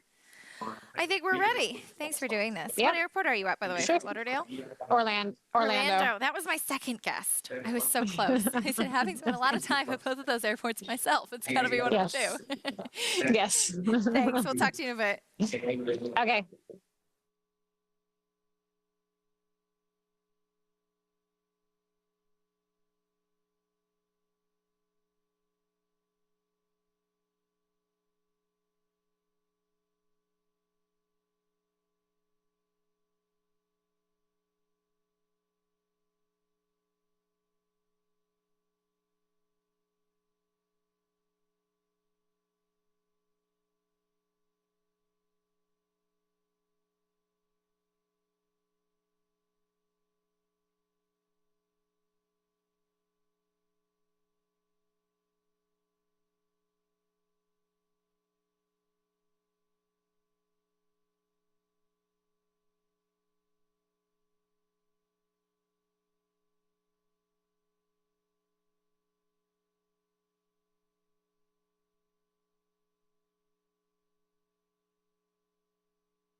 the inside, Arcangelo is now making an early bid. The opening quarter went in 23 and 2/5 seconds. 23 and 2. Arcangelo has backed off Ford 3 lengths off the lead. Arcangelo will go 4 wide, but he's making some nice headway, and there goes Arcangelo on the outside along with Tapit Trice. Forte still has 4 lengths to find. He's starting to warm up, just got a crack as he'll come 5 wide into the stretch. Scotland, Arcangelo, in between them it's Tapit Trice. Forte still 5 lengths back and Disarm trying to come through a narrow opening as Arcangelo has opened up a 3-length lead, and it's the Belmont winner in charge. Disarm gets loose late and is coming with a menacing bid. It's Arcangelo and Disarm 1-2. Arcangelo, another Travers for Javier Castellano. Congratulations, Jenna Antonucci. What a training job.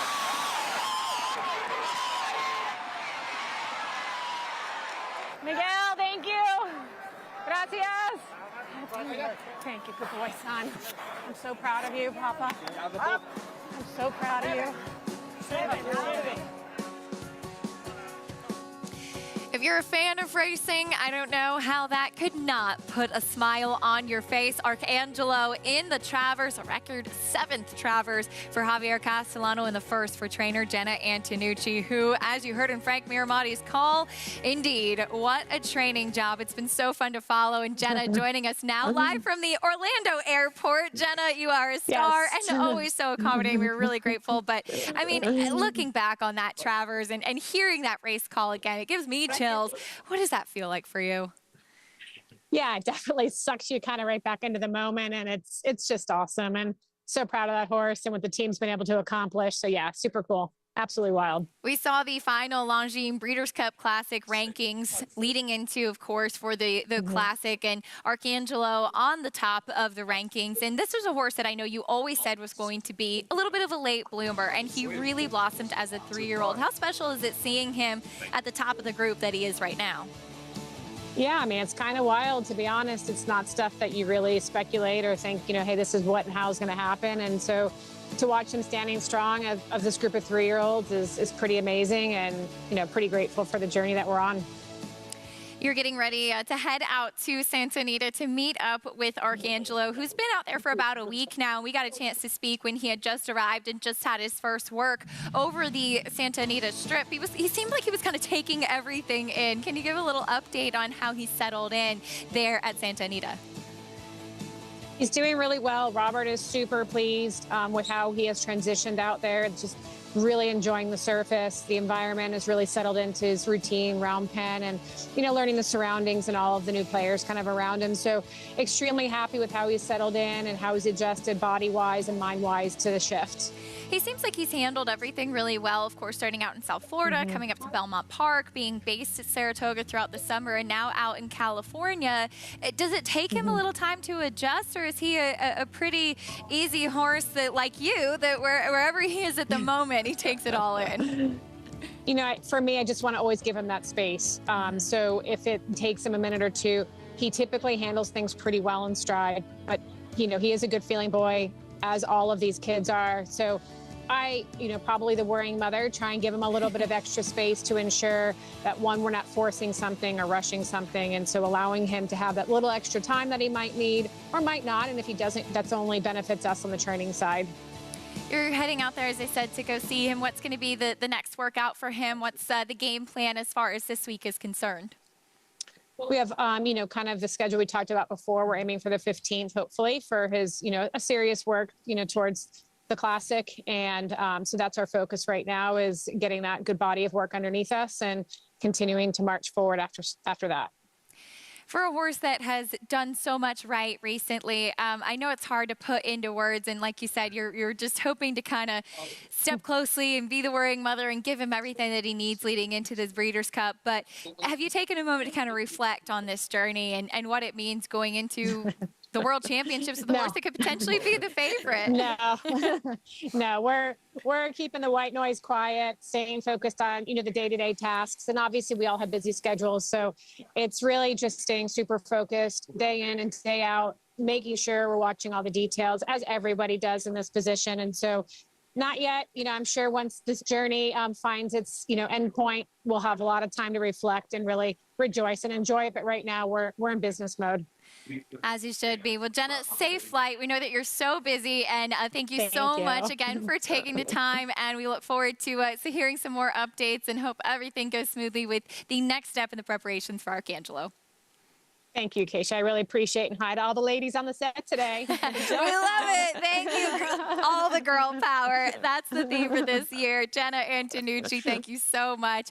She's been so accommodating with her time and really, really grateful to have a chance to get those live updates on Arcangelo as Sarah, pretty cool stuff. Oh, absolutely. And a big thank you to Jenna for taking the time to chat with us weekly and give us those progress reports on how he's doing out there. And as she mentioned, racing is just go, go, go. And you don't always have that moment to sit back and realize what you've accomplished. And it might be after the Breeders' Cup happens that she realizes and gets that moment to really rejoice in what she has done this year. You and I got a chance to watch both the Belmont Stakes and the Travers Wins together in the winner's circle. And it's kind of that moment where even if maybe you were betting or associated with another horse or not necessarily with Arcangelo, I feel like just everybody that's involved in racing at the end of the day is a fan of the sport. And it's such an easy horse, an easy story to root for, not to mention he's got a lot of talent. Absolutely. And it's not only the good story, as you mentioned, but the horse is really good too. And as you see, he's going to be that top-rated horse going into the Breeders' Cup Classic. And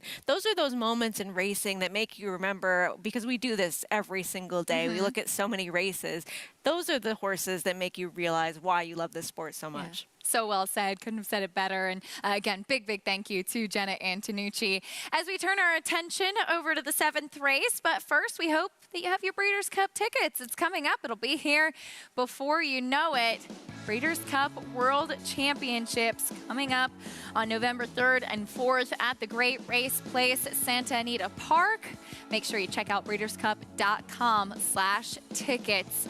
I don't know if there is a more beautiful backdrop than the San Gabriel Mountains there at Santa Anita Park. I know, I still haven't been yet, which is kind of an embarrassment, but one day I will be there to see it in person. One day we'll get you there. Got to experience Clocker's Corner and see the sunrise with the mountains in the background. It really, really is special. Heading back over to Belmont at the Big A, race 7 coming up next, 7 furlongs on the main track. This maiden claiming up next, and there is your short price favorite, Vodka Mardini. We talked about gin in the last race. Here's vodka if you're a fan. Has speed and a big drop in class. And he's coming off a layoff as well, and we're going to take a look at his last win when he, his last second place finish, which was 2 starts ago when he was behind American Law, a horse that we saw recently, returned to finish second against Forced Ranking and has kept some good company. This is a major, major drop in class, and it's the one that you have to look at as a little bit of a red flag. You don't know what you're going to get from him in this spot, but particularly with the scratch of the number 2 Lucency in here, and with his early speed, if he can bring that back to the table, and Linda Rice has him fit and ready to go off the layoff, as she often does, the price on him just makes a lot of sense when you look around. Yeah, and even with Refua out, who's not necessarily a win type for sure, but he was a horse that had promised to be forwardly placed, so that could mean that Vodka Mardini is really able to control things on the front end. And that would, of course, work in his favor. And here, perhaps the number 7, When Love Takes Over, can be a little bit more aggressive, and a horse that had shown some promise in the past, as he also is now dropping in class too, but it really seems like Vodka Mardini's race to lose. Short price favorite right now. We want to get some thoughts from Maggie in the paddock. But Maggie, first, before we hear your thoughts on this 7th race, I wanted to check in with you, as I know you got a chance to sit down with Jenna Antonucci before the Belmont Stakes. And for all of us, this has been such a fun journey to follow. What are your thoughts on Arcangelo leading into the Breeders' Cup? Well, it's a formula that if it isn't broke, don't fix it. And that's what Jenna is doing. And I like how they're giving him every chance. You know, she talks about this horse's space, and she talks about it in, letting him develop mentally, but also physically. They put up a round pen just for him so he can go and roll and kind of adjust himself, as horses will do when they get that opportunity to kind of lay down in the sand and roll around. And it just keeps everything moving in line and keeps him loosened and limber. They're professional athletes, and right now Arcangelo, as that ranking that we saw would suggest, is a top athlete in our sport. And I couldn't be prouder and just grateful for what Jenna has given us from a media perspective and really letting us see a behind-the-scenes view of Arcangelo, and for all of her time. And just, she's so smart and well-spoken, and I think she's such a great role model and representative of our sport right now. As we'll take a look at Vodka Mardini, who's much the horse to beat in here, coming back off a layoff, and I feel like I'm having deja vu with this horse, to be honest. He looks much the same as what he did coming back off of a similar layoff in November of last year when he ran his best race. Now he's gotten a little bit warm and hot here under the collar as he does come back wearing those front wraps for the first time. But if he is any resemblance of that race, he should win here. I thought the one, a first-time starter, was interesting. No Surrender for Rudy Rodriguez. If you go back a generation, it's quite a lovely turf pedigree. Christy with the K, Greatest Stakes Place turf runner, and also she's the Dam Half to Highland Sky. Good-looking type, Acacia. Maybe this is the wrong surface, but at least he's well prepared and looks like there might be a little ability. He's intriguing, debuting for 40,000. Maggie, thank you. There he is. No Surrender. Romero Mirage going to be aboard this first-time starter, Sarah. When a horse sells for $200,000 as a yearling and debuts for that $40,000 tag, I tend to take that as a negative, but this horse is taking a little bit of money in here. Here's your favorite, Vodka Mardini. And everything we said, the layoff he has to contend with, but with his early speed and the drop in class, he's pretty formidable. Looks to be the one to beat. Here's another horse off a layoff, Growth Mindset. One that we haven't seen since January, and last time we saw him, he was not really a factor. We'll see what we get now. Here's Aula cutting back in distance. He's had a couple of chances, but not really as many on the dirt, as he's only tried it twice, finished third last time out. When Love Takes Over, first time in a maiden claiming ranks. And he's shown a little bit of ability, particularly on the turf. Can he be more aggressively handled today? Screaming Uncle, first off the claim for Chris Englehart. And leaves the Chad Brown barn. He was dropped in for a tag last time, finishing second, but very much so with the flow of the race in there. That's the field for the 7th. For more on the horses in this field, including your favorite, let's check in with Jonathan. Yeah, guys, look, I don't have an overly creative opinion here. I am against the second choice, the 8, but I'll start with the horse I'm going to pick in here, the 3, Vodka Mardini. This horse just looks like the best horse on paper, has some of the best figures. Now, I understand there is a little bit of a break, right? The horse comes in off of a break since February. However, if you look through the past performances, you look through the speed figures, depending on which figures you look at, the lifetime best speed figure earned by Vodka Mardini was November 18th, coming off of a layoff. So I think this horse is going to run well fresh. And like I said, the biggest reason that I'm leaning so heavily on the 3 is because of the competition. Look, if there was someone else in here that get me excited, I'd have no problem trying to beat the 3 off the break. But the other likely horse in here is the 8, Screaming Uncle, who I don't like at all. This horse was 7-5 last time, dropping in for 20 with a huge setup, and still didn't get the job done. Now he moves to a trainer who's a 20% trainer for the year, but it's what better scenario is Screaming Uncle going to get than they got last time? I'll try to beat the 8 in here. I know it's a short price, but I like the 3 quite a bit. All right, Jonathan, thank you. He does look to be the one to beat, and we'll see if he can run back to that 81 Beyer speed figure. Maggie saying he physically looks like he did on that day when he ran that good effort. But here is Screaming Uncle, Sarah. He was second best last time out as the favorite when taking a significant drop in class for Chad Brown. I know he was claimed out of that day and certainly has some decent races, but don't you feel like he kind of should have gotten the job done that day? Yes, absolutely. And I definitely don't want him at the price that he's at right now as your second choice, just like Jonathan mentioned, because I agree. Last time was kind of the time for him, and he had some pace to close into in that spot. And here, it doesn't look like this race is going to play out the same way, at least on paper, in terms of the dynamics. So I don't really see this race flow being more in his favor today than it was last time. See how it plays out today. 2-1 right now on Screaming Uncle. But When Love Takes Over is also taking a big drop in class. For more on this Son of More Spirit, let's go back to Maggie. And lower profile connections, I think, are giving you a somewhat generous price on a horse who I think is more than capable of winning here if you don't trust the layoff with Blanca Mardini, which I'm a little bit suspect of. Getting washy, the front wraps, meh. I'll take a better price on When Love Takes Over. And I remember talking to Andrew Lakeman, his trainer, and him saying that Trevor McCarthy has worked a great deal with this horse, and early on in their career, his career, he was a horse that got very aggressive, and they worked a long time on teaching him to relax, teaching him to rate. I don't know if that's always been the greatest angle when it comes to his races in hindsight. I like them to keep him a little bit more forward, as they kind of did last time out in what was an off-the-turf event. Looks great out there on the racetrack, warming up with the pony today.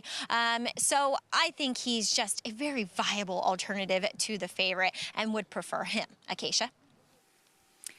Maggie, thank you. When Love Takes Over, you'll definitely get a better price on this one. 7-2 on this colt who ran an off-the-turf race last time out. And it was a day when you wanted to be forwardly placed on September 28th as well, at least what I had in my notes. But this is a horse who he's never been in for a claiming tag before. Exactly. He's just getting some class relief in here, and I'd really rather take him at 7-2 than the number 8 horse, Screaming Uncle, at 2-1, because he is dropping in for the first time, and he will have better forward position than his rival towards the outside. That was a 3-horse field last time, and he did end up finishing third in there.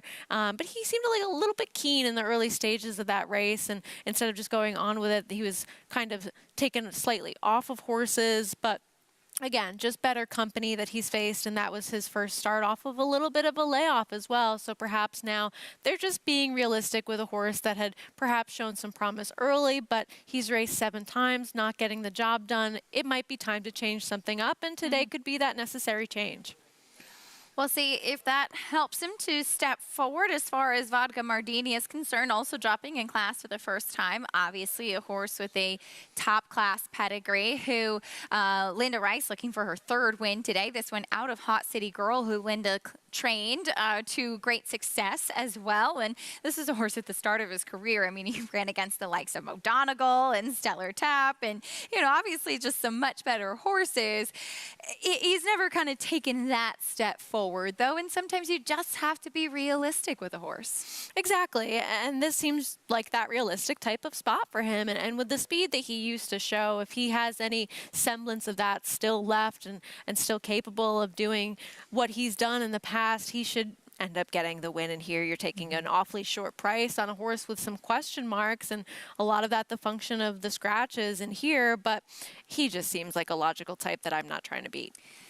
Maybe he will just find his friends today. Vodka Mardini looking to break his maiden off of the layoff since February, as we see somebody off their mount. Who is that? I think that might be your rider on No Surrender. No Surrender. That's yes, Romero I see a Mirage. 1. Yes, I thought so. Just wanted to be sure. No Surrender. So this is a horse that actually had 3 gate workouts in a row before that last maintenance work. So maybe he's a little bit tricky at the gate. Looks like they're going to load him without the rider. But it seemed like Romero knew exactly what to do. And in fact, they're putting a blindfold on him, Sarah. So what they'll do in this case is put the blindfold on, kind of turn him around a few times to disorient him a little bit.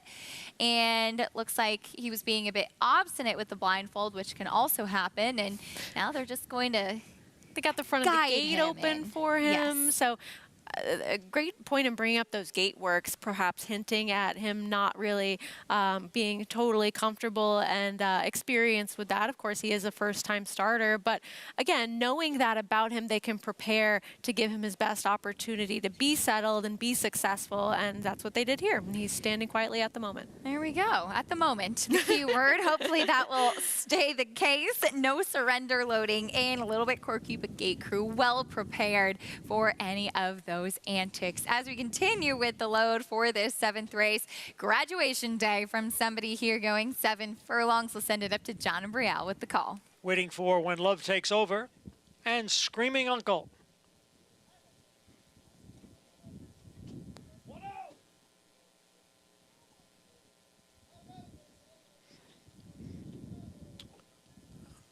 They're in the gate. And they're off. Hesitant beginning for number 1, No Surrender, and he trails. Vodka Martini trying for the early lead, along with When Love Takes Over, and the two of them are right together. Screaming Uncle sits off of them in third. Now No Surrender moves up down at the rail. Growth Mindset is in between horses, and Ola is the trailer in sixth. Vodka Martini, the odds-on favorite, in front by a length. When Love Takes Over in second. The quarter went in 22 and 4.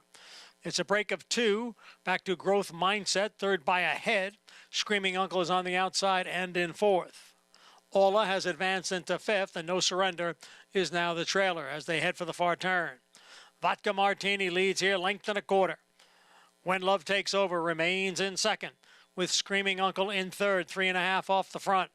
Then Growth Mindset, followed by Ola. And way back is No Surrender. Half mile, 46 seconds. It is Vodka Martini with the lead at the head of the stretch. Vodka Martini has opened up here. It's Vodka Martini with a 6-length lead. Screaming Uncle has moved into second. When Love Takes Over has dropped out of it. Ola has gained into third. Vodka Martini has the lead. The lead is a half dozen lengths. And Vodka Martini is on to victory here. Really never had an anxious moment. Screaming Uncle was second, and Ola finished third. Vodka Martini on the class drop off the layoff, just finding the right spot and gets the win today, Sarah. And if those fractions are correct, I wouldn't say that he went so slow early either. Those were fairly legitimate for the level and the 7 furlong distance, and obviously slowing up towards the end as all races generally go on the dirt. And I just think that he wasn't really persevered with towards the later half of this race, which is why you saw that margin dwindling. But did what he needed to do, and that was get the win. I wonder if he got claimed today. Probably. What do you think? Probably? I would say so. Class? Be certainly useful throughout the winter here at Aqueduct. 4-5, Vodka Martini getting the victory off the layoff. 3-8-5-4, third win today for Linda Rice. This one with Jose Lezcano in the saddle. The other two were with Jose Ortiz, but a barn that continues to roll. Yeah, absolutely. Another win for her. And this is a horse that people probably leaned on fairly heavily within that pick 6 sequence, because he just seemed like one of the more reliable types throughout the 6 races. The class relief, the early speed, all seem to work in his favor. And maybe, yes, getting a little bit tired at the end. Like you said, not persevered with. He had enough margin of victory to get the victory and hadn't run since February of this year either. But at 4-5, Vodka Martini gets the win. The son of Bernardini and Hot City Girl with the victory at 4-5. Bring you prices and more when we come back. We'll also learn a little bit more of the backstory of trainer Ray Handel, who continues to make his father proud. His unorthodox journey to becoming a thoroughbred trainer. We'll learn a little bit more about his story after this on America's Day at the Races.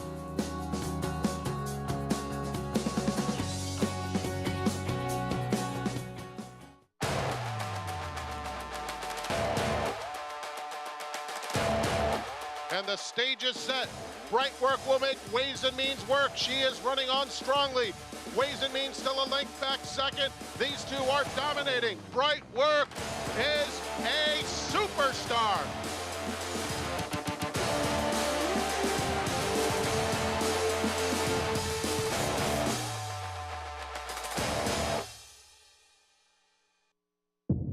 Reach for the unreachable. Race to new horizons. The artisan's quest for beauty burns in the heart of Japan, forging strength like no other, with love and honed to perfection. Noble, authentic, and only here. The legacy of strength. Curlin was the leading sire of Grade 1 winners in 2021 with 5 and 2022 with 6. In 2023, Curlin is the leading sire of Grade 1 winners with 5. Big race. Nest Clariere is too far back. A 16th to run, and Idiomatic has a 2-length lead. Nest is fully extended. This is what winning looks like. A huge performance all the way. Curlin, the personal the classic sire. There's a big, bold, beautiful world waiting to be explored by you and your friends, of course. But not just any friends, the best of friends. The kind of friends who let you do you. Because in this world, it's positive vibes only. And when you get in the zone here, you stay a while. These aren't just good times, they're the best of times. And your time is now. So come explore. Resorts World.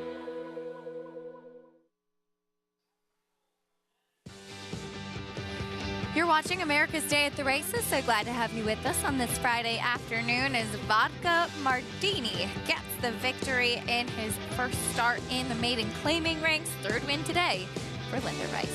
She's having a day, and she has a pretty strong chance in the upcoming 8th race as well with Costa Terra. But this horse, he had shown that he had early speed in the past. It was his first time in for a tag, and even though he was coming off a significant layoff, she just does well with getting these horses to come back fit and ready to go, and the class relief worked out for him.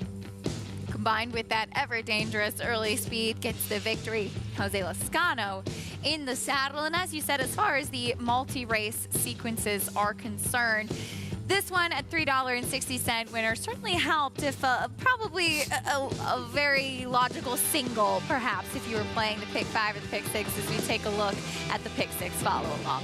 And it started out in a logical manner as well with Linda Rice winning that race with another horse dropping in class, the number 2 Joking Way. A couple of prices on the turf, 2 $20 plus winners. And if you're live going forwards, you've had some logical horses as well as a couple prices mixed in. So it'll be intriguing to see how the last 2 races play out because you will have some heavy favorites going into the final 2.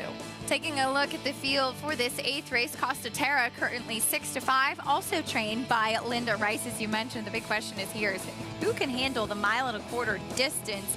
That'll be the trip for this upcoming 8th race, our feature, and a good one. Constitutional Lawyer, bit of a player as well, though, as he finished behind another Linda Rice trainee, Film Star last time out, but that horse trained by Ray Handel, who has had a love of the game since he was a young child, and like so many, was first brought to the racetrack by his dad and has some wonderful memories there. But it was an unorthodox journey from those days in the stands to becoming a trainer like he is now. It's been quite an unorthodox journey. My dad was a gambler, took me to the racetrack when I was a little kid, and I just fell in love with the game, and it's all I'd ever wanted to do at a young age. Started going to the track and meeting some people, learned how to groom, learned how to ride. Started like a janitor at a corporate company and worked our way up to being a CEO now. I went out on my own in 2014. Second horse I ever bought was English Soul. She's still actually my career high earner. And Promise Her America, she's been so special to me. You know, she got me my first graded stakes win because we'd been knocking on the door in graded stakes company, but I felt like it was one thing that was kind of holding us back a little bit and showing people that we can really do it at a higher level.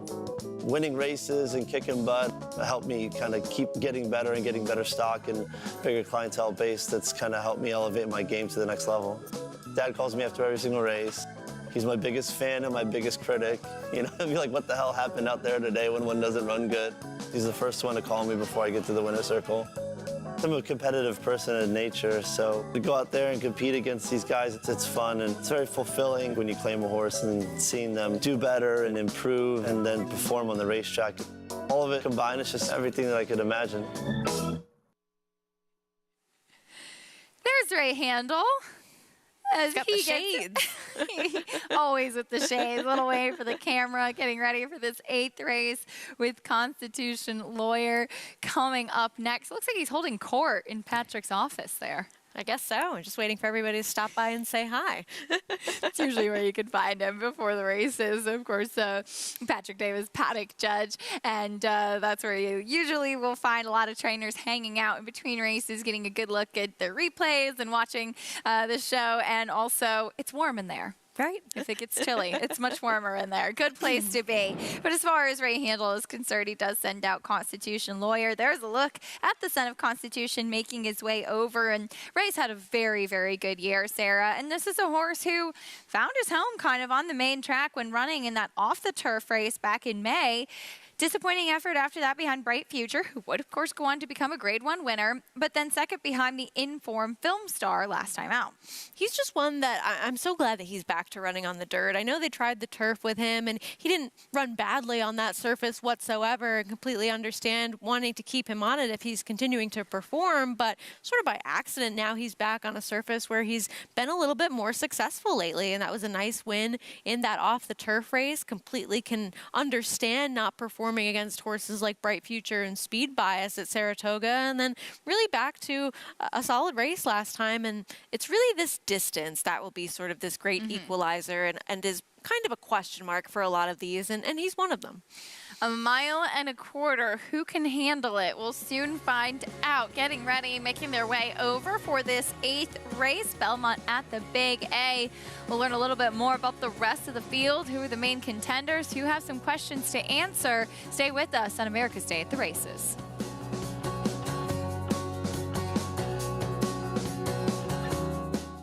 Introducing a stallion, as top class as they come. In 22 career starts, he won or placed in 12 graded stakes, competing in 15 Grade 1s, earning over $1.7 million.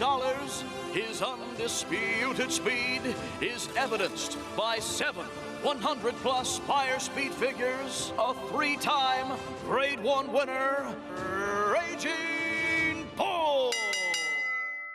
Now more than ever, it's time to get with the program.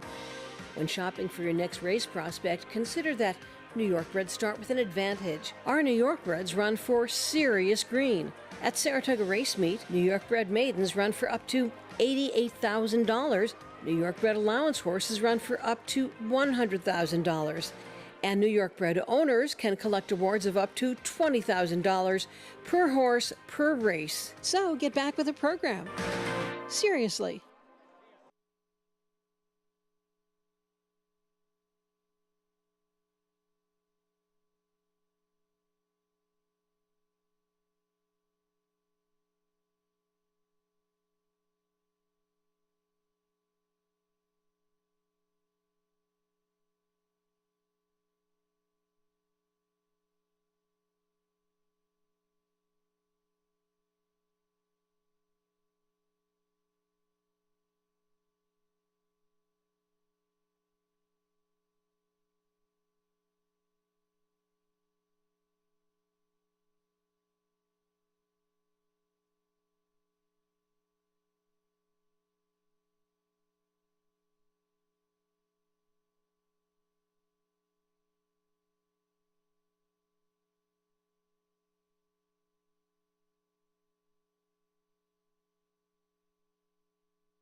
All right, everybody, welcome to Claiborne Farm.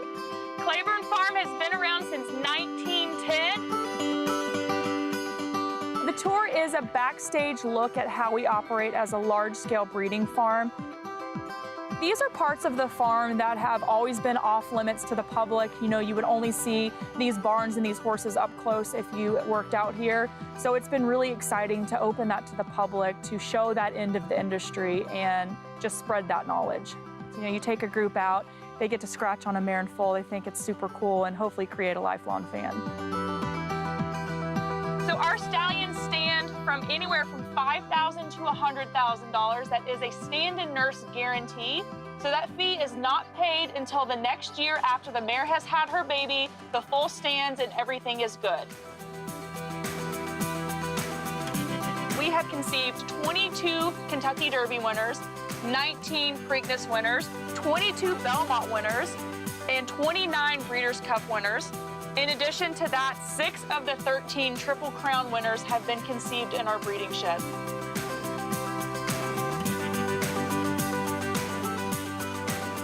So I'm always excited to, spread the knowledge that I've had, share this passion for the breeding industry that I've had basically my entire life, and just spread the wealth.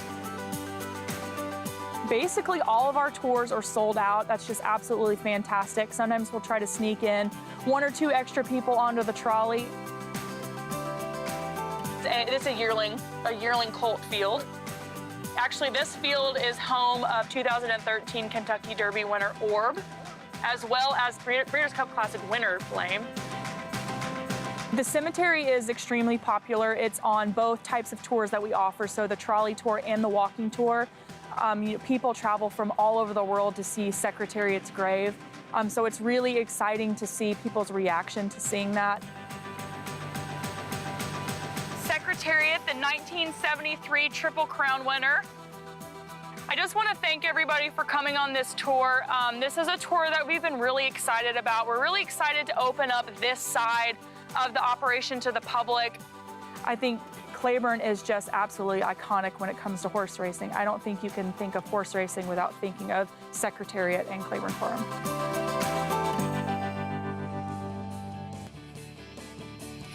Our program brought to you by Claiborne Farm. 100 years of doing the usual, unusually well. Carved into a pumpkin.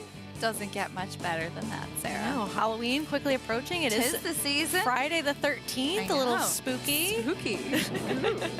Are you, a lot of racetrackers are superstitious. Are you superstitious? It depends. I mean, I will say not as much as some people. It does not bother me that today's Friday the 13th. Now, if something happened, I would be very quick to blame. So maybe I'm always looking for an excuse. Quick to accuse. I see how it is. I get it. There is Costa Terra. Linda Rice certainly thinks Friday the 13th is a lucky day. She's looking for her 4th win on the card, and this is a horse who we saw disappointing last time out, but that was in the Grade 2 Woodward behind Zandon. Prior to that, ran 2nd, going 1 mile and 3/16, won at 1 1/4 miles up at Saratoga. While it's a question for many in this group, it's not a question for Costa Terra as to whether he can handle the distance. Right, and it's more of a question of can he handle it against this type of field, because that was an off-the-turf race. However, he's kind of backed up that performance since, and running 2nd to Classic Catch is not really anything against him because that horse did return and run well with a little bit of trouble next time out. And then behind Blue Devil, a horse that came back and ran 3rd in a graded stakes, the Lucas Classic over at Churchill, and got a 98 buyer. So even though he hasn't been winning his last 2 before the Woodward, he's been keeping good company. Certainly has, and as we said, we know he can handle the distance. For more on Costa Terra and the rest of the field, let's welcome back to the show, Richard Migliore. Hey, Richie. Hey, Keisha, thank you. It's interesting. Listen, this is a classy group of horses. They all look well. They're all very well turned out. But talking about the 6 Costa Terra, he's making a really nice impression. A horse that was not embarrassed against Zandon in the Grade 2 Woodward. And sometimes you look for a little regression. A horse will lighten up, tuck up a little bit coming out of a hard race like that. I don't see it. I see a horse that's just very healthy, doing well. I do think he could be a little bit tricky to ride. I think he's a horse that you don't want to get into a long, protracted fight with. It looks like if you go back to some of his races in Saratoga, when it kind of stretched his run out, he was kind of hanging with his company a little bit. I think you want to make one good run, just one big punch, get by them, finish the deal. Don't get into too long of a prolonged battle, if you will. The one-horse Tonal Impact, making his first start off the Pat Reynolds claim, comes from a good barn in Linda Rice. In a good barn now with Pat Reynolds, a guy who knows how to win, knows how to get it done. And this horse is a pro's pro. I mean, he 8 for 27 lifetime. He shows up. I just wonder, if he really wants 1 1/4 miles. He's a horse that does have a really nice turn of foot, a finish, an acceleration that I think sometimes gets muted a bit the longer they go. Some people see a horse that's closing tight. So, 1 1/4 miles should be fine. But in actuality, it's the opposite. And I think like 1 mile is really well within within his wheelhouse. The 2 Good Skate is a horse I'm very interested in. I think he could turn out to be the pace here. He looks very sharp. I love the rich, hydrated look of his coat. He's carrying good weight. And he's a horse that beat Curbstone here last year in what looks like a similar type of setup where not a lot of pace. Manny Franco was aboard that day. You get Kendrick Carmouche today, who is a rider that is very in tune with how important speed is in forward position. And if he gets to go get loose on the lead, he's a horse that could be very, very tough, very problematic to reel in. And I love the way he looks. He gets the paddock check mark for me. And the 5 Constitutional Lawyer, he's also really looks good. We just had a Ray Handel feature. Our percentage with features and people having success is pretty high. And he's a horse that, from a physical standpoint, 1.25 miles shouldn't be any issue at all. And he feels like, you know, if you look at his form, it's like a really good race and then a little regression. Well, maybe he's due to put 2 back-to-back good efforts, making a nice impression here in the paddock.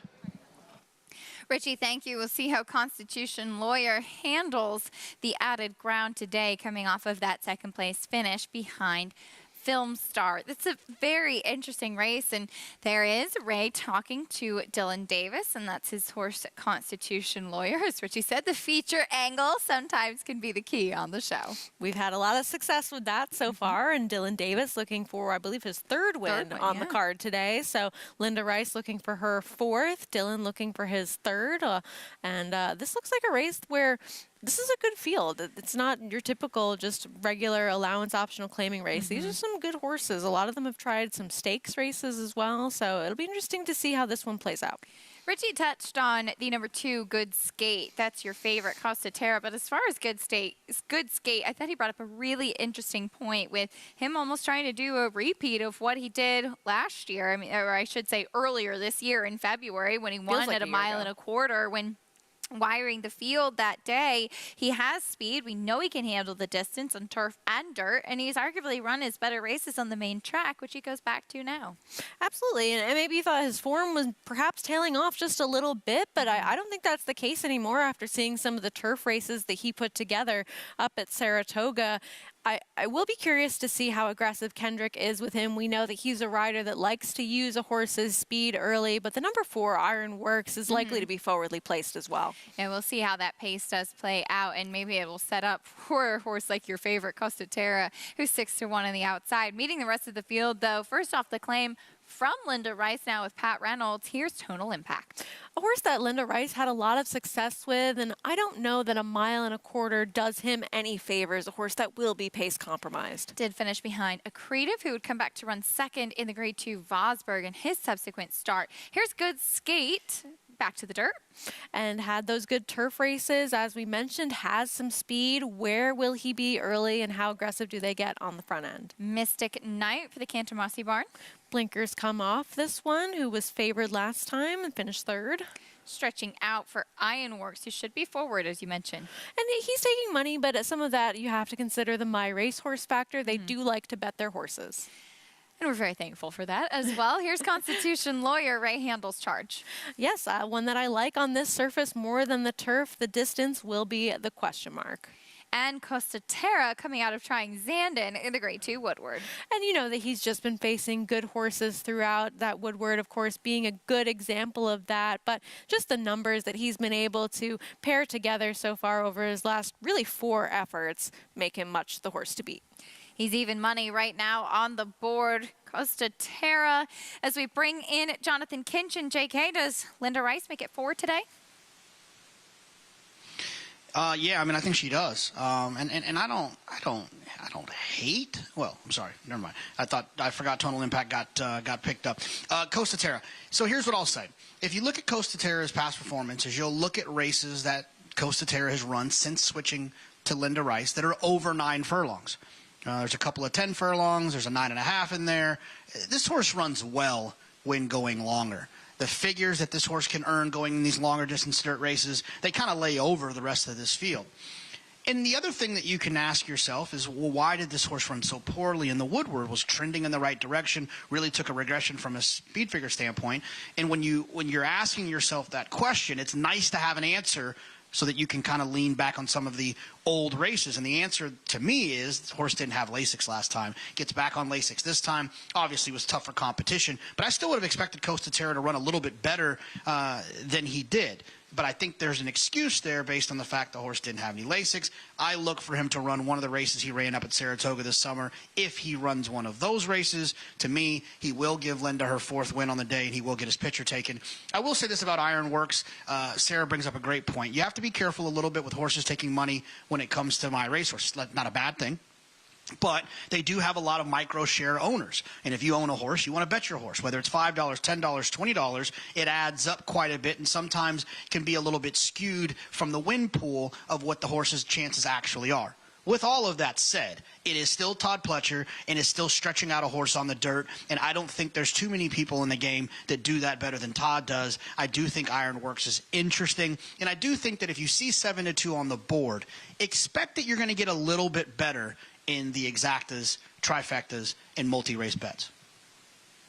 Jonathan, thank you. Some good points there, and important to remember with a horse like this, Ironworks. Now, he did come off of a bit of a layoff, finished 3rd behind Film Star and Constitution Lawyer last time out, Sarah. But the distance will be a question for him. Can he handle the added ground? But you would imagine that Jose Gomez will be aggressive with him early. He just seems like the speed and good skate. It depends on what Kendrick wants to do early, and he does draw more towards the inside. But Jose Gomez could find himself on the front end early in this race. And while I don't necessarily know that he's good enough against this group with that kind of early advantage, depending on how fast they go, he could be a little bit dangerous. You're getting a better price right now on good skate. So I would tend more in that direction if I'm looking for a horse that's going to be forwardly placed and one that we know can get this distance and that has more of a proven record over time.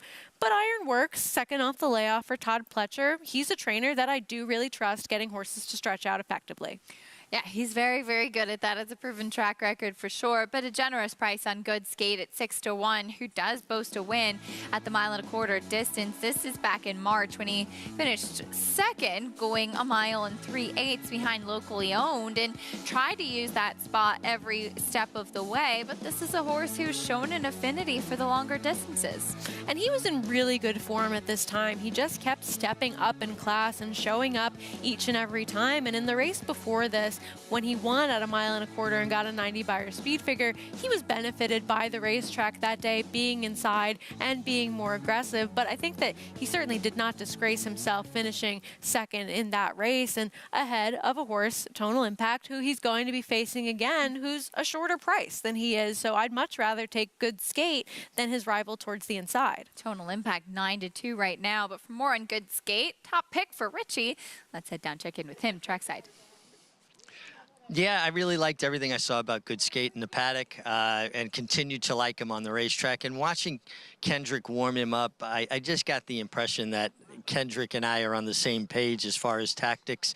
I think he's going to try to put him on the lead, take them gate to wire, and a race that doesn't appear to have a tremendous amount of speed. I guess a lot has to do with what the 4 Ironworks does, but usually in races like this, 1.25 miles, it's the rider that shows that resolution, right? That has a plan and goes to execute the plan, that's able to control the race. And that's one of the things that Kendrick does extremely well on a horse that I think is getting back to the right surface at a distance he's been successful over this course at when he was able to go gate to wire. And I thought he ran extremely well that day. It looks like he might be a little bit light on some of his figures, but I got to go with my gut on this one because I just think tactically he might work out an advantageous trip with that speed. And also, guys, stay with me here. Everybody knows I'm a huge New York Ranger fan. They had their first game of the season last night. They won 5-1 over Buffalo. They looked fantastic, so they had a good skate. Leave it to Richie. He's always got the puns. He's got him. I was wondering where he was going with that, to be honest, but he brought it home. He brought it home. Good skate. Maybe that's the hunch bet here. We'll see what he does at 5-1 now. Even money still, though, on your favorite to the outside, Costa Terra. The one horse that we haven't touched on much is the 3 Mystic Knight. I know he's the longest shot on the board, but this was a horse that Back in the day, they actually tried running him at 1.5 miles, and wondering with the blinkers coming off, particularly as he stretches out, and he just may not be good enough. But oftentimes when you see that kind of equipment change, it's to get a horse to relax when going the added distance. I just don't know that he's the same horse that he once used to be, but some of his races earlier on in his career would make him extremely tough in a spot like this. He has those 4 wins on his record, and the Cantor Mossis do a wonderful job with their horses as he hasn't been in their barn for all that long. Maybe you forgive the race that he comes out of last time as he was going 1 1/8 miles with them for the first time. He finished 3rd that day, was a little bit wide, but I just don't know that he's quite as good as some of the top contenders. Some things to prove today. We'll see what he can do and what your favorite Costa Terra can do. Linda Rice looking for 4 on the day. It's our feature going 1.25 miles on the main track. Good one coming up here on America's Day at the Races. John and Brielle standing by with the call. Waiting for Constitution Lawyer and Costa Terra.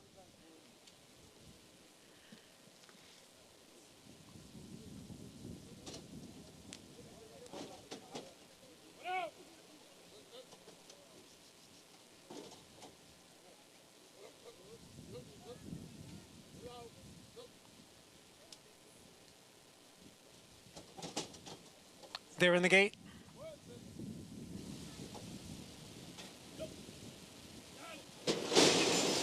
And they're off, and a good start for Costa Terra from the outside. Iron Works away well, going out for the lead. Good Skate is now moving up down at the rail, and Good Skate will take the lead. Then Iron Works, and on the outside, Costa Terra, who is headstrong right now here in the early going. Constitution Lawyer is down at the rail. Break of almost 4 lengths to the 2 trailers, Tonal Impact and Mystic Knight.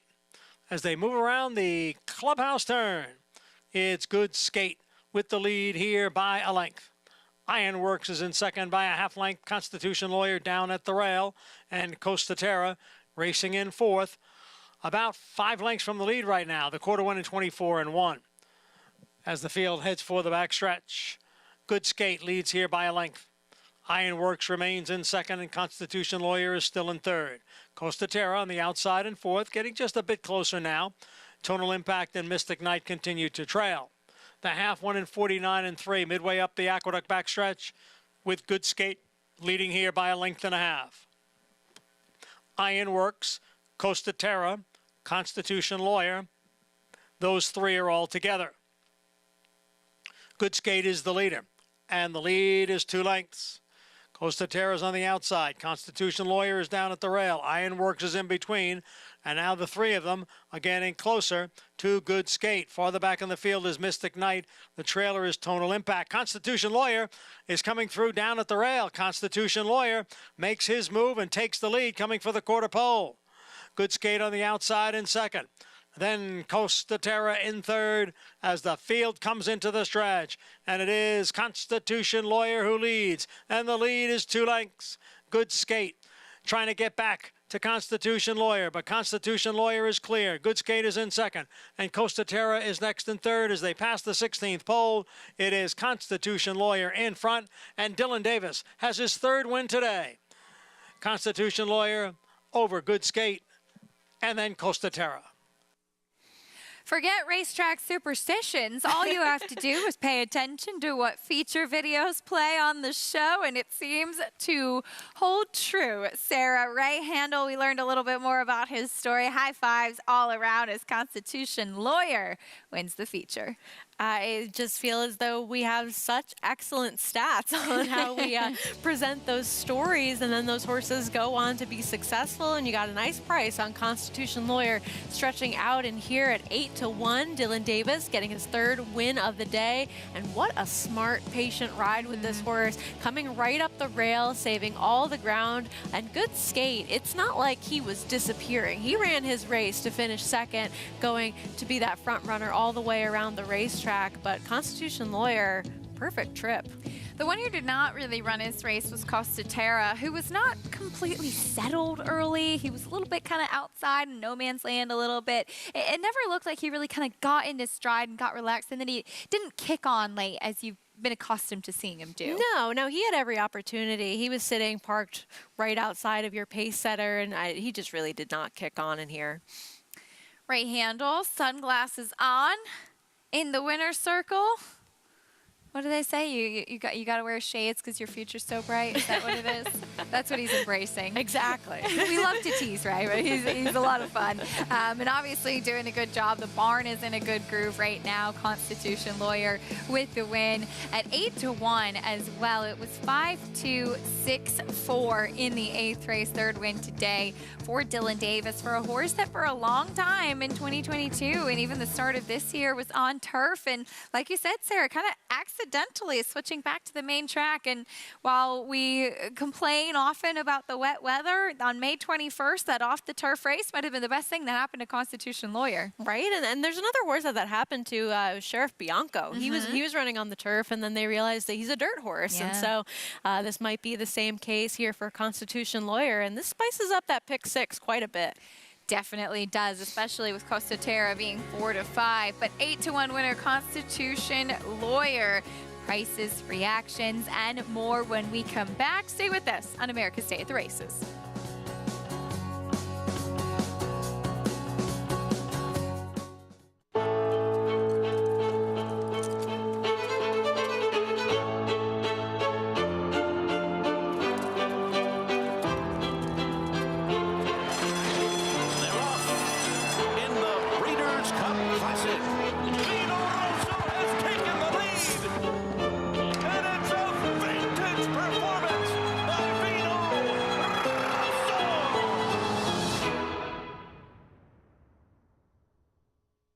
Experience the adrenaline-pumping, suspense-filled action of the Sport of Kings right from your phone with Naira Bats.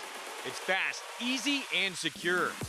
Download the app today and start winning with our lucrative weekly promotions, thrilling handicapping contests, and a one-of-a-kind VIP rewards program. Don't just watch horse racing, be a part of the action with Naira Bats.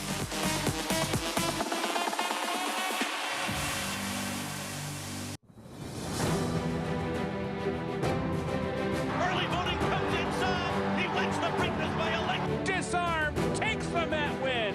Ultima, they win the Bet Parks Pennsylvania Derbies. Wicked Halo, who wins the Raven Run Stakes. Nobody catching Society. Ring, one. Cybernite has won the National over Tama and Ghana in the Forgo. Echo Zulu wins the Next-Gen Breeders' Cup Jumbo Series. How do you become the gold standard in racing partnerships? One horse, one partner,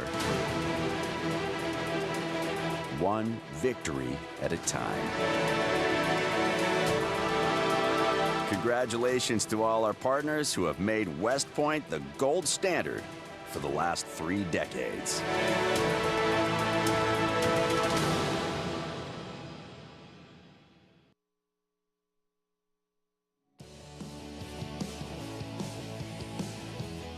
Our Winner's Circle lead-in is brought to you by the Fasig-Tipton November Sale, the world's premier breeding stock event. Nominate now to the sale where stars are sold. Constitution Lawyer, the star today, $19.60 winner for Ray Handel, who's standing by with Richie. Yeah, thanks, Acacia. And Ray, really nice trip with Constitutional Lawyer, but Dylan had a lot of horse underneath him. What were you thinking when he was sitting in the pocket there? Going back early on in the race, I was definitely a little concerned. He was a little more aggressive than you want to see a horse going 1.25 miles or so. But Dylan did a real good job of letting him switch leads and kind of run into the bridle without having to check him. He's just got great hands and he's so strong. I was really confident going down the backside, but I was getting a little worried. You could see Kendrick. He's a smart rider. He started to drift off the rail to try and intimidate the other horses because he didn't want to, give up his position. I think Dylan just had Constitution Lawyer Dylan. He had so much horse in his hand that he was able to kind of stick his nose in there and get in. He had so much horse that I think he got in there right before Kendrick saw him and couldn't close it down. So worked out good. Well, Constitution Lawyer made a really nice impression here in the pack. He carries really good weight, doesn't he? Always has. Yeah, you know, he's an easy doer. You know, we don't have, you know, he's never missed a note. He's never had any soundness issues. We cut him last winter, and he's been great and honest and really maturing mentally this year, along with the physical. And you seem like you had a really nice, enthusiastic owners group here. Everybody seemed to really, obviously everybody enjoys winning, but I liked watching them as you came down the stretch. Yeah, listen, I have great people, you know, partnered up here with West Paces and Larry Connolly and the whole group from Atlanta. Happy to have, you know, Matt and the whole Adelphi group here, and of course Michelle Bornowski with Brown Road Racing. So, you know, it's a whole team effort, and we ride together and die together, and it's good when everything works out like it did today. And to be honest, you were a lot more confident after we ran the feature about you right before the race, weren't you? I should be giving all the credit to Naira and you guys for putting me in the winner's circle, so thanks. Congratulations, well done. Constitution, guys, I think we're probably getting bagels or something out of this. At least I'm trying for us. Yeah, Ray owes us. I agree. As definitely a very enthusiastic ownership groups there. You always see them around, and you love to see it. That's what it's all about, and especially with partnerships and enjoying it all together and enjoying those big moments that you get to have. Of course, and at least he knew who to credit, right? For yes. Going through all the people that really had an impact in actuality on this horse's ability, and then getting to the people that rolled the feature for him, which is really the sole responsibility. All right, I like mine toasted with butter, right? You will have to get everybody's orders. Exactly. No, but Constitution Lawyer, a nice win, $19.60 victory. Some generous prices throughout the sequence could make things very interesting going into the last race, Sarah. Yes, there's 3 horses uncovered in that last race, and one of them I think is a little bit interesting. All right, well, it's an interesting race to wrap up the day as well. 6 furlongs on the turf, a maiden special weight for 3-year-olds and upward. And you have a very short price favorite in Alexis Zorba, who we saw just miss on closing day up at the spot, Saratoga, last time out. And that was after a big layoff and trying to get this horse into the few races throughout the summer, but unfortunately being rained off the turf as well. And when he finally got to run last time, just missed, finishing second behind American Know-How. He ran well, and this is a horse that had shown some promise as a 2-year-old. He came back off that layoff and ran a number that he hadn't run before of an 81 Beyer speed figure. He has the early speed, and I think he just got run down by a pretty good horse. The problem with him is that he is always such a short price. Certainly, you look back at the start of his career running behind horses like Little Big Beard and Blackbeard over in Ireland. Hasn't quite stepped up to the level of those runners, at least as of yet, but good to see him back second off the layoff and second time in the Chad Brown barn. We'll talk more about that runner and the rest of the horses in the nightcap. We'll also preview tomorrow's Floral Park as some familiar foes will clash once again with the likes of Bubble Rock and Poppy Flower. Who will come out on top this time? We'll preview it after this.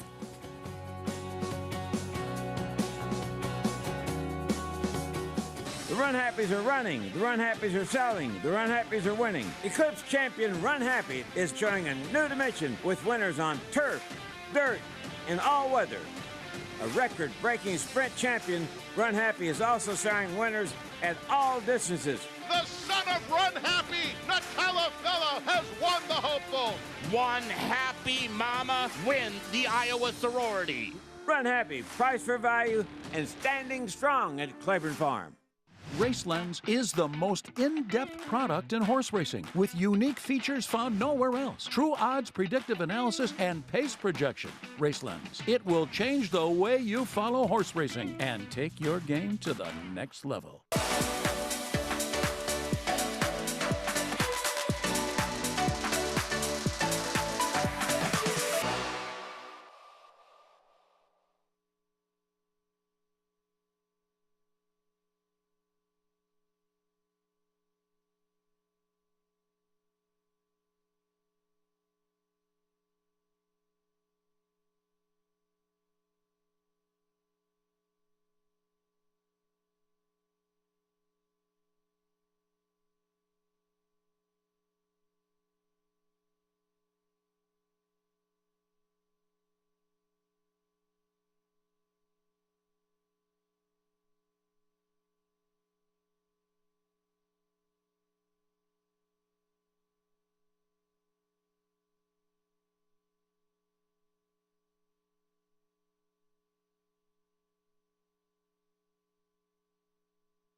Some scenes from downtown Floral Park as you're watching America's Day at the races. If you go on the Belmont backside, that technically is Floral Park, though Belmont Park itself is in Elmont. But right next door, so to speak, some great restaurants in the area, and looks like a beautiful day.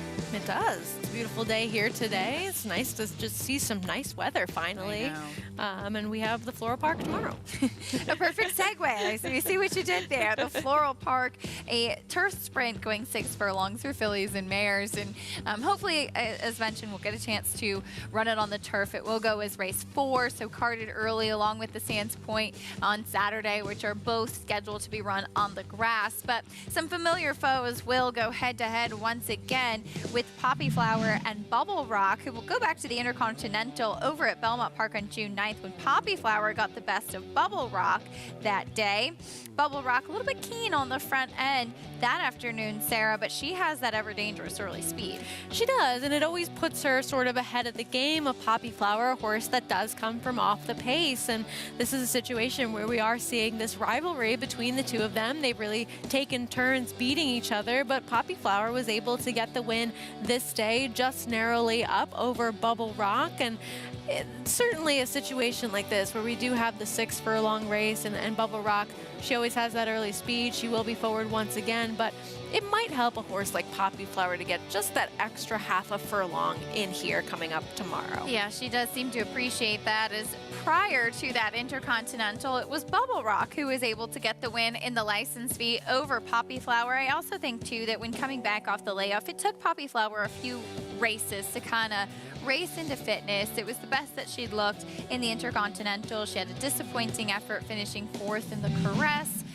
Whereas Bubble Rock has kind of continued all along. She hasn't missed a race. You certainly have to give her that. And this is her win in the license fee.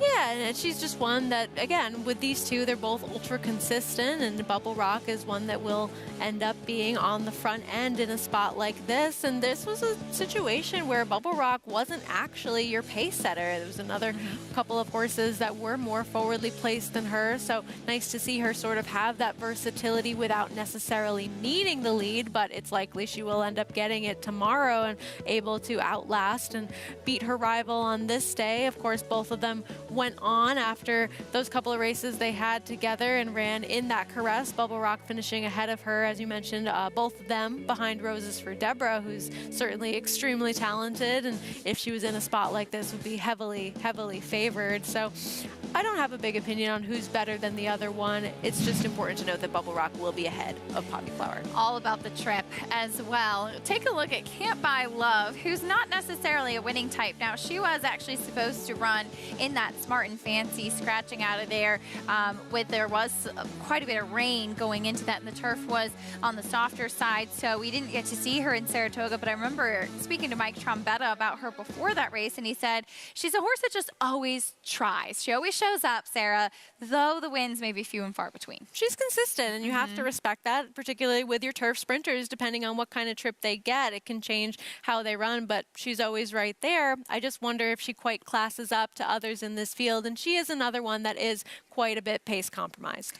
We'll see how the pace does play out and who gets the win in Saturday's Floral Park. Love those turf sprinting fillies and mares, and we'll get a chance to see them in the spotlight tomorrow. But turf sprinting maidens in the nightcap here. There is Alexis Zorba, your heavy favorite, second time in the Chad Brown barn and off the layoff, trying to build off of that effort and get the first win of his career. The nightcap from Belmont at the Big A coming up after this.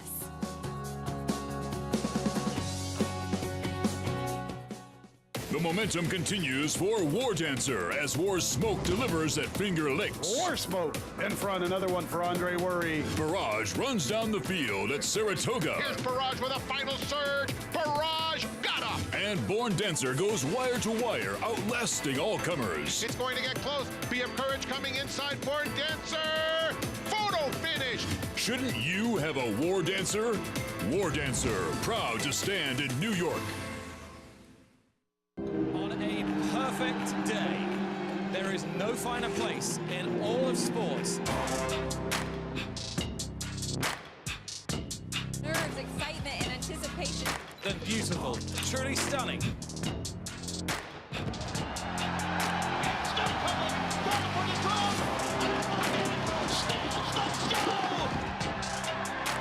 Breeders' Cup World Championships. Harris Farms, proudly standing Smiling Tiger, a triple Grade 1 winner, defeating Breeders' Cup champions Dancing in Silks and Amazombie, a leading California sire with over $9.7 million in progeny earnings, with 94 winners in 2021 and graded stakes superstars like Spice Perfection. Spice Perfection wins the Grade 1 La Brea. And Tiger Dad. Smiling Tiger, a leading California sire, standing at Harris Farms. It pays to be Cal bred. Racetrack Television Network brings you every race, from every track, on every screen, every day.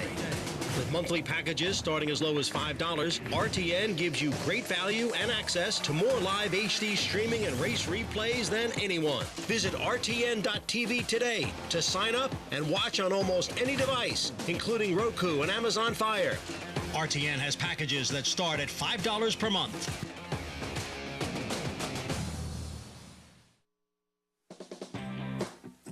You're watching America's Day at the Races, brought to you by Naira Bets. You can bet any track, anywhere, anytime. Live from New York City's racetrack, Aqueduct Racetrack in South Ozone Park. Belmont at the Big A meet continuing, and we have the nightcap coming up. There's your heavy favorite, Alexis Zorba, in the paddock, sprinting on the turf as we get a look at the rest of this field with a paddock report from Richie. Yeah, and we'll start right there, Acacia, with the 8, Alexis Zorba. Horse looks tremendous. He's just a kind of a pit bull of a horse, very thick, solid individual, a quintessential turf sprinter type, and probably a horse that will be better for the race last time because, you know, horses like this, as terrific conditioners Chad Brown is, usually are better for a run, and he's very settled. He looks great. He's extremely well turned out, and I mean, there's nothing negative. Everything is positives with how he looks. Going now down towards the inside, the 2 Highland Lord from Barclay Tagg. One of the things I like, and I get kind of down into a rabbit hole when we're doing our research for the shows, is pedigrees, and it's looking like Barclay Tagg has had the Grand Dam, the Dam. He's had the whole family, making a really nice impression. He started at Gulfstream going 7.5. I like the 6 for him. I think that he will appreciate going 6. He's well turned out. Javier Castellano sticks. He gets Lasix for the first time. He's going to have to work out a trip, but I think he's going to sit a really nice inside pocket trip. Horse that's really interesting is the 3, Borletti. Essentially, he was eased last time after an awkward break. He adds a little cheater, just a short blinker cup. And I was talking with Dave Duggan, his conditioner. He said he just didn't like Saratoga. As much as we talk about horses loving Saratoga, he was a horse that just didn't appreciate it there. Wasn't settled, didn't do things well. He has said he is trained so well since he's gotten here, and from a physical perspective, he could not look any better, and he is another one with that true turf sprinter body to him. I think this is a horse that's going to absolutely turn it around and run much better today. And then the 5 horse, Cigarette Boat, had a lot of tries, 0 for 9, but boy, he's really well turned out. He's kind of a thick, solid individual. His coat is resplendent, rich, hydrated look to him, really making a nice impression. You want to talk about a powerful hind end. When Maggie talks about horse being strong behind the saddle, this is absolutely a perfect example of that. Listen, turf sprint, it's always about trips, but your favorite looks very formidable. But I think there's a couple of interesting horses that I'm going to keep an eye on as they warm up. Richie, thank you. Cigarette Boat, the build of the quintessential Cantharos. Love those Cantharos offspring sprinting on the turf. And Richie's right, this horse has had quite a few chances. We saw a look at Dylan Davis, though, before. He's looking for his 4th win on the day. Yeah, he's just having an incredible day, as is Linda Rice, and a look to keep that momentum going into this last race. And, he's a rider that when he is a little bit more aggressive with his mounts, he has so much success and really has just had a really good year this year and over the last couple of years as well. Here's your favorite, Alexis Zorba. High marks from Richie in the paddock for a horse that, look, he hadn't run in over a year when he came back last time on closing day. As mentioned, they've been entered at least a couple of times that I can remember throughout the summer at Saratoga, only to be rained off, as was the case so often. And he tried taking them every step of the way, just to be run down late by American Know-How, who'd kind of been knocking on the door as well. And he had that recency edge, too, on his rival. And this was a good effort from him because this was a horse as a 2-year-old when we saw him in the U.S. He was favored and he wasn't running up to those expectations, at least on the tote board. They tried to stretch him out and that didn't work when he ran second to Battle of Normandy. And with those 2 races in Europe, you kind of thought you'd get a little bit more out of him. But that return race was solid first time for Chad Brown, and that's why you're seeing the price you are right now. Very short price at 4 to 5. Here is the number 1 Ringside, though. First time on the turf. And getting a little excited there with the pony as he switches surfaces and goes back to the maiden special weight company. Here's the 2 Highland Lord will break from the rail. Just seems like one of the other alternatives to your favorite, though there aren't many. Borletti's second time in the U.S. It's interesting that this horse is one of the ones not covered in the pick 6 because if you throw out that last race, he has some European form. He definitely does. Here's Foreign Influence at a big price back to the turf. One that would be a little surprising is racking up those chances and hasn't run particularly fast. Number 5, Cigarette Boat. We talked about the paddock going by. Here's a long shot, the 6, Venge. One of those horses that is not covered in the pick 6. Raced against Northern Invader last time, but really did not do much running. First time starter, Tap Your Heart. Coming up next. One that will win without my money, and then there's another one that will lead to a double carryover in the pick 6.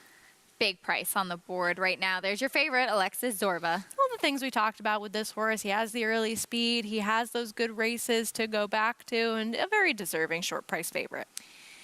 And the number 10, Ironman Jimmy, second off the layoff. And that was a big race from him last time as he made that debut as a 3-year-old and got a 74 Beyer speed figure at a big, big price there. We'll see if he can continue to move forwards off of that effort.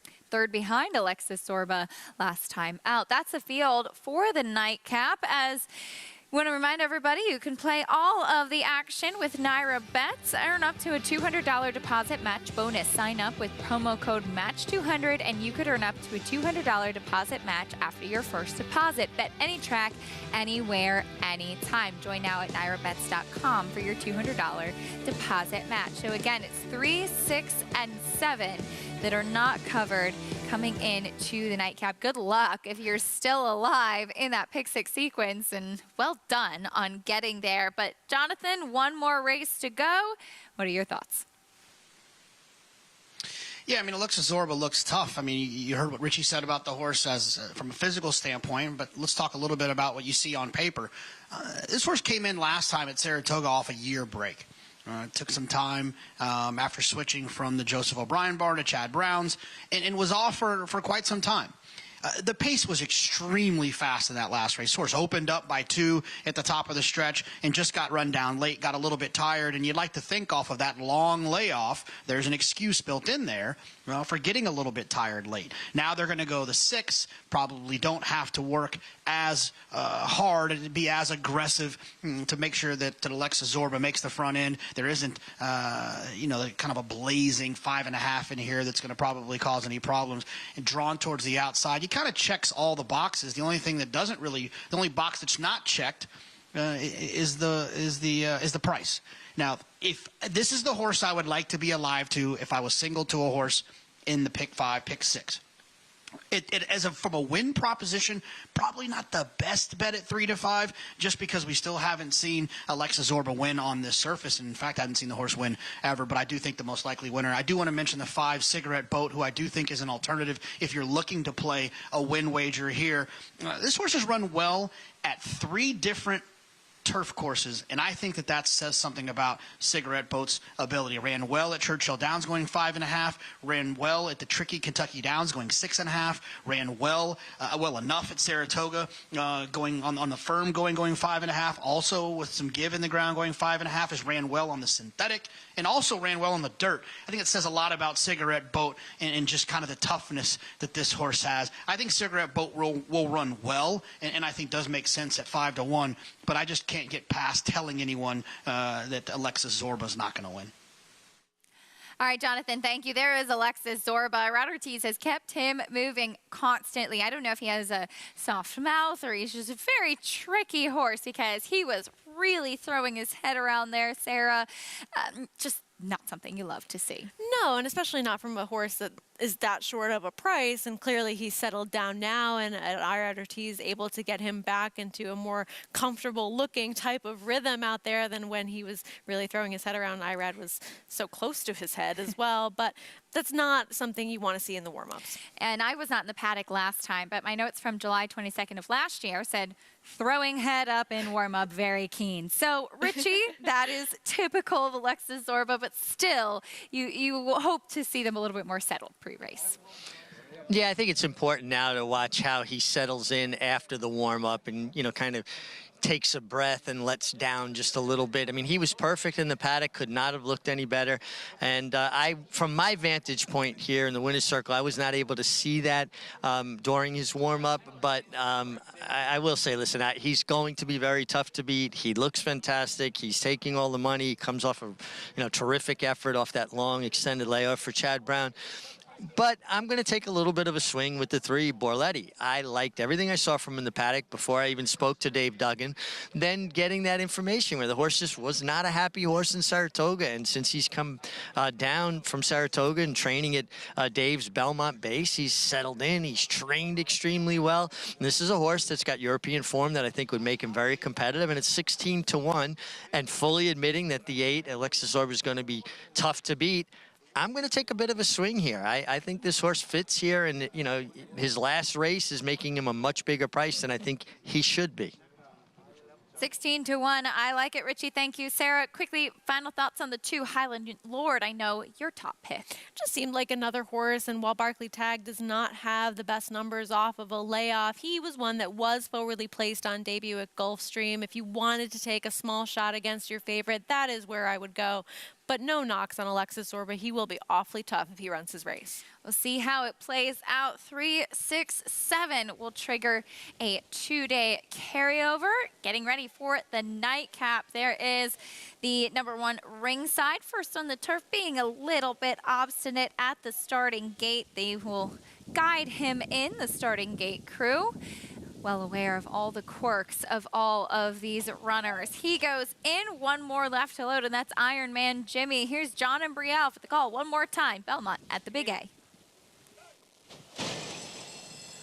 And they're off. Alexis Zorba shows first. And right there is Cigarette Boat. So the 2 of them are heads apart for the early lead. Highland Lord is down at the rail. Borletti's in between horses. Ringside's on the outside in 5th. Foreign Influence advances from 6th. Then comes Iron Man Jimmy in 7th. It's 3 lengths to the 2 trailers, Venge and Tap Your Heart.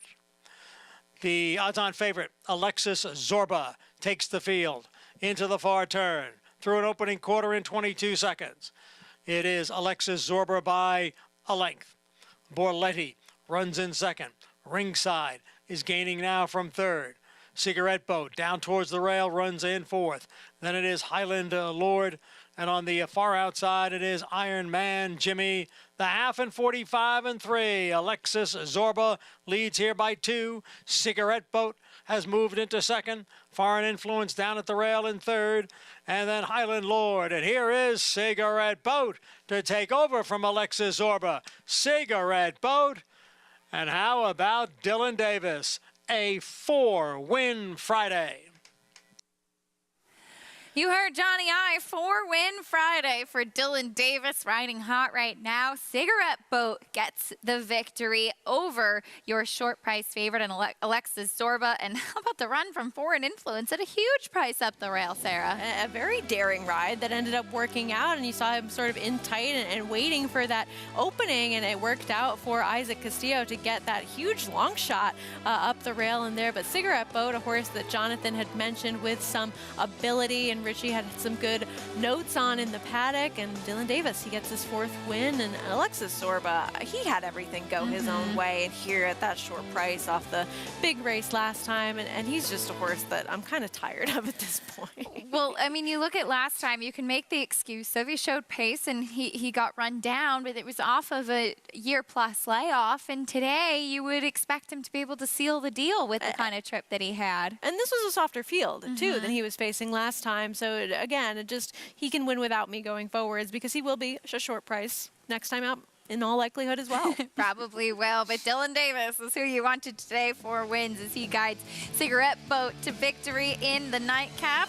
Tomorrow, though, we have our America's Best Racing race of the week to look forward to, and that is the Grade 2 Sands Point. If you want to ride the Dylan Davis train, he will be aboard Soviet Excess, who is a major player, down to the rail, and we'll see how it plays out. I thought that this came up a really competitive group early as race 2 tomorrow. This is a good race. We have Eternal Hope, who's likely to take some money, who I'm looking forward to betting against, who just barely got the win last time, going a little bit shorter and a softer field as well. It's a competitive group. It's a nice full field. Be Your Best, of course, coming off that big second place finish to a horse that then ran second to Didia in her next start over in California, who's a very accomplished older turf mare. So it's a fun race. I'm looking forward to seeing how it's bet and perhaps betting it myself. Looking forward to that for sure. Yeah, Be Your Best coming out of the Grade 1 Del Mar Oaks, where she had a wide trip, and Anisette able to come up the rail in that effort too. So looking forward to that, and we'll see if Eternal Hope can repeat after just getting up in time in the Jockey Club Oaks. She's bound to take quite a bit of attention given the fact that it's Charlie Appleby and Godolphin. But that man right there, Dylan Davis, he had himself a terrific day, a 4-win Friday, picking up the win with Cigarette Boat, who breaks his maiden in start number 10. And Friday the 13th, a good day for Dylan Davis, I suppose, as he goes for the finale as well. And you got a fair price on Cigarette Boat, who he'd had a couple of opportunities. He was favored last time, but he does always run pretty well in his races. And he was forward today without being on the lead. He was sitting right there, saving some ground. It was a good ride. Consistent overall, too, and Alexis Zorba, your favorite, who had things his own way on the front end, but able to knife through a little bit of traffic there. Cigarette Boat, and we see this sometimes, too, when jockeys are riding well and winning races in bunches. I think a lot of it has to do with the confidence, and Richie talks about this a lot of the time, too. You don't second-guess your decisions. You commit and you go for it, and it seems like that's what Dylan's really doing right now. Oh, absolutely, and this is something we see with a lot of riders. They'll win a big stakes race, and then they'll win the finale on that card, regardless of what sort of price that horse is, because you're feeling good after those big accomplishments. As you should. $10.60 winner, Cigarette Boat in the nightcap. Big price with Foreign Influence coming up the rail for second. Pick 6. Carryover? No. We had a carryover coming into today. No, that was not one of the horses that was alive. Excuse me, reading that incorrectly. Cigarette Boat wins the nightcap. Congratulations if you hit the pick 6. It was a tricky one. We'll be back tomorrow starting at 2 p.m. Be sure to check your local listings as we saw some nice performances today.